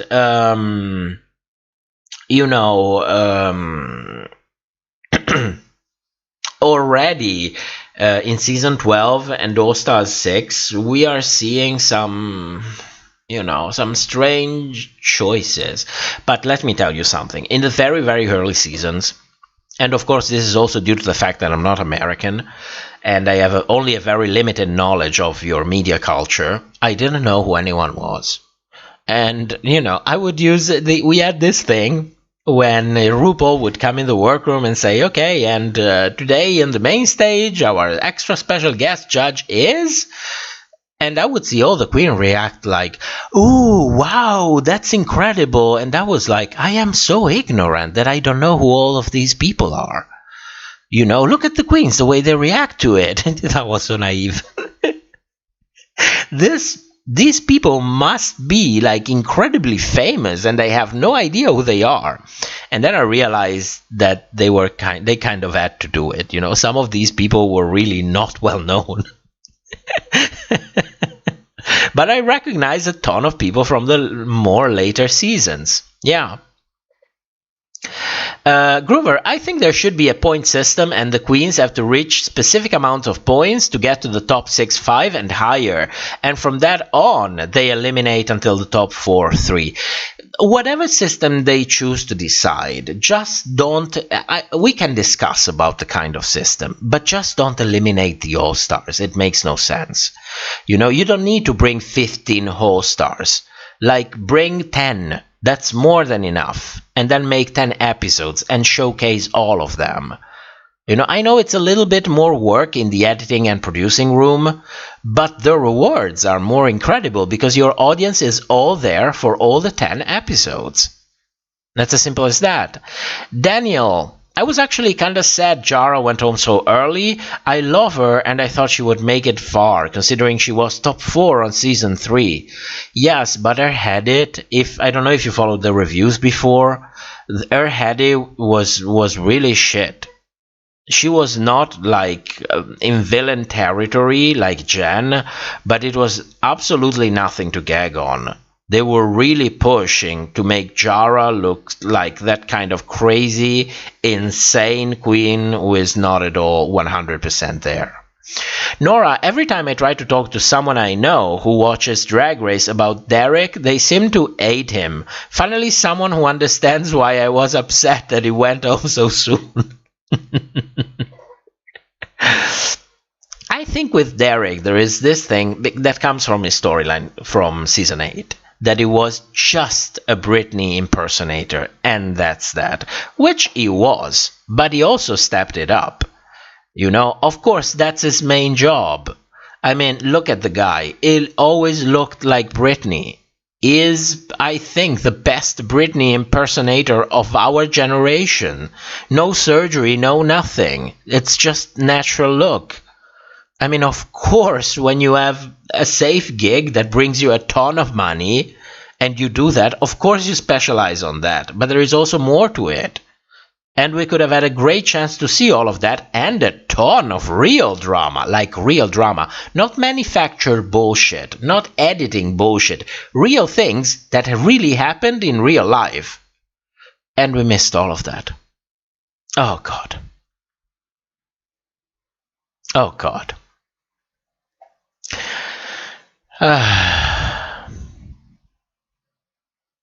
Daniel, Scarlett, oh, chat skipped, sorry. Where is it? Scarlett coming back would be cool. I feel like she was mistreated this season, though Silky and Jiggly coming back would be really cool as well. I don't think she was necessarily mistreated, not as bad as Jara and Jan, but I was expecting more for Scarlett. I was expecting more. That last episode too was really made her look kind of shady. She was just pleading her case. They made her look shady. Grover, I forgot Scarlett was on the season. How could you? That's unforgivable. Jason, I think it's time for my breakfast. Breakfast? What time? What time is there? Fantasia, I'm not gagging. In my Raja's voice. Watermelon, I know Big Brother does that, but yeah, there could be a lot of rigor. Yes, that's the problem with the voting system for the audience. Unless you actually call in, but even then, you know, it's very easy to set up a voice over IP, something that changes the IP all of the time, and, you know, you get to vote 1,000 times. That's the problem. Jerry Moore, I'd love to see Akira. I enjoyed her drag and runways. I think I enjoyed her attitude even more, because she was polished already back in season 11. But the personality really did, really evolved for me. Groover, the Black Queens would not get far if the audience could vote. I tend to agree, but I would like to think that maybe we can be better than that. You know, I want to be positive on that. I want to keep a positive attitude. Fantasia, I want Big Brother version of Drag Race. I accidentally watched Big Brother the other day before Drag Race, and I was loving it. I would love for drag queens to be, you know, recluded in one house for 100 days. They don't even need to have challenges or other bullshit like that. Just have them in one house for 100 days. And that will be entertaining enough. Maybe take away the cigarettes. And that would even be more entertaining. Can you imagine? You don't need editing. You don't need shady noises. You don't need to teleport confessionals. It's all there. Just because they are in close proximity for such a long time. I would live for it. I can tell you, I would live for it.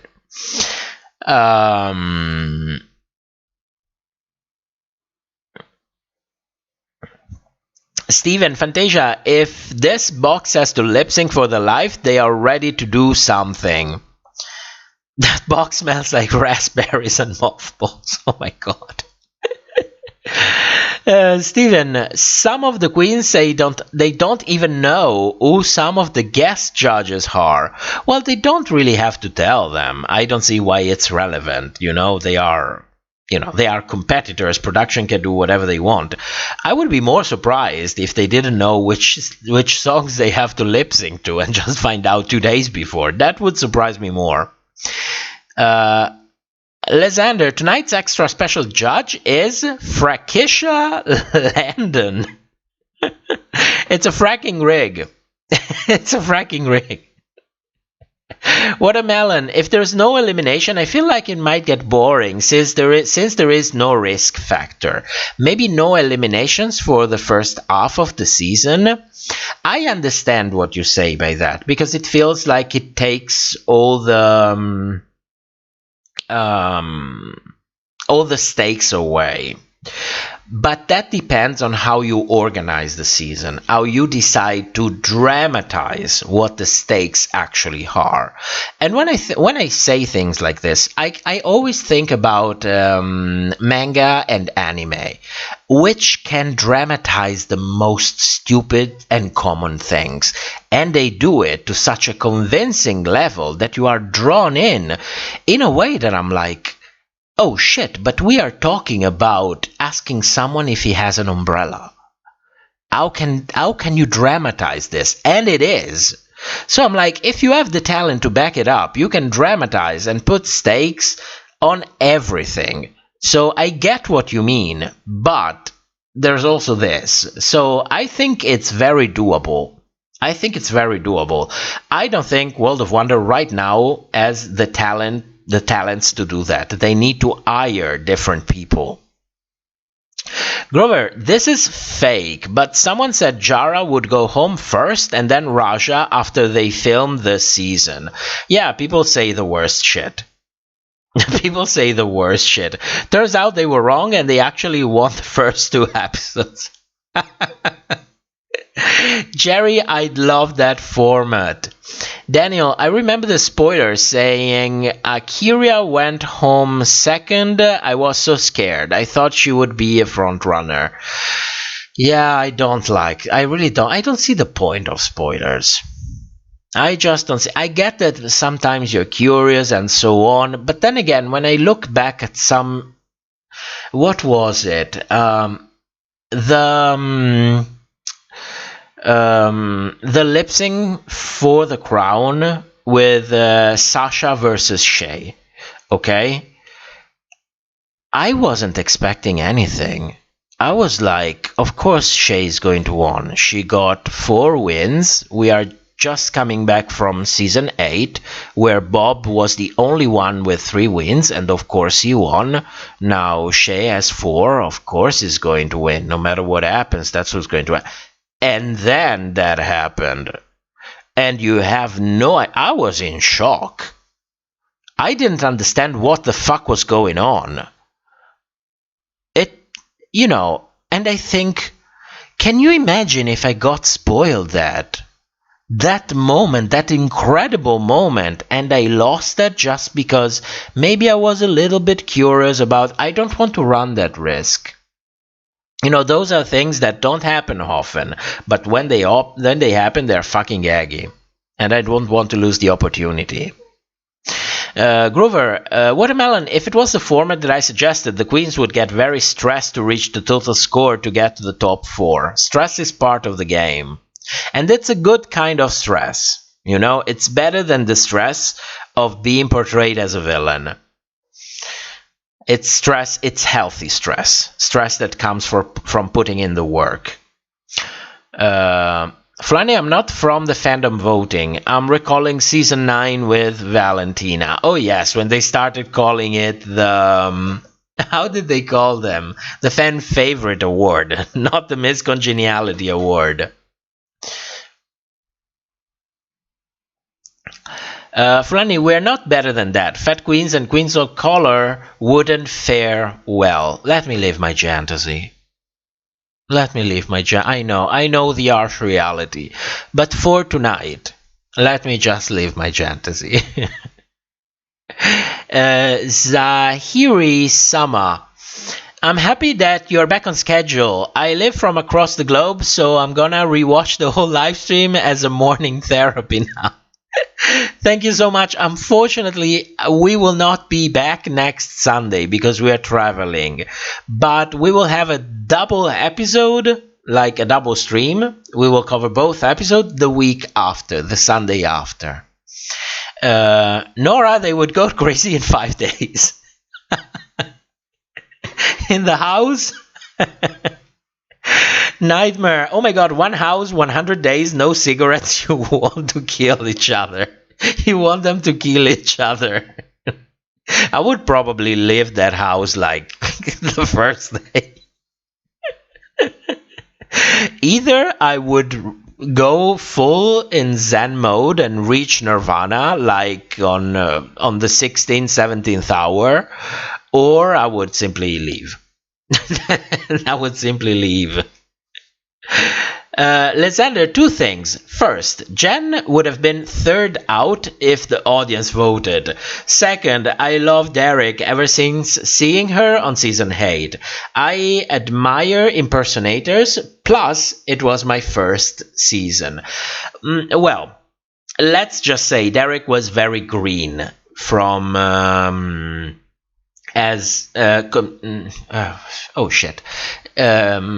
he was very green for Drag Race. Not as an entertainer, for Drag Race.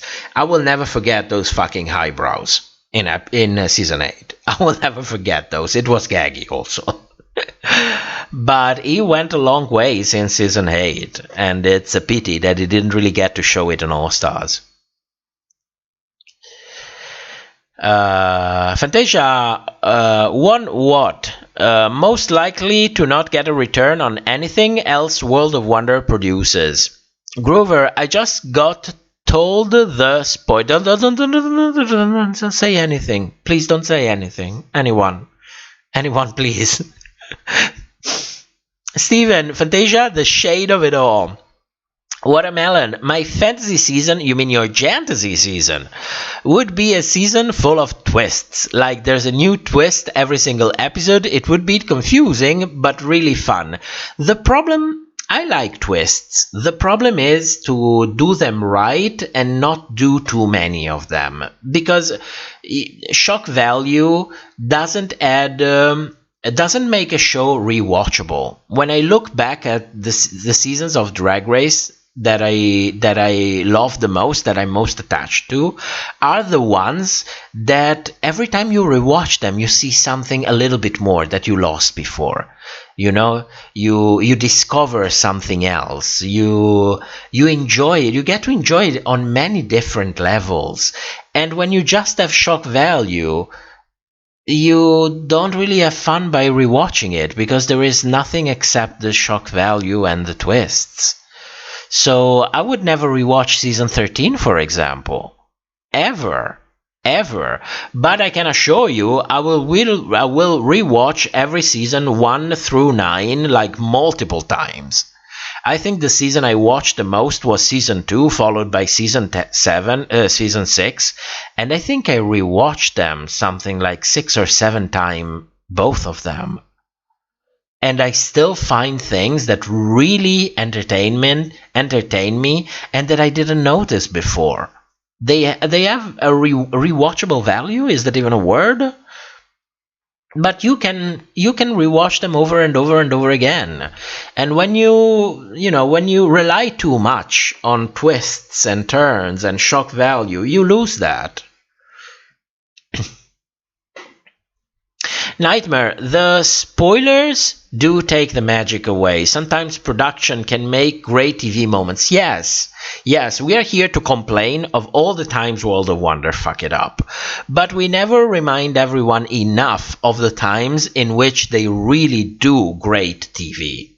You know, and if you got those spoiled, then what are you left with? You know? I mean, you will still find ways to enjoy it, but those moments are becoming so rare that you don't really want to run the risk of destroying them.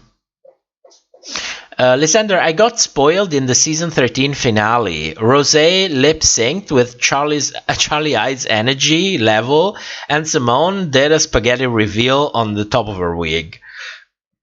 And you forgot Gottmik got crunching again.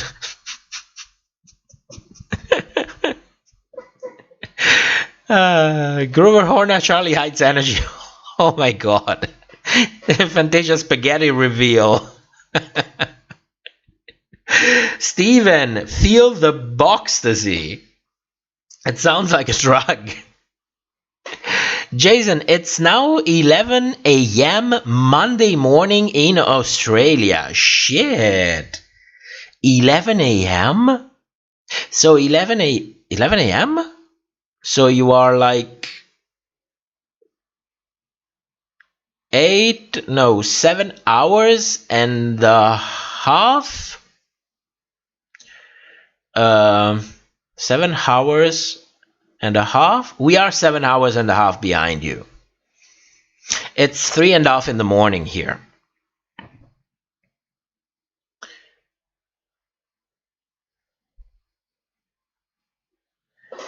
Fantasia, name something that Box does successfully, quickly. Poop parodies with Sherry Vine. I will never forget the Madonna parody that she made with Sherry Vine. You know, give me all your muff. That I loved it. My name is unimportant. Oh my god, I can't believe you're still going. Yes, I'm feeling my oats a lot tonight. Kitty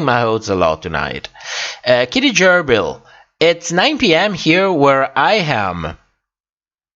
I think West Coast could be. It's like 9 a.m. on the West Coast in the U.S. If I'm not mistaking. Groover, not, but why am I imagining Simone taking off her wig and there coming out spaghetti from it? Fantasia got crunch. Groover, that would be more iconic than... No, nothing is more iconic than Sasha. That lip sync changed everything. It really changed. It really elevated. That's something that's rare. Our mate, 3:30 a.m. here too. Yes, you must be from Central Europe as well. Watermelon, top. Make sure to get enough hours of sleep. LOL. Don't worry, I am on vacation. I can afford it. Tomorrow morning I will be sleeping. Tomorrow afternoon I'll start editing the episodes. Then on Tuesday, hopefully I will finish it. Then have a little bit of a pause. Go out for dinner maybe. Then on Wednesday, I'll be meeting with an old friend. Maybe meet some relatives. I need to visit my aunt. That would be nice. So we'll see. But don't worry. I'm having fun. I'm relaxing. It's good to have some proper vacation. Not proper vacation. But for me, this is proper vacation. But it's not proper vacation in, you know, the way anyone understands proper vacation. It's just me that I am, you know, fucked up like that.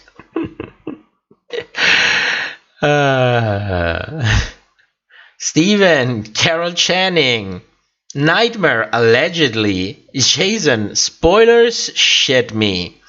Kitty Gerbil, now I want someone to do a reveal with actual spaghetti. Flanny, I'm on the West Coast and it's 6:30 p.m. So maybe it's the East Coast, maybe it's Central. I don't know. It's 3:30. I cannot do that kind of math. Nightmare, we know the show will become Pandora's Drag Race. Stop hating, please. Well, I don't know. I don't think Pandora's Drag Race. As much as I would be happy about it, I don't think so. No, I don't think so. I don't know what's going on with Pandora. But I have this strong feeling that something is going on. I'm not just talking about the show because, the show is edited and everything. And the queens also edit and produce themselves. And, you cannot really say anymore that they go on Drag Race and the way they behave is the way they are. I'm talking about outside. I have the feeling like that she's going through things. I don't know what it is. I don't even ask. I don't even, I'm trying to be respectful about it. But I have this feeling that there is something going on. And I don't get what the fuck it is. I don't know.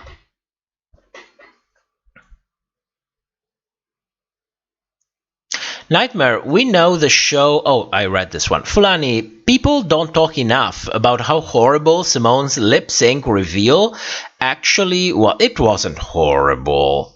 It was a little bit lackluster. But also, I am tired of, cringe reveals, people that gimmick a reveal. Now, I don't want to shade anyone... But if you watch back Monet in her original season, it really felt like she was not lip-syncing for her life. She was gimmicking for her life. In a way, I like reveals. I like them. I love them, actually. But it's not like you have to do them every single time. And if you do them, they have to be worth doing it, because most of them really feel lackluster. So she did something simple. And I appreciate that more than trying to do something big then fires back. Let's never forget Miss Relatable Titties in the lip sync for the crown of All Stars 5. I mean, that was karma. That was karma. And Amateur Season did a very nice video about it. She never published it publicly. She just sent the link on the Discord, but she did a very good video about that. Watermelon sounds like a nice plan. It is a nice plan. It's a nice plan. I'm very proud of that. But sometimes, we did so much. Sometimes today even. I told Mr. Invisible, we need a vacation from the vacation.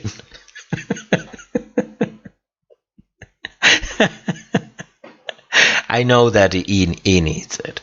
He needs it. For me, this is vacation. Is for him, not really. Is different. Comes from different background, different family. They are used to, go to vacation, like you take a plane, you go to another continent and, spend time in there. And so I'm talking, I never, because he is sleeping in the other room. So I don't want him to hear me. But I know he needs a proper vacation. So I don't know, maybe for Christmas, maybe we will do something special. We'll see. Anyway. Where are we? Kitty Gerbil.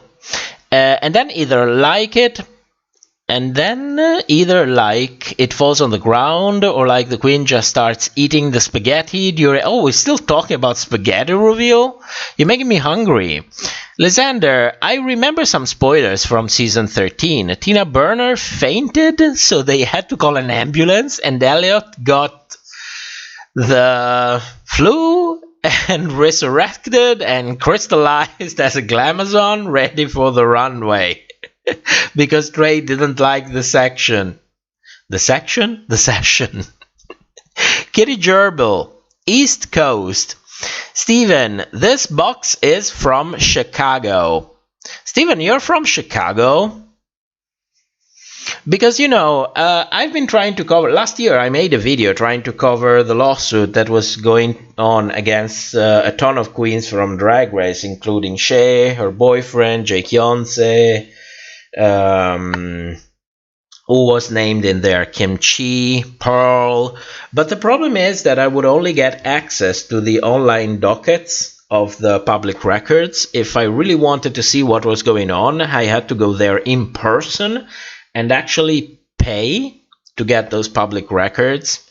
If you really are from Chicago and you feel like getting these documents for me, well, maybe telling me how much they cost first, I would really like to take a look.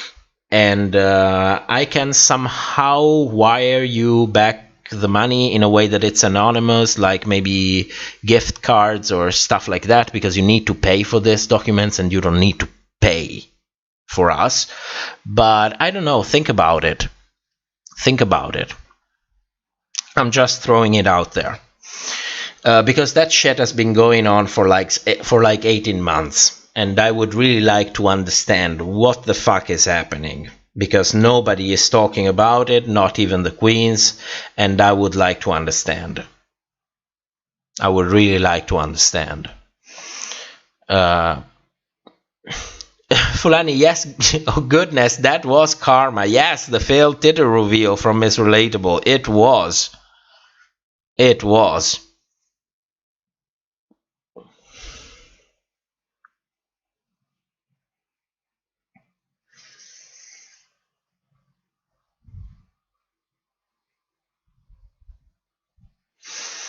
Where am I? Chat skipped, sorry. I think...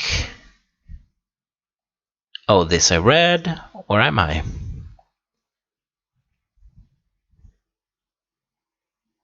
Oh, Watermelon, what gives you that impression of Pandora? Well, to be completely honest, she released a video on... No, first of all, she tweeted something that YouTube demonetized their channel. And their attitude towards it was like... She was not like going for it, you know. She was not like, please, everyone, send a message to the YouTube support. Please make some noise. Please, let's do something. Because everybody knew that, oh no, nobody know yet that she was on All Stars. It wasn't announced yet, the cast. Well, the problem is that her channel was not monetized and she just appeared on All Stars, you know, and you lose money because of that. And so there was already something. Then she published a video on her channel asking people what they wanted to see. And that looked like a very, you know, maybe I'm reading too much into it. I'm probably reading too much into it. But she asked people what they wanted to see on her channel. And that for me felt really strange. Because, you know, you don't ask people what... Well, no, you don't. Well, I wouldn't ask people what they want to see. I can say, these are the things I want to talk about. These are the ways I want to talk about them. If you have any feedback on all of these things, feel free to share it. But, you know, it's not like something that you do because you do it for work. It's something that you do it for pleasure. And even if you're doing it for work, it's not a good look. It's not really a good look if you're doing it for work, because people have fun if you are having fun with them, you know? People are entertained if you are entertained. People like to talk if you're opening a discussion. You know, it felt really strange. It really left me dubious. But, you know, it could be that it's just my impression. It probably is, but I don't know. I don't know. Something doesn't smell quite right.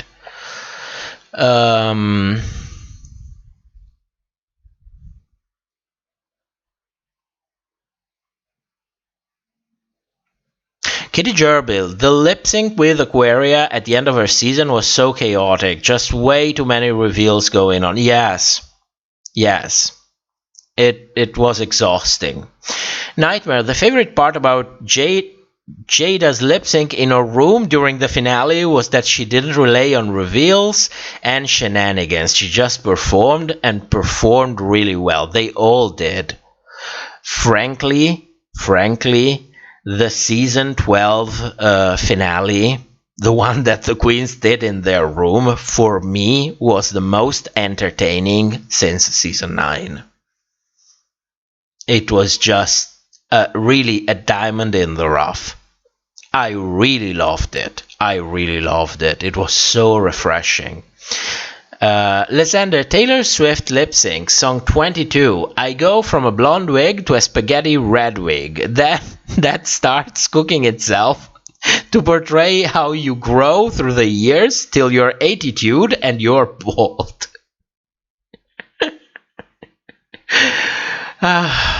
Drink responsibly. That's what I hope. How does it? Drink responsibly. Nightmare, not like the piñata mess that was season 10. Fantasia, Pandora's Drag Race. LOL, no, sue me. Well, let's settle on Bianca Drag Race. Can we all agree on Bianca's Drag Race? Steven, it was the Mystique quote, sorry. Fantasia, me and Steven are doing a bit about Pandora. I'm noticing. Watermelon YouTube is so messed up. Can I say it? In a way it is, but it also gives us a huge platform to share what we do, and they take care of everything. The only thing I have a problem with is the way they are managing copyright. I understand why they're doing it the way they're doing it, but it really pisses me off that every fucking time that they come in and say that our reviews are piracy and they block the videos or maybe give us strikes, which is something that hasn't happened in a whole year, thankfully. And every time you need to fucking spend money to go to a lawyer and risk going through and challenge them to bring you to court. You have to legally sign a document and challenge them to bring you to court in order to solve them. And I hate going through that.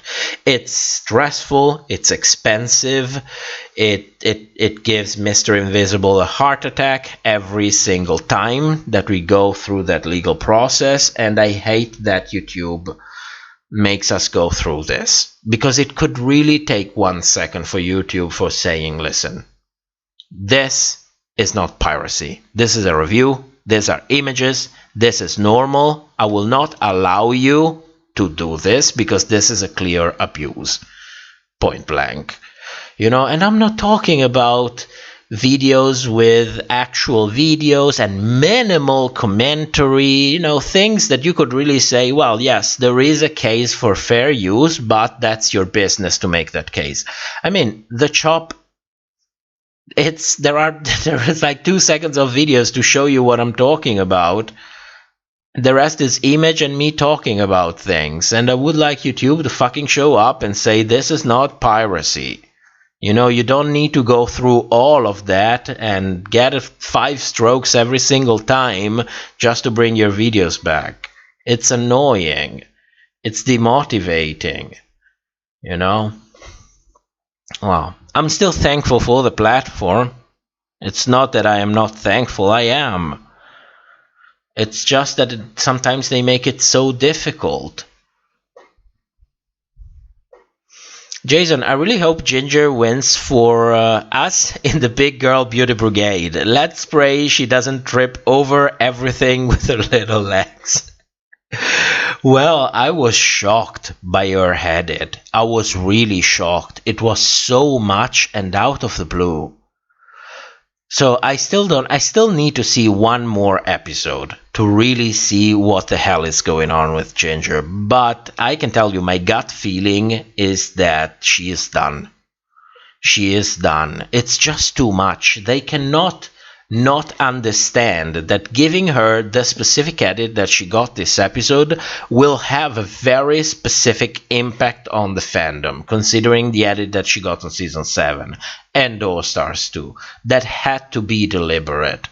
That had to be deliberate. It felt like a final nail in the coffin. I don't know. Nelson Salgado. Finally, some praise for Jada's finale lip sync. What do you mean finally? This is a Jada Stan channel. Every fucking time they say lip sync assassin, I'm there looking at the curtain screaming Jada, Jada, Jada, come on, Jada, and it's never Jada. It's never fucking Jada. They're sitting on a gold mine and still we don't have Jada. It's crazy to me. It's crazy. Steven, this box feels like there are a couple of you girls that the box doesn't care for. Nightmare, Bob the Drag Queen's drag race. Can you imagine that? Especially if it does it with Monet. Like the same way that they do their show. Steven, Peppermint's drag race. I don't know. Peppermint, she's already getting a show, by the way. I don't remember the name. I don't remember what it was. I think it was with Crystal from UK Season 1, if I'm not mistaken. She is getting a show. I have to look into it. Nightmare, Peppermint deserves some recognition. She was on Drag Race and now has her own show on Broad. Yes, that's what I meant. That's exactly what I meant. Steven, Russia is going to win. I just can feel it. I think at this point, last speculation, for me, it was mostly between Ginger and Kylie, with Raja in third position to win. After this episode, it's Kylie and Raja for me. Everybody else is done for. Fantasia, I'm still Trinity K. Bonet, even though she spent a lot of time in the bottom. Oh no, Trinity is done. It's done. Her head completely went downhill. Her performance on the show went downhill. No. They gave her a moment to shine, more than one moment to shine, and that was it. Even though she played the game really well. Lysander, who had the best fashion this season? You're asking me? Who had the best fashion?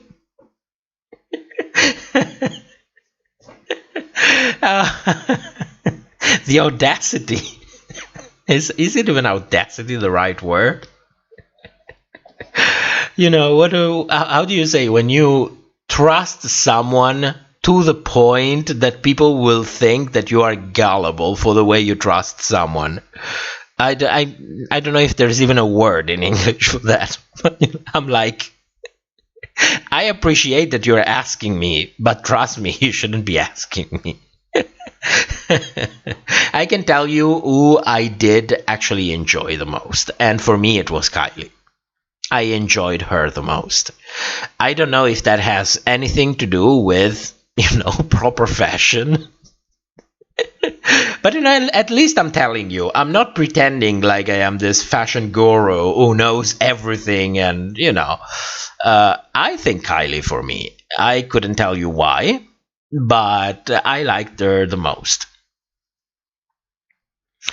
Fantasia is the current reigning queen on top RPDR videos. Yes, during her second week of reigning. No shade to Simone. Honestly, no shade to Simone. But Jada is on her second week of reigning.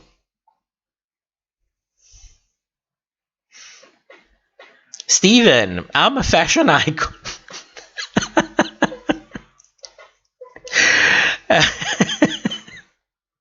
Yes, of course. Of course I am. Didn't you know? Oh, good God. Nelson, I want a lip sync battle with Drag Race queens and local queens. A Project Runway type of show with drag queens would be nice too. Yeah, it wouldn't be bad, wouldn't it? But I think the Project Runway format is a little bit dated in a way. Maybe it's just a feeling, but I don't know. I would love something where the focus is on the creative and performative side of drag, like a little bit less of dancing and acting and singing, you know, a little bit less of that, a little bit more about making dress, a little bit more about actually entertaining an audience without necessarily only lip sync. You know, because that's also the job that they do outside of Drag Race. So I understand that Drag Race has to make a show, but, you know, as an entertainer, you entertain. I would enjoy something like that. You know, done properly, I would really enjoy it. Nightmare, I gotta go, pals. Thanks for the fun and have a great night. Thank you so much for coming. I actually think I will be going too. It's like 4 in the morning. How much are we been going? Like 5 hours. It's not a record yet, but you know, it's been a good time. It's been a good time. Deja, Ginger's promo and entrance look was top RPDR video's favorite fashion. Yes, of course. Why not Eureka with the finger missing?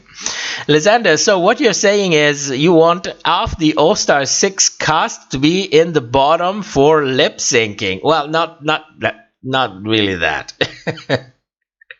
Not really that. Anyway, let's go to sleep. It's definitely time. Thank you so much for coming to this live stream. I hope to have the episode out in a couple of days. I will leave also a message in the community section to tell everyone that we won't be here next Sunday, but we will skip to a couple of Sundays. If you miss my incredible sexy voice, you can join us on the Discord on Thursday night, which is Thursday evening. No, Thursday afternoon in the U.S. Somewhere around that time. Have game night, have a little bit of shits and giggles, a little bit of fun. Otherwise, I'll see you back Sunday the 29th. And hopefully I will have the video with Vilma out. So, thank you so much for watching. I will see you soon and have a great couple of weeks. Good night, everyone.